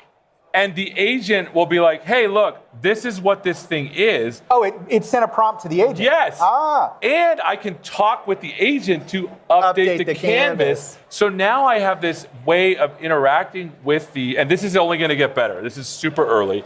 This is using the diagram generator that I have. It allows me to know and interact with the agent harness in a different way, not just chat. Yes, this is super interesting. The idea here is that you want a UI to interact with the app that doesn't exist. So you just create it because you can do that. For instance, like one of the ones that I created was similar to what you did, but I said, show me all of the projects in this app and put main in the middle and then show me how far they've diverged from main just by positioning so that I could visually see which ones were like way off, like way behind. So that's like the kind of stuff that you can't get, you can just build it. I mean, look how cool this is. I click on stuff and I'm like, hey, it's like, hey, look at, because this is the internals of how these things are drawn. And it's like, hey, the inspector is a control panel for editing, blah, blah, blah. Well, tell me about the document. And it's just very cool. And then I can also go the other way as well. And it's just a super cool feature. It's awesome. You know what I love, Tell Seth? me. I love that everything is moving so slowly and it's so easy to understand all the new features and technology. You know, it used to be hard. Now you're smearing my makeup here, Burke. I just...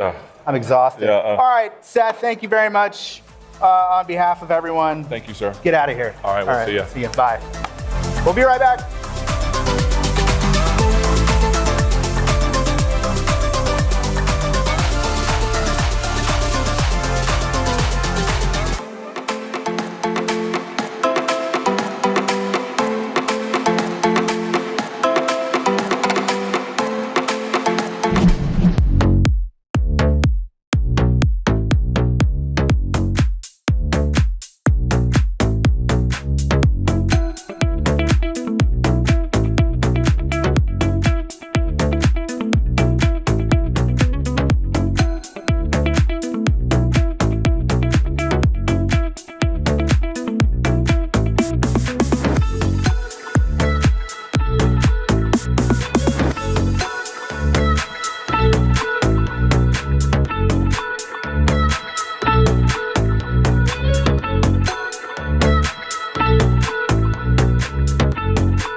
Welcome back, everybody, online, watching online, and here at Build. I see some familiar faces sticking around through every session. I love you. You especially. Thank you very much. All right, this fellow in the front. All right, now, I'd like to welcome Justin from the VS Code team is here. Here's my talking points. Let's get right to them. Sure. No. So we're going to talk today about the integrated browser, I believe, which you work on. Yes. Right. Yes. This is a feature that you built inside of Visual Studio Code. Yes. And this is a completely different way of working with, of building things and programming that is kind of showing up everywhere. It's in the Copilot app. I think the first place I saw it was Visual Studio Code. So tell me more about what this is and how it works. Sure. Yeah, to clarify, I actually don't work on it entirely now anymore. It's passed off to a couple other engineers on the team. But yeah, we started off about a year ago on this. It started in the simple browser. And one of the problems that we were trying to solve was being able to kind of have local development and help with the local development all within VS Code without leaving the browser or without leaving the application and going to an external browser. And what that ends up looking like is having this integrated browser which can do everything from launch locally hosted websites. It can also do things like log into any website that you want as well. So to kind of show off what that looks like, I'll go ahead and share my screen. There's nothing up there, but I'll go ahead and share my screen here. I'm not sure what the audience will see out there yet. Yeah, can we get Justin's screen up? They're working on it. There's a mad dash back there. It's down here. Cool. So maybe they already see that. Cool. Perfect. Oh, this doesn't change, does it? Wow. I've only been here all day. It's okay. I just got here. But Thank you. yeah, so to kind of show off what that looks like. So I'm going to go over here, and there are a couple different entry points to this, actually. So the first one is a little bit more on the nose. You go over here to the command palette, and you do open integrated browser. So I'm going to click on this. Can you zoom in a bit, maybe? Yes, let me zoom in a tiny bit here, maybe one more time. And you can see I can go over to like github.com/ and you can see here, I already logged in myself, so I'm already logged in here. But so you're just browsing GitHub yeah, inside I'm just of browsing okay. GitHub inside VS Code. It's not supposed to replace an external browser, but it's something that you can use in app development. So I'm going to go over here. I already launched this on port number 6967, but here I have a little... What is this? Pokemon. Yes, it's a little app that I've been working on just for myself. A lot of my PRs into the public VS Code repo are unfortunately based on Pokemon names. And this is just helping me kind of gauge like, oh, when exactly was this issue made? What exactly does it do? That's a Bulbasaur. I know that because it says Bulbasaur. I was a little late. I'm in the wrong demographic for Pokemon. Yeah, sorry about that. No worries. I know Pierce has been really into Pokemon recently. Yes, and I know his kids are too. Yes, big time. Yes. Okay. But yeah, something great about this integrated browser is you can do a bunch of stuff with this. So one of the original features that we had is this button up here, which lets you add an element to chat. So I'm going to go ahead and click on this, and you can see I can go over and hover on any specific element, and it'll add that element directly into chat. So this is kind of like if you had the browser DevTools open and you're doing the pick, yes. And then you're going, okay. Exactly. And what exactly does that add to the chat there? Yeah. So it adds a element screenshot. So you can see here there's a cute little photo. It also adds a bunch of information about the div, about the URL that it comes from, what the element is called. So wait a minute, hold on, if I could. So attached element, it says what the element is, the URL, the path. Yes. What is a path? Yeah, the path is just the total path just coming from the very top. Oh, okay, so it's like the walking down the tree. Exactly. Okay. And then the outer HTML, interesting. Yeah, so that can be particularly helpful if you don't want the agent to spend too long searching for what exactly we want it to work on. So you're basically giving it the page and then the element yes. out of it within the context. Exactly. Okay, very interesting. So it's pretty cool because you can also customize this. Let's say we don't actually want to attach all of the CSS. We actually have a setting for this where you can disable the CSS or disable parts and bits and pieces of this. And it includes the CSS too, yes. So it knows about the styling. Exactly. I thought it was just adding just the element.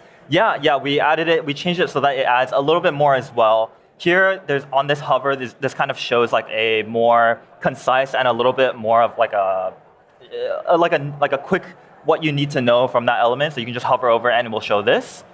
But yeah, this is a great way for you to pass off to the agent. A couple other buttons in the integrated browser. You talked a little bit earlier about the Chrome DevTools. That's something we have here as well. Sorry if this is not particularly zoomed in. That's all right. You've got a lot going on here.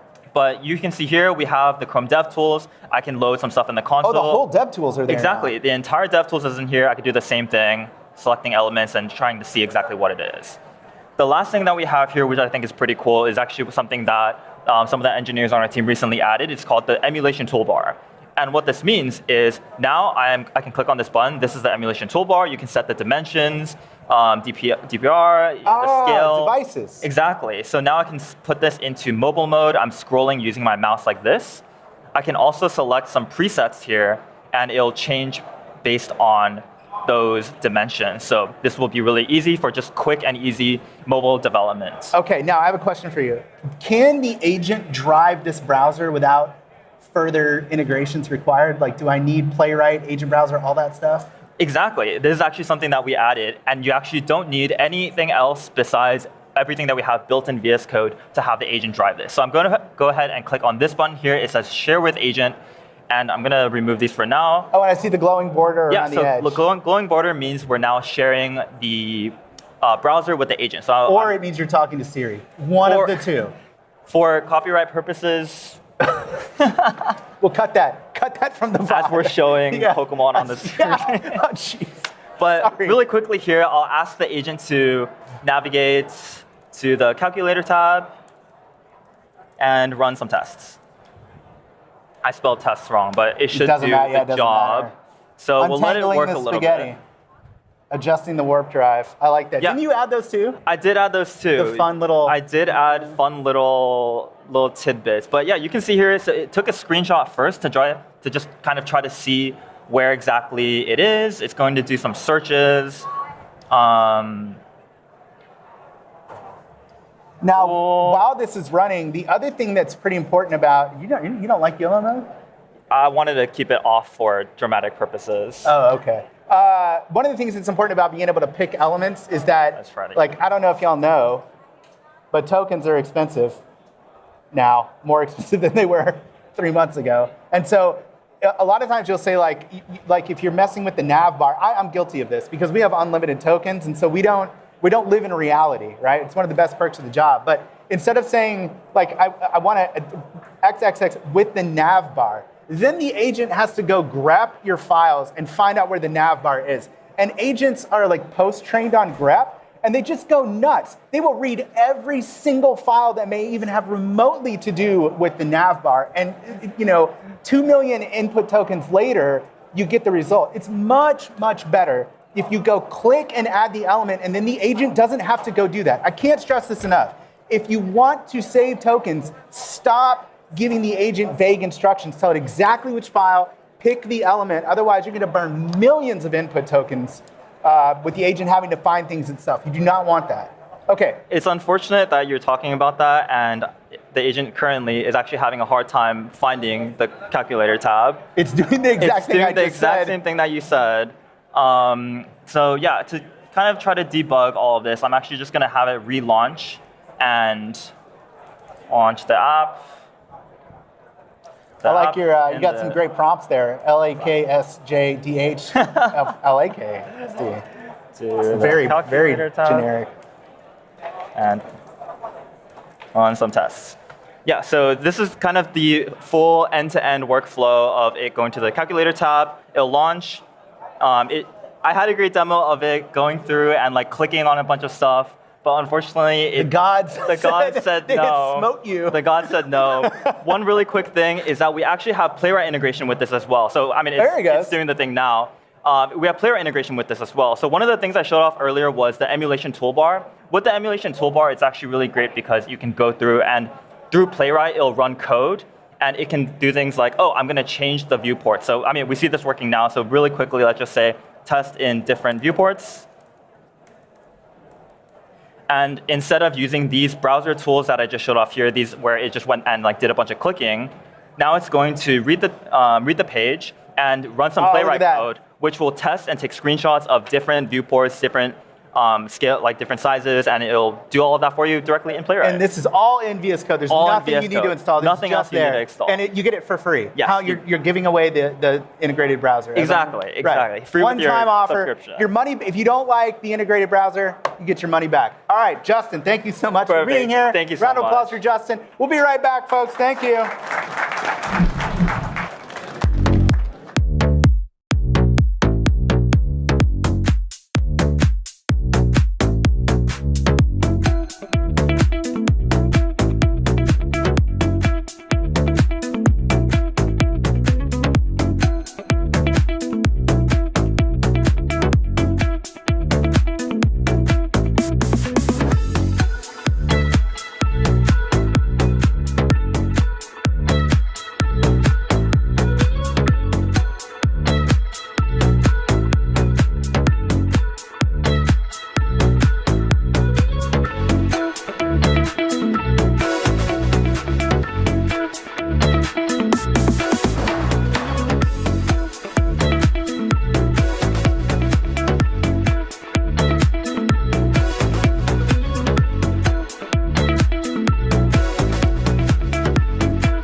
Welcome back, everybody. Now, listen, folks, I don't know if you've noticed, but things are a little bit different these days.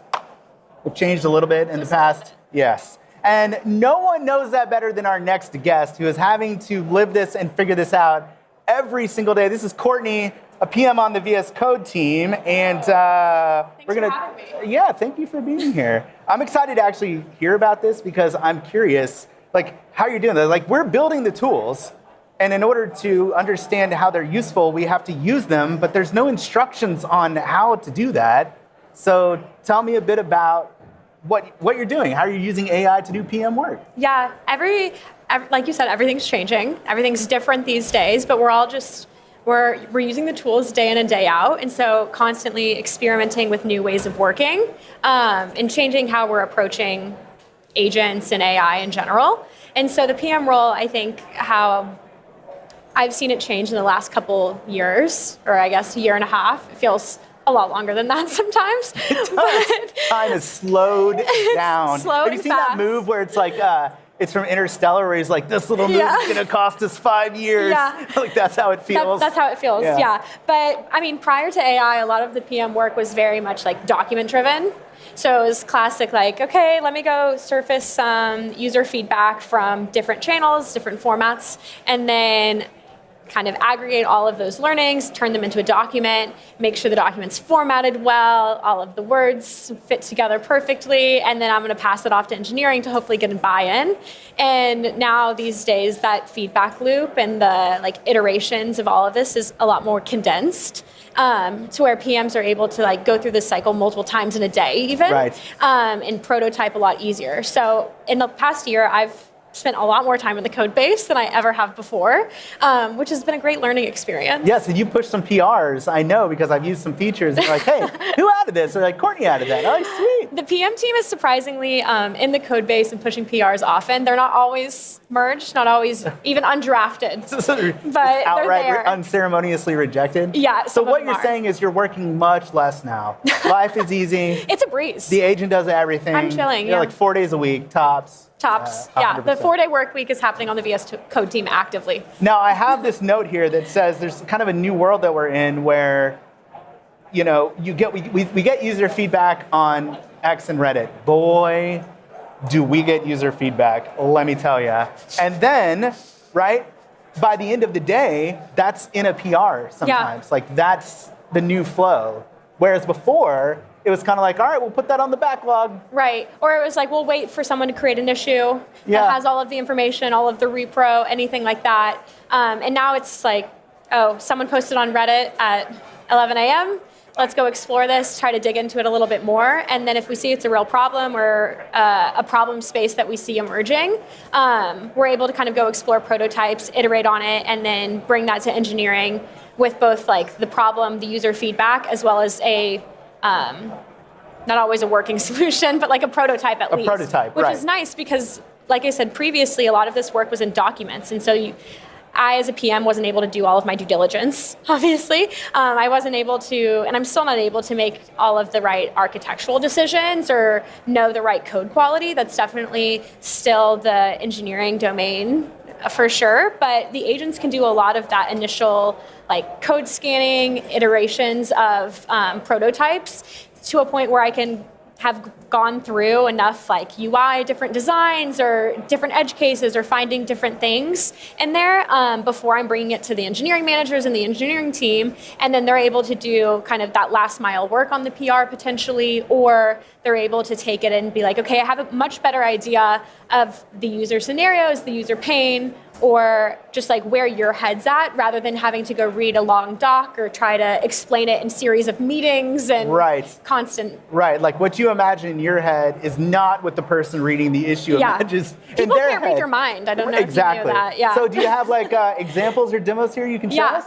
Yeah, so here's one small thing I did. So we were getting a lot of, VS Code is super customizable. It's one of the beauties of VS Code, but it also can be hard to navigate at times. And so this was back in, I think, February. We were getting a lot of feedback where people were like, do you have this setting? Can we do this in VS Code? Like, how do I navigate chat-related settings? Because I don't even know where to begin. What is this one specifically? So it was making the settings editor a little bit more navigable. So we were going to reorganize some of the chat-related settings, and then instead of having endless scrolling on the chat panel, we're going to have it paginated. So I can kind of... yes. Just show me an example there so I know what you're talking about. Let's see.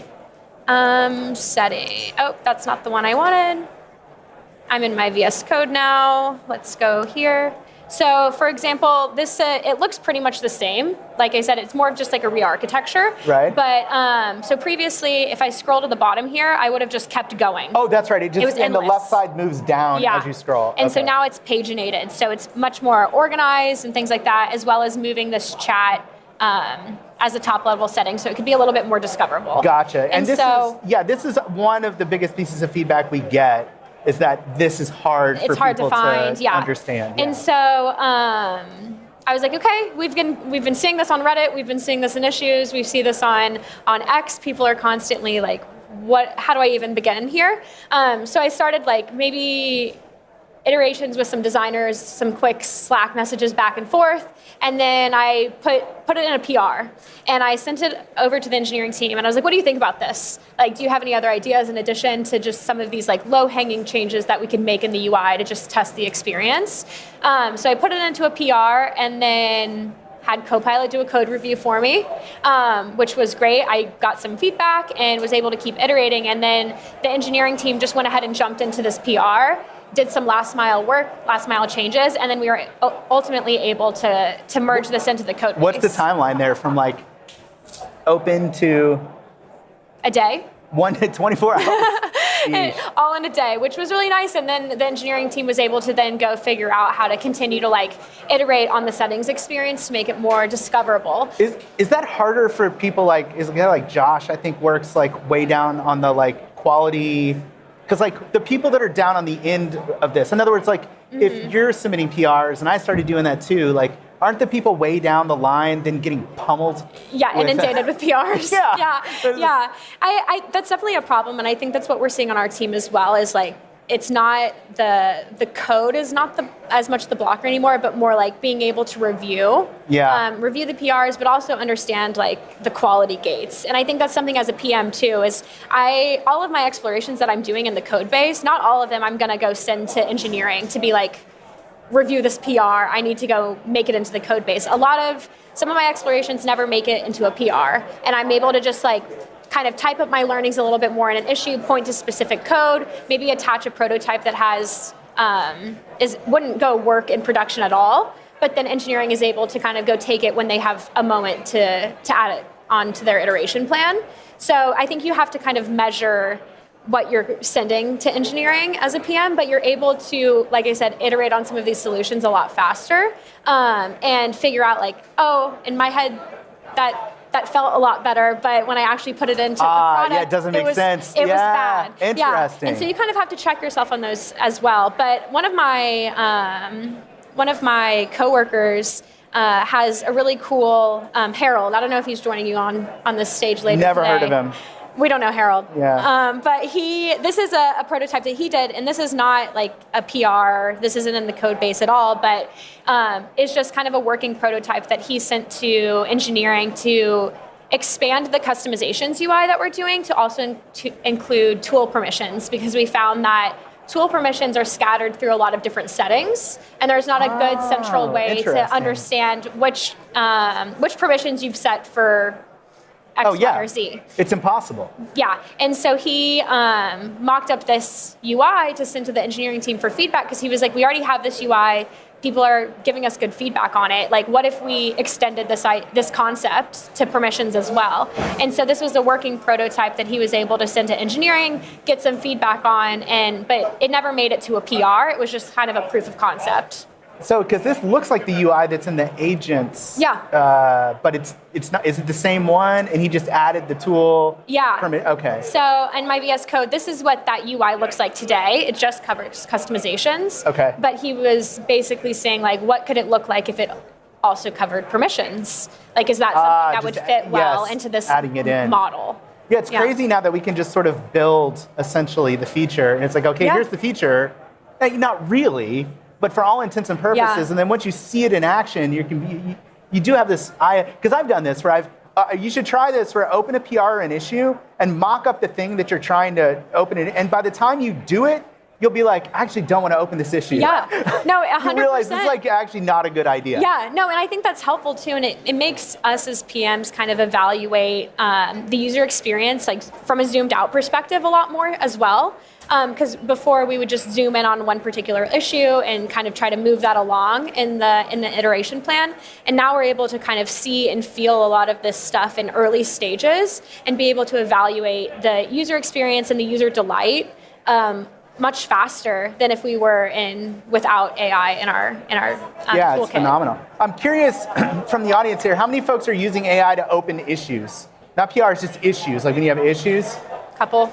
Just a couple of folks. Interesting. So that's another thing. Go back and try this because we do this as well. It's when you find an issue and you're in VS Code and you have the agent open, don't open an issue. Just go to the agent and tell the agent to open an issue. Yeah. And if it's writing verbose issues, give it instructions to stop writing verbose issues. Right? Explain as quickly as possible. Provide reproduction steps. And this is how we open issues. Anymore is just have the AI do it. So, that's a great way. I mean, I think everyone's kind of roles are evolving with AI. They're getting a lot different, but I think my role as a PM I've learned a lot more about the product and the code base itself as well. It's enabled me to spend a lot more time on like synthesizing all of the different user feedback that you get. We talked about Reddit, we talked about X, we also have so many issues, and so we're able to kind of gather those different sources and then prototype in the code base and then help our engineering partners a lot better. In this new way of working. Yeah, it's super interesting. I know we're out of time here, but from the diametrically opposed views of like AI is going to replace people to, oh no, actually, you're doing way more and you're way more in the details than you were before, right? And like PMs are doing way more than they were before in terms of the scope of work and what AI enables you. I'm finding the same thing, by the way. Same exact thing. Yeah, but it's cool because at the same time we're able to work with a lot more like different teams as well. So I get to work with you a lot more, the engineering team a lot more in different ways. So definitely encourage people to kind of experiment with different ways of working with AI and with their team as well. Awesome. All right, Courtney, thank you so much. Please give Courtney a round of applause, and we will be right back.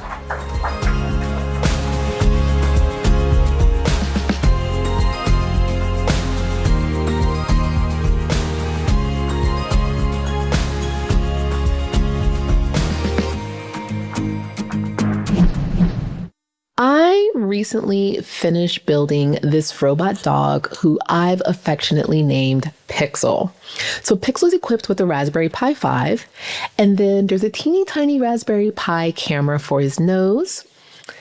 There's a touch sensor on its head, and then as you can see where all the joints are, there are servos available to help with facilitating Pixel's movement.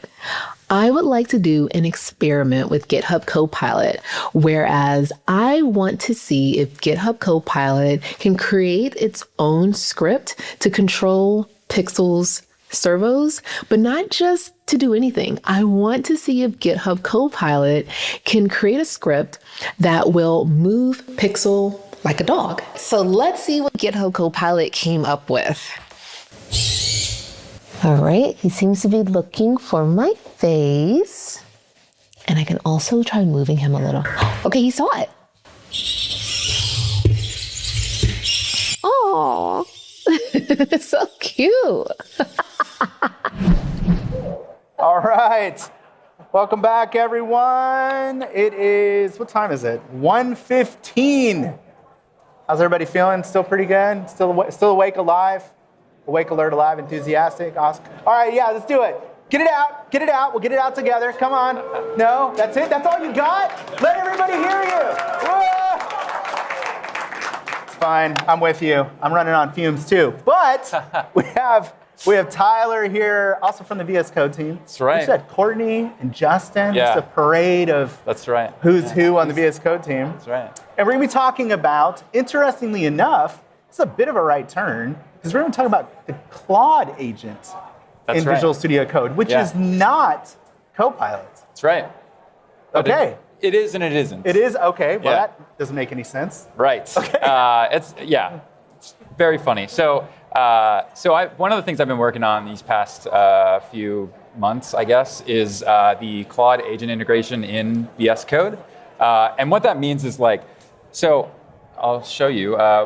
So Anthropic has an agent SDK that they ship, and so this is like the SDK, similar to the Copilot SDK, right? It's the thing that wraps Claude Code. And one of the things that we can do with this is we can leverage this SDK, but still have it be backed by a Copilot subscription. Okay. And so what that means is it gives you the freedom of choice between all of these different options between local and Copilot CLI and Claude and Codex as well. And so you have the flexibility and choice between. How many? I can't see because there's a clock there. But what is that? There's a few, and we'll cover why there's some local, duplication. Copilot CLI Cloud. Yeah. Copilot CLI again. Yeah, we'll talk Claude, about those later. Okay. So yeah. Getting ahead of myself. Hold on, Bert. Relax. Get a little worked up. Anyway, so that's the idea, is that we're leveraging the same harness that is in the super popular Claude Code, but it's still tied to your Copilot subscription. So you can leverage this today. Instead of choosing local or Copilot CLI, you can choose Claude. And this is super cool because there are a lot of enterprises that are they're exploring these different harnesses, right? And it feels like every day there's a new the number one harness is constantly changing, right? And so well, it depends on who you ask, but you log on to Twitter or Reddit or whatever, and you're like, whoa, what? Everyone's moving to a different harness? Super. Right. Awesome. We're going to do it again. And so what's nice that the Copilot ecosystem provides you is that you don't have to change your billing implementation as you just switch sign up for between another all of these. subscription. Exactly, Yeah. right? You just have one subscription, your Copilot subscription, and then you have the freedom of choice when it comes to whatever harness that you feel is right for your scenario. I'm curious, how many folks have multiple subscriptions to different? That's a lot of folks. Right? How many people have multiple subscriptions? You just forgot, you don't know. You're just getting dinged for $20 every month. It's like Netflix. They don't want to admit that. Yeah, they don't want to. No one knows. Yeah. What's the service that you sign up for that notifies you about? I know there's one. Somebody should vibe code that. Yeah. Anyway, so just to show you that's what I'm talking about today is our integration of the Claude Agent SDK in VS Code. So I also outside of work I cosplay as an event coordinator for. Do you really? In a way. I mean, I organize events for like a greater improv community that I'm a part of. We don't have to get into that. If you're really curious, you can ask me about it, but we don't have to get into it. So I like have this festival that I'm planning coming up, and this is the website for it. And so... Did you design that? Well, I mean, I told Copilot to write it for me. There's Claude. Sweet, I kind of like that. It's good, right? Nice aesthetic, yeah, it's nice. I actually fed it so my friend designed a PDF for the flyer, and then I just fed that right in, and then I was like, make a website for this. Look, Compliment Fest, there's a whole backstory of why it's called Compliment Fest that I don't have time to get into, Rick, okay? But anyway, I've added confetti to it because you have to add confetti to everything, in 2026. It's just how That's how you know AI is good, right? Is if there's confetti. Right, exactly. So this is like, so this is the Claude agent harness using my Copilot subscription, making these changes for me. And so that, like, since we're talking VS Code, it also works in the agents window. So I've got that here as well. So this is the agents window. I think you had a couple of folks at some point talk about this, right? The agents window? The agents window. You mean just the chat? Oh no, the agents app. You call it an agents. Is it the agents app or a window? It's a window. Okay. Yeah. Yes, we talked about the agents window a little bit. Sweet. So yeah, Claude is also there in the agents window, and so that's cool. But one thing that like my team has started to realize is that we have like all of these different agents, and like we need a story for kind of like allowing more and more agents, because there are more like coming up, right? There's like Pi and other agents out there that people want to leverage. Well, we say agent and like harnesses. That's a very vague. I know. I feel like nobody knows, or a lot of people don't understand what that is. A harness, and then within the harness you have different like custom agents that you could run. Yeah, right? super confusing. But essentially, it's just like the code. It's the agent loop. Yeah. And all of the prompts and the code that's actually making all that work, call tools for you. Exactly. And there's different ones. Copilot's one, Claude Code's one, Pi is one, it's an open source one. Codex one. Codex is one, yes. Etc. Right? And so like one of the things that my team has done recently is we worked on something called the agent host protocol. And if you're curious what that is, you should take a look at this. Agent host protocol. Agent. It's in there somewhere. It's there. Yeah. Hey, Agent host protocol. What is this? And this is something that we're working on right now. And it's essentially like a protocol for communicating between like agents and clients. And so the idea is that you have like an agent host, which is running on some machine, and you can connect to that host and spin up sessions on that host. And I think you had Justin. Did he talk about like the remote stuff at all? No, he just did integrated browser. Great. So I'll show you what that looks like. So now I'll pick a different Claude here, local agent host in this case, and then I'll send a message here. And it doesn't really matter what it's doing. I mostly just want to get access to this button down here, which is allowing remote sessions. So I'm going to turn that on, and that's gonna start, and then that gives me the ability to open up here insiders. VSCode.dev/agents, and then what that gives me you can access it on the web. Yeah, on the web. And am I going to have to go through an auth flow? I'm so sorry. I try to avoid. I hope it's two-factor for your sake. It's to be fine. We're good. We're here. So I didn't know you can load the agents window in the browser. Yes, and it's connecting to. So there's Compliment Fest, right? Great. As we were seeing it before, right? It's connected to your local machine. Correct. Yeah. Okay. So I'll pick Opus again, and I'll say hi. Can you zoom in again? Zoom in. You got it. A bit more. There we go. I don't know why my window is not like fully maximized, but anyway. So this is running like on my machine. I mean, obviously, because it's in my browser. But like, I could like pull it up on my phone, for example, and like. But it's like port forwarding. It's like a public URL. Yeah, that's right. But you have to sign into to access it. Exactly. Yeah. So this is like some of the things that we're working on right now for like moving from like desktop to a phone, or like connecting to like. So you can keep working. Exactly. Stop sleeping. Burke, you need to keep working. Keep working. Keep working, Burke. Don't have dinner with your family. Prompt your agents. So That's cynical. the message here, folks. So dark. That's the message. This is where we are at Build. It's 2 p.m. We've lost. The filter is gone. All right. That's right. What else? Yeah, so those are a couple of things where we see Claude. The other thing we see is in this one. You know this one, the Cloud Agent. Yes, very familiar. Yeah, so if you go into Settings, Cloud Agent, you can like allow Claude Coding Agent and Codex Coding Agent. You'd like turn those on. Oh, so it's the Claude agent running in the cloud. Yeah. You can do that? Yes. Come on, Burke. I didn't know that. So you can delegate to Claude in the cloud. Yes. Claude in the cloud. Claude in the cloud. That's right. I'm enamored with this design because it doesn't look anything like AI. So I'll choose Claude. Sorry, Cloud. Cloud. The amount of times I've said Claude is too many, all right? Cloud. I chose Cloud in VS Code, and now I'll pick Claude. And I'll say hi, and then it will go in. Whoops, I'm sorry. It will disappear. It'll disappear because I tabbed away from it. And it changes into, all right, there we go, to the cloud. So then it'll go and do the thing. I mean, I just said hi, so it's not doing anything crazy, but it's, so. Wait, you pushed hi to a branch? Sure. Somewhere a $25,000 computer is doing nothing. You pay my token bills, Burke. Yeah, sorry. But answering that prompt, wonderful. Yeah. Anyway, so that's running in the cloud.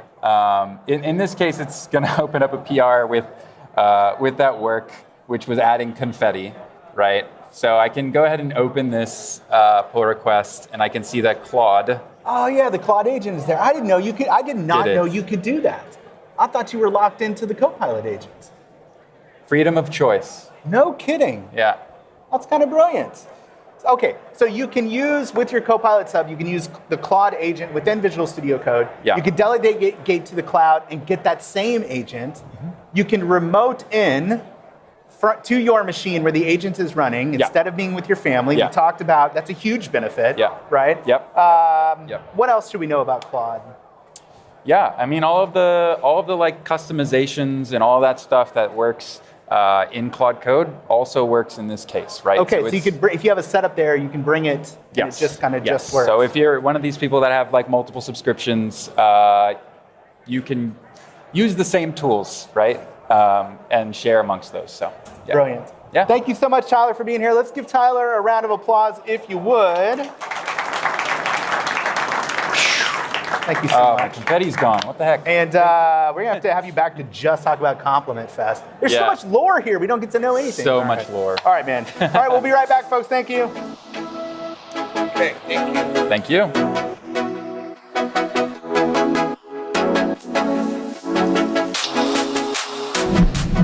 I think we're in a really interesting space, I would say, to have such a strong community of technical designers around us. But something that I've seen online and in conversations with people outside of Microsoft or our business unit is it's just so fast. Like something is changing every day. There's a new model coming out. There's a new term. There's a new skill. There's a new custom agent. There's a new harness. There's all these new vocab words that come out every day or every week. How are you keeping up? Every day someone's like posting something new about this new AI tool that they use, and it's like, wow, should I be getting all this? Should I be using this tool? And coming from the perspective of like a new grad designer and knowing what other college students are kind of learning in academia right now, I think it's really easy to get carried away with these and feel very pressured to use them. But I think it's really important to take a step back and really evaluate these tools that are being used and deciding which one is the one that you're going to commit yourself to. And once you know what to use, start building with it. All right. Hey, everybody. Welcome back. And we're joined by Joanna, who's the design lead on VS Code. How many designers are there on VS Code? There are 4. 4 designers? Yes, okay. A small but mighty design and UX engineering team. Yes, and there's actually So interesting backstory here for those of you who are here. You get to hear this. There is a UX channel in the chat, and it's one of my favorites because you'll see tons of stuff there that y'all it never sees the light of day. But like all the prototypes, you're like, I've been thinking, what if chat looked like this? And you're like, that's amazing. It's one of my favorite places to hang out and just like watch what y'all are building. Yes. Very cool. Yeah, it's great because a lot of the engineers also own UX, and so we're able to have a small team and work really quickly because everybody's thinking and sharing and owning the UX together. Yeah, it's very cool. Like I wish I was a designer. You know, like some people. Yeah, like if you could have one ability that you don't have, what would it be? Me? Yeah. Oh my gosh. Probably like printmaking, like physical posters and graphic design, like a little bit more of that. It wouldn't be like singing, like Celine Dion or something. Like you could have picked anything. I could have picked anything, and I picked something like very close to my job. You're living your best life. Okay, so almost shipped designs. Are there a couple of examples that we can see? Sure. Yeah. I mean, I have kind of a walkthrough of what our journey to the agents window looks like, and that includes a lot of things that are close but not quite what we ended up shipping, and some things that we're still thinking about. So I have here in Figma, you can see back in December, we were starting to think about what the evolution of that agents panel that we launched last fall was going to look like. How can we make it easier to switch and check on your agents while you're focused in VS Code? And so we start to play with this menu that's attached to the central search bar as a way to quickly find those things. And you can see in the product today, we have a similar menu, but we grew and learned more about the feedback. And so we started to think more about what a full screen experience would look like. Still within the concept of the same editor window, but we started with the welcome page. And we ended up shipping something close to this, but one of the key differences was what kind of information we wanted to show here. And so this took a lot of feedback, user research to learn about, what data across what workspaces do you want to see things, and we really learned that a lot of folks wanted to see sessions across different projects. Like how do you make that decision? Is it just like looking at telemetry? I mean, this seems like this stuff is hard. It's extremely hard. And when you see products that are like really well designed, that are just easy to use, that is extremely difficult to do. So I'm very curious about like how do you figure out which one of these designs is the right one to go with? It's a challenge because we're working in an existing product with existing patterns and preferences, and then trying to support new ways of working entirely. Modalities that we don't really know what they look like. And so we're learning about them on our team, and our customers or users are learning about them, and it's kind of like building the boat while it's running type thing. Yeah, or like changing the wheels on the bus. So who makes the final call on that? Is that you? Are you the one who says like ship it or don't ship it? We're always kind of improving on it, so there's not usually like a final call. We'll put it into insiders first, we'll experiment, that's right, test, run research, we'll get feedback, and then we're just kind of continuously touching a lot of these problem spaces as we learn more, as our users learn more. No one really calls it final on the team. We just kind of keep going until we're happy with it. Okay, and y'all have something called UI Power Hour. UI Power Hour? Is that a thing? I don't know. It says what it is, how it works, and why it matters at this velocity? I have no idea. No idea what that is. All right. I'm so sorry. The AI has hallucinated facts. AI and designers shipping their own fixes. Okay, with Figma MCP. Yeah, absolutely. We have taken advantage of the capability to take designs from Figma, just like this, and move them into code more quickly, and more importantly, take code and update our Figma components so that you can work in either tool, whatever's easiest for you. And all of our designers ship code as well. And so we have really? Are you submitting PRs? Yes. Now, is that a change from like 12 months ago? Or has it always been that way? A lot of former designers like David Dossett have been very integrated in the code base as well. But it's kind of a new thing for us. So we're finding that balance of when to submit PRs, when to just create prototypes, when to just work in Figma, what's most efficient. We have a lot of web-based prototypes as well that we use. Like this is from last December as well, when we were starting to talk about our new themes and color refreshes and what were some of the experimental styles that we wanted to play with. And so prototyping these to make them interactive was excellent. And we didn't end up shipping this exact code, but it gave us something to share with the team, gather feedback. And you can see some of the options that we had here, like the shadow on the panels, the lighter panels than the rest of the background. These are things that we ended up changing. Look, the VS Code icon in the top right corner with the flashing. I like that. Yeah. That's, the evolution of this is the update button that lives up there now. Yes. But we got feedback that the flashing button was a little too much. A little too annoying? Yeah. Yeah. Okay, so maybe we'll just add it for you. I really like it. Okay, so what I'm hearing, Joanna, because I heard this from Courtney as well, is that everybody is everybody is now, would it be accurate to say that like everyone's a developer? In other words, like PMs are submitting PRs, designers are submitting PRs. So that to me seems to be like a huge change. Yeah. The job is really expanded beyond just design.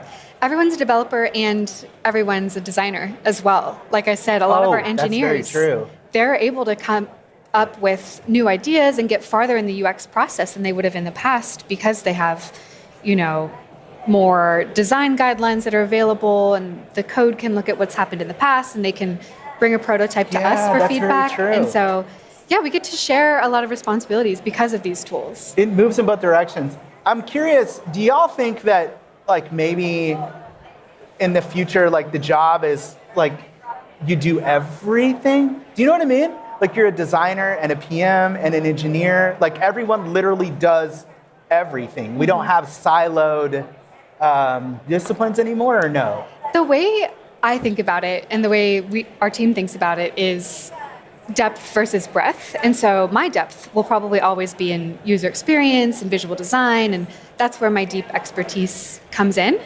But with AI, you can have more breadth than in the past. So for instance, writing a Kusto query used to take me forever, and it was really cumbersome and difficult to do. But now I can look up data on our telemetry and make decisions off of that much easier. So I can put on that like analyst hat or PM hat, even though I don't have that like extreme depth. So for those folks who don't work at Microsoft, Kusto is like a public thing too, I think, but Kusto is like a language for querying telemetry and data, and Microsoft is very data-driven, right? It doesn't just make decisions on the fly. Everything has to be backed by data. So we used to have people whose sole job was to write Kusto queries and then make dashboards and present that data. That was Devin. That's what he did. And if you needed data, you'd have to go to Devin because he's the only one who knew. But I guess now, just anyone can do it. We're able to get farther on our own.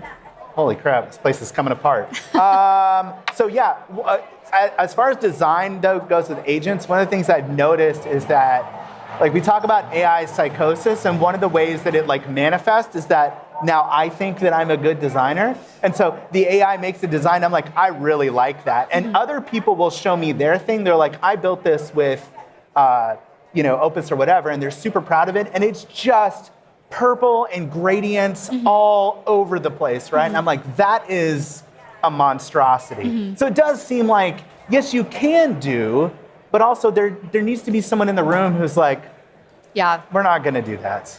Close. Yeah. That's where the depth and the taste comes in. Yeah. Having folks, and similarly, having engineers who can tell me that's not possible or that's not smart or it's going to slow down the app when I have this fun idea. Having these complementary depths really helps find the right balance for the product. So I know we're kind of off the rails of design, but I'm interested in this because if you're old like me and I've been around for so long that I've just seen everything, right? So it's taste and experience is more of just I've just done every stupid thing you can do. And so I know how it all ends, right? I burned myself every possible way. I'm just covered in blisters. How do we develop the taste you don't get to get burned anymore because the agent's doing all the work. Like I'm worried about like how do we create more of these folks? That's why having a validation loop and making sure what you're shipping is solving the problem that you intended, and you're getting feedback and you're kind of closing the loop on decisions that you're making. That's how you'll actually find out, like, is this little thing that I vibe coded, added really quickly, is it actually solving the problem, or does it have a greater sense of importance and permanence because it's out there and available? So holding ourselves responsible for making sure that the things we ship work and taking things out when it doesn't work, because it's so easy to just add. Yeah, it's fascinating. It is easy to do. I almost feel like we're at the point, especially with AI, where it's like, I don't know if y'all have ever, if there's any, are there like artists in the room, like people who paint or draw? Like if you draw, then you know that like when you're drawing, there is a point at which you should stop drawing, right? Like from here on out, you're just gonna make it worse. And I feel like that's the same way with AI. Like you can build every possible feature, but you should really stop and consider whether or not you should do that. And that's been a big theme with the agent's window, because we want to provide a place where you can focus and easily navigate and complement the craziness of running multiple agents in parallel. And that requires kind of pulling back things that, you know, historically might have been an option in VS Code. And so I'll even show in Figma here what that started to look like when we realized we needed kind of a separate window and a space to look across multiple projects and have that focused view.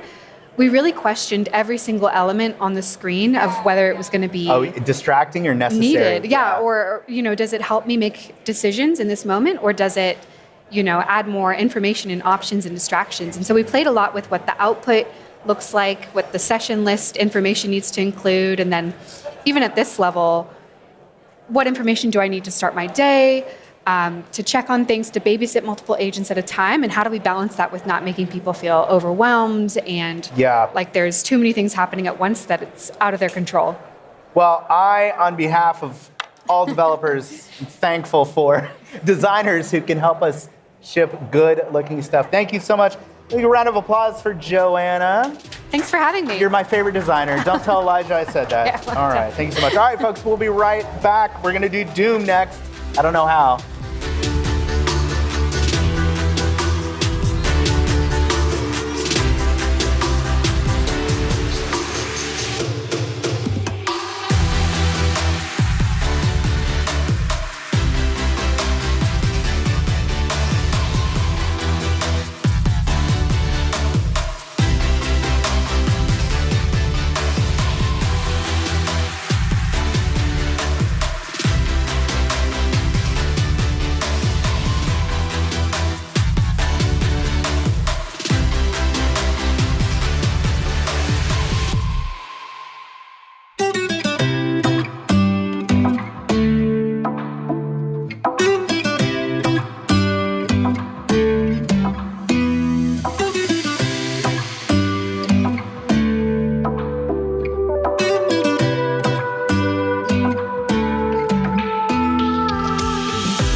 Folks, we're back.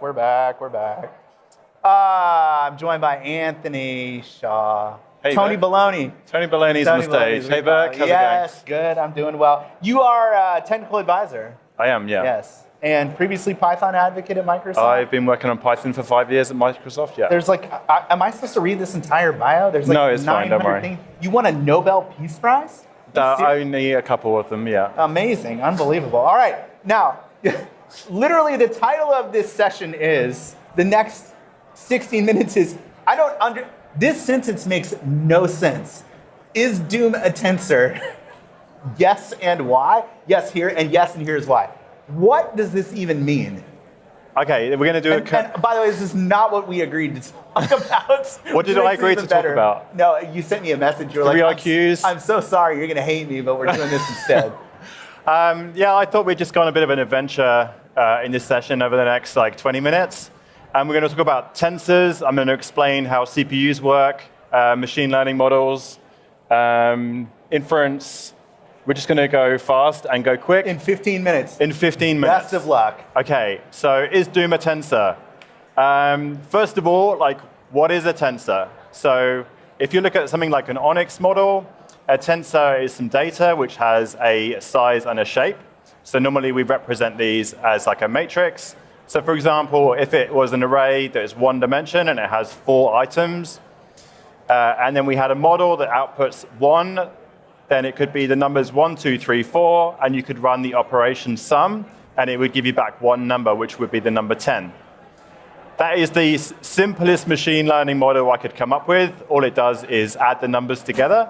It takes a sequence of numbers and returns you back the total. So we're gonna go deeper and deeper and deeper until I make Burke cry. Okay. I'm already there. It only took one slide. Okay, so that is the simplest one I could think of. Here is a tool that I love to play with called Netron. Netron allows you to actually inspect AI models and explore what's inside them. So yesterday we announced a whole bunch of new MII models, image models, there's reasoning models, there's all sorts of stuff. I love to actually just explore what's inside them, how do they work. And the way that we can do that is in Netron, we can actually open up one of those models. The model that I've got on screen is a text embedding model called Harrier.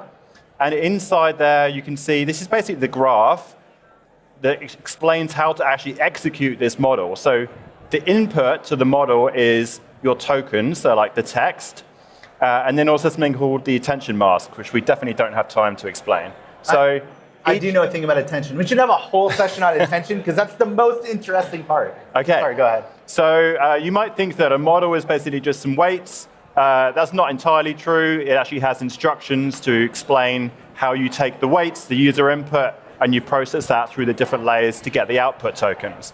So that's what it kind of looks like inside. I was looking around at this, and I've been focused on thinking about how some of these nodes can be optimized for some new hardware that we've got coming out. I don't know if you heard that announcement. I did. I was coveting it, but I don't think they're going to give it to me. Okay, yeah, we have, so we're working on a project with NVIDIA.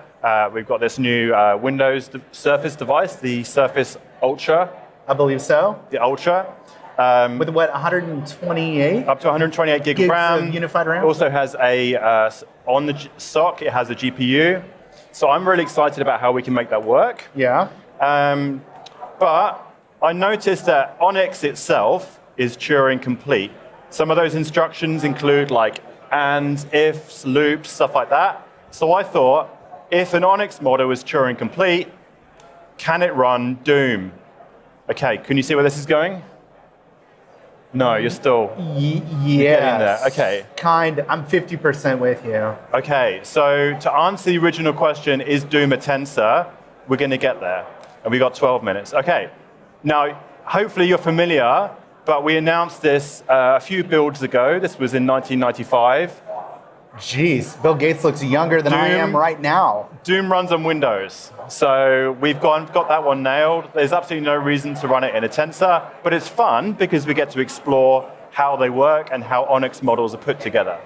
So Onyx is the model, right? Onyx is the model, and it includes instructions to how to take the user input, the tokens, process it with the weights, and compute the output. So would it be accurate to say the question is, can an LLM run Doom? Yes. Okay. That's a bizarre... I don't believe you. I know. That doesn't even make sense. They can't spell strawberry. So I thought, what is the lowest level of compute that somebody has run Doom on? And is this project called Potato Doom? No. Potato Doom, essentially they created a string of potatoes and used that string to power a small device which ran Doom. Okay, so the potatoes aren't running Doom. They're just powering the device that's running Doom. That's a little bit of misinformation. Fake news. Okay. Fake news. So I thought, if we're going to figure out... in our Hobbit land, how are we going to get this running in a model? I think we have 3 options. Is this an AI image? Maybe. Okay. Option 1 is write a C compiler, so we compile Doom from source into Onyx. That's option 1. Okay. Option 2 is create a CPU emulator. And option 3 is go for a walk. Who's in favor of option 1 in the audience? Nobody. And option 2. Yeah, that's good. Okay, option 3. Okay, a few of you. Okay, option 2 is the correct choice. If this was an adventure game from the 90s and you pick option 1, option 3, you've lost the game. It's game over, I'm afraid. So I thought, okay, what would be a simple CPU that we could emulate purely in Onyx nodes? And the answer would be the RISC-V architecture, because it's fairly straightforward. We can actually, it doesn't have that many types of instructions. I can compile Doom from source into machine code, and then I can interpret that machine code purely in Onyx. Do you believe me, Burke? I mean... Or am I losing you? I'm just a JavaScript developer. Okay. So with this, I had a little bit of a trick up my sleeve, which was that I described this problem to Copilot and said, Copilot, this is my idea. I need to get this working for tomorrow. Are you on board? Oh, you did it yesterday? No. This was a week ago. Okay. And I started off with Opus 4.7, and it wasn't convinced. It said this would take several weeks. And I rolled back to my old friend Opus 4.6, because it is a bit more gung-ho. Yeah, it is getting a little bit more like, nah, I'm not doing that. It tries to talk you out of things, I found, with some of the newer versions. And I'm like, I need you on board for this project, because we need to make this work. So I didn't have a disassembler to hand. So I actually compiled Doom into machine code, and I wanted to show you what that would look like. So I've put together a disassembler in a different tool that we can use, which is, are you familiar with this one? Excel? Okay, yeah, that's it. This is Excel. We can actually just read Doom in Excel, and we can disassemble it in Excel. Because there are not many instructions in the RISC-V instruction set, we can just do this entirely in Excel formulas. This is so cursed. Everything about this is cursed. It just gets worse. Okay, we're nearly there. So if we can understand and read, just using Excel formulas, machine code, I had a question. This is going to get worse, Bert. Okay, please. If Excel can read the machine code, can it just interpret the machine code for me? No, you're going to run Doom in Excel. Yeah, so I thought I had another spreadsheet. Wait, is Excel turning complete? It turns out yes is the answer. No way. So I added a sheet which is the program, and then I added a sheet which is the memory or the RAM. So the RAM would get stored there. And then I basically just added the registers as columns in the spreadsheet. And you can just do flash fill in Excel. The problem with this implementation is that you have to keep dragging down, otherwise you run out of instructions. And Excel, unfortunately, only has up to about 1 million rows. So, oh, really? There's an upper limit? There is an upper limit. And you discover that by doing experiments like this. You found it? We found the upper limit. At which point what happens? Like the whole thing just freezes? I think it just runs out of letters on the left-hand side. like literally there's just no more rows? Oh, no. There's nowhere for it to go. It's like, this is like going to the end of the internet. Like, have you seen, you remember that commercial where it's like, you have reached the end of the internet, and the guy's like, there's nothing else to do. You reached the end of the internet. We've reached the end of Excel. Okay, so that's point 2. Doom runs on Excel. I think we've ticked that box. Did we already know this? No. This is new. This is live and announced at Build 2026. I've created the promotion. Yeah, here it is. We've added this promotion to our Build announcements. It should be in the... Why is it all from 1985?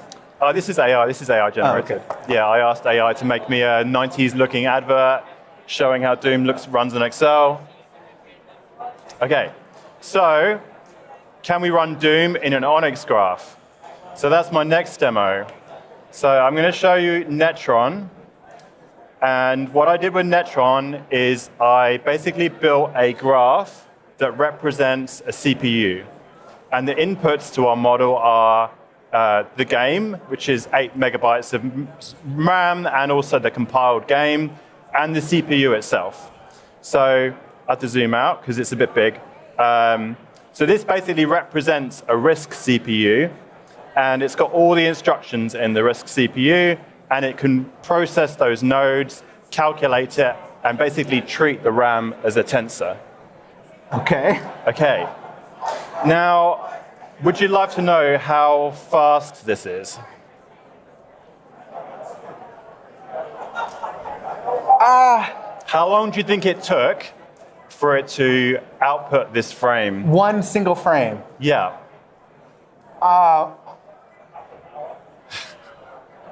Yeah, how long did it? It's got to be something like 30 minutes. So I set this running, and I was going to one of my kids' soccer games. It was a long drive to get there, and I said to Copilot, when you get the first frame that is not just black, I want you to go and drop it in my OneDrive, and then send me a ping on Teams, so that I can just have a look at it and see what it did. And I'm jumping around like a silly person on the soccer pitch because I saw this flash up, and I'm like, I can't believe it worked. But it was 6 hours. What is the frame rate on that? So I don't know how many decimal places it was, but I worked out if this was a CPU, it would be 2,000 hertz, or 2 kilohertz. It would be a 2 kilohertz CPU. So I had a bit of a conversation with Copilot. I was like, your graph implementation of this Onyx model, this is not performing. Like, what can we do about this? Very well. There's room for improvements. So that's where I want to kind of change the tangent of this talk from something entirely pointless and exploratory into actually what can we do in scenario areas like this where Copilot or something like it has put together something and you're not happy with the performance. Now, my tips with performance generally are like work with the cheapest and easiest thing first, which is caching. It's always caching. You just cache the output. I think like computer systems these days are just caches and caches and caches. So for Copilot, I'm like, okay, how can we cache the output? Okay. It couldn't do that. It couldn't cache the output? No. Okay. The other option is you reduce work, so you just reduce the amount of compute that you have to do. So after a couple of iterations, it compacted that graph and actually thought about it and tried to reduce the number of nodes. And the next option is... How much did you get out of that, number 2? I got to about 4 kilohertz. Okay. Just one image every 5 hours? Yeah, I think it's three frames, 1 frame per 3 hours. Okay, yeah. there we go. So not quite playable. And then the other option is scale up, where you just make the computer bigger. This is currently the biggest computer we sell. It has a ridiculous amount of processing power. Is this the Ultra? It is not, no. It looks like it. I would be in trouble for bringing that on stage. Oh, okay. Yep. And the other option is scale out, but unfortunately Doom is single-threaded. So my tips for coaching AI agents on speed is that when you start them off, you need to give them a benchmark at the beginning, because otherwise they're going to make a bunch of assumptions about how to make things faster, and they're not going to base that on facts. They're not going to base that on reality. They're just going to jump in and be like, oh, we could just parallelize things, or we can introduce threads, or they're going to try all these new approaches. But if you don't start with a benchmark, it's kind of guessing whether or not it's going to be faster or slower. Okay. The other thing you can do is you can use the contrasting hypothesis or the rubber duck. Have you used the rubber duck feature? Yeah. Okay. You can use the rubber duck, which is a really cool feature in Copilot CLI, where it can kind of review things for you and challenge it. And then you as a human are the kind of one who actually has to look and see, like, did the thing that it do to optimize that make it faster? Yeah. So here is the working demo of the final result. I've sped it up by about 1 million times. Otherwise, we would use up the remaining 2 minutes. This is the Onyx model. Unfortunately, Onyx... How are you clicking? How are you... Onyx doesn't have a screen. It just outputs numbers, so you have to take the frame buffer and then convert it to a GIF. But yeah, that's the only downside with that implementation. There's no keyboard controls, there's no sound. Well, who's firing the gun? It's the demo reel for Doom, yeah. Oh, so it's running the demo program. It's just running the demo program. Wow. How many tokens were burned on this? I think it's best I don't answer that question with Martin within earshot of me. Hey, Martin. Is Anthony above me on the leaderboard? Aha! I'll take that. There is no such board. There okay. is. Oh, so, to bring this back to something concrete, yes, Doom is a tensor. That's brilliant. This is not efficient. It's not a good idea. I don't recommend doing this. The thing I do want to talk about, though, is that these nodes in your model, they are specific to the computer that you're running on. So, like some of these, for example, in the Harrier model, matrix multiplication is specific, like the implementation is specific to the CPU, GPU hardware that you run on. So I think what's really important is that if you download a model from Hugging Face or something like that, you need to understand, is it actually optimized for the hardware that you're running on? Just because you've just bought a new GPU or you've just plugged in something that has a tensor core or an NPU, doesn't mean it's necessarily going to be faster. In most cases, it doesn't actually know how to use it. So you definitely all need to learn a bit more about these models. That's my summary. Thank you for coming to my TED Talk. That was amazing, man. That was amazing. I love that. I'm going to be honest, I think I've learned more in the last 15 minutes than in the previous 6 months. So I appreciate that. And most importantly, we learned what we already knew, which is that you are a million times smarter than I am. All right, get out of here. Copilot. All right, we'll be right back. Thank you. All right.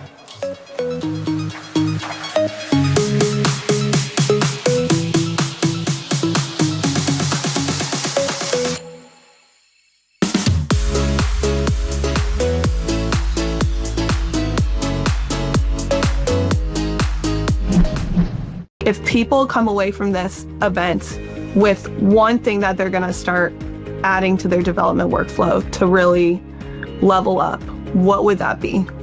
I actually think the biggest, I talk to so many developers one-on-one, and I also go visit customers who are doing big, large rollouts like Copilot, and by far, I would say the biggest limiter for people is just they have to give it a chance, right? Yeah. And if you haven't already given agents a chance, like Burke said, with Opus 4.6, the latest harnesses and models, you're going to get an amazing experience. And the thing is, you have to keep trying, because something that didn't work 3 months ago works today. Right. So the pace of advancement is, it's hard to even articulate to people. And so I would say you're absolutely right. If you tried it a few months ago and you're like, man, that's frustrating, you were right. You should try it again and keep trying it until it works for you.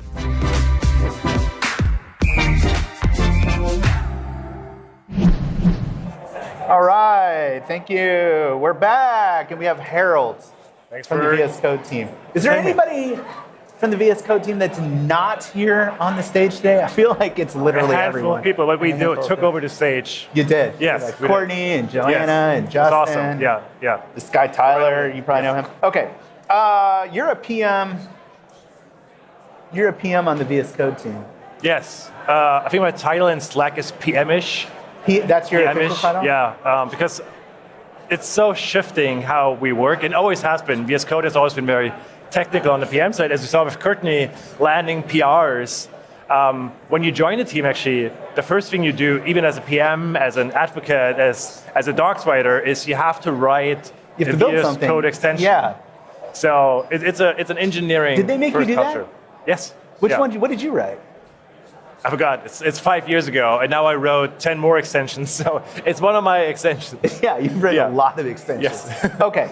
So today, though, we're talking about the agent sessions window. Is it the agent sessions window or the agent window? The agents window. Sessions was the first name. Now it's called the agent window. Now it's the agents window. What is the agent window? Yeah. So I want to quick over. So we have this classic VS Code, like how you basically would write code in the past, or how most people are still writing code. And if you want to see code, then you would use the VS Code editor. You switch between files, you're in a code mode. And we see that in the user research, that people sometimes just need to spend time in code to build the mental picture and don't necessarily work with a lot of agents. But once you start working with agents even across multiple projects, there's a lot of overhead and switching between VS Code windows and regaining context. And that's where we have the agents window, is that allows you, it's basically the same way you can just get up here, open an agents, and it opens the same workspace you have open in this multi-workspace environment where I can now have all my workspaces and all the agents that are running in PRs, in different work trees, and even remote in one place. So this is a new app? It's the same app. It's the same app. VS Code app, but a different form factor on top of it. Okay, so do I have to open VS Code to open this, or can I just open this? Eventually you can open this. We actually had a separate app for a while until you could open both. Yeah, I thought I remembered it. Yes. And then you could open VS Code from the window or vice versa. Yes. Okay, so that's coming. It's coming, yeah. Okay. Yeah. All right, so show us around here. How is this? It looks, I'm going to be honest, it looks like VS Code. Yes, so you get the same kind of homey feel of VS Code with your theme. We're bringing over more of the extensibility as well. But like all your language extension that you have installed and other extensions will power your themes the work, agents as yes, well. which is super nice. A lot of the settings of how you handle Git. So on the left, basically, as soon as you hit new, you basically ask like which of these workspaces do you actually want to spawn something in, which agent, and then you can pick the harness. We already had Tyler here to talk about Claude, and we had do those have to be local folders, or can it be? They can be remote as well. So I can pick local, or from GitHub. GitHub repo, or remote, and that's what I've actually been using a lot. So right now it's not online, but my local desktop that I have a dev tunnel running. At home? At home, yes. So, I think, do y'all know about dev tunnels? So if you don't know this in VS Code, you can go to the gear and say, turn on dev tunnels. Is it called dev tunnels? Yes. And any window you have, just any basically window, go and it in. will give you a URL that you can use to access your computer from anywhere via the web. It just puts VS Code in the browser, powered by your machine wherever it's running, secured behind your login. It's like the greatest feature in the world. Should be its own session. All the ways you can do remote. It's like the most slept-on feature of Visual Studio Code. Yeah. Okay. If you're on a remote any instance, you can basically do code tunnel, and it opens up the tunnel. You log in with GitHub or Microsoft. Yeah, I have and one it just running shows up. all the time. Yeah. So that's just working out of the box. So we have that running. But I mostly work in different repos, sometimes cross repo, sometimes remote, where I just run things on my home machine. But in this case, I have a lot of things. I do work a lot in open source, so it's nice to see everything in one place that I have going on and just check in, like how's this PR going. So it's somewhat more of a agent orchestration control center kind of situation. So Evan has each one of these are sessions. So I see VS Code. Yes. VS Code CD notes. I can't read that. Which one? VS Code docs. Yes, docs. We had the game show earlier. Oh, that's that session. Agent RC is an open source project to create custom instructions and repos. So they're in like these collapsible. Is there a different view, or is that the only view? There is a little more sorting. You can sort by updated and time and workspace, but I think that's where I hope we figure out more of the how do you really manage agents aspirations as well. Right now it looks similar to how many other UIs manage their agents. Yeah. But I mean that's an unsolved problem. That context switching, and we see that in many of our user testing and even ourselves. It just burns you out. Really, really hard. Right. Yeah. So we want to solve. That's one of the big problems we want to solve. So when agents are working or done, how do you know? Like this is one of the things I struggle with right now in all of these. For instance, in the GitHub Copilot app, great experience. Whenever an agent is done, it dings, and so now my computer is just like ding, ding, ding, ding, and I don't know which agent is done or where it is, but I don't know what else it's supposed to do to tell me that it's done. So my hack I had, if I go into my customizations, I have it off right now because it would be very interesting to get that on a live stage. I actually have, where's my hook? Let's see, that's why. I open a new window. So customizations allow you to control it also somewhat. And I know you saw demos of people doing fun things with hooks to get audio going. Yes. My favorite is if I go in customizations, also then hooks.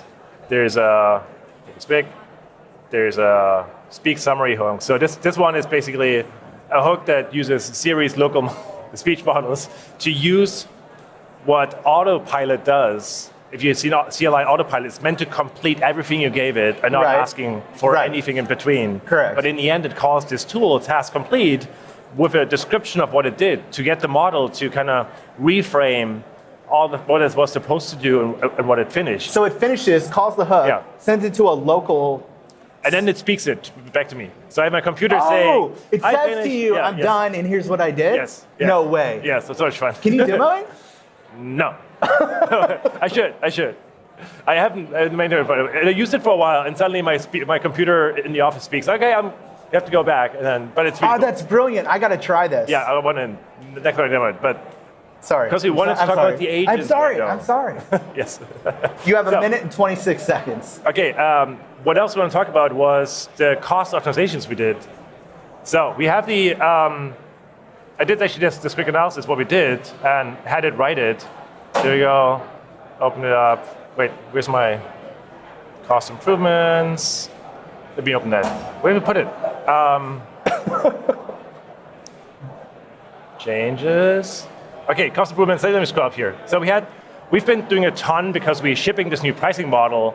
And we want to give people really the best experience, the best what they can get for the tokens. Insert tokens for them. So if you have seen the auto model we have, does routing actually based on task complexity and gives you a 10% discount of what you're running. So that's my biggest recommendation. Use the bigger model for planning and then use auto for implementation. And that will look at like what you're trying to do and then route it to the best model, including the new models. Auto does that now? Yes. So it will use MAI fast. Yeah. Oh, really? Yeah, interesting. well. Yeah. So plan with the big model. Yeah. And then send it on. Auto is not autopilot. Right. Auto is the model. Yes. Okay. Yeah. And that will save you tokens. Different, yeah. And that's like basically. Do we know how much? It's 10% discount. Yeah, but do you know how many cheaper? tokens you're saving versus like just burning it on Opus 4.6? We should eventually tell you that's a good idea, but yeah, that would be it's interesting. also automatically done, so we can maybe tell you in hindsight of what it would have been on the big model. That would be great. You should show that. Yeah, yeah. It's like when you go to Kohl's and they're like, you saved $55 today, and you're like, you feel good about yourself. Yes. You're like, I'm I need to get money smart, back, man. I'm so good at this game. Yeah, Tom I played it. Tom wants you to leave. I want you to stay. Yeah, unfortunately. Yeah. There's a bunch of stuff. You check our release notes, there's always something about cost and token savings. So check out those as well. All right. Thank you for joining us, Harold. I'm sorry I took up all your time asking dumb questions. All right, thank you for joining us. We will be right back.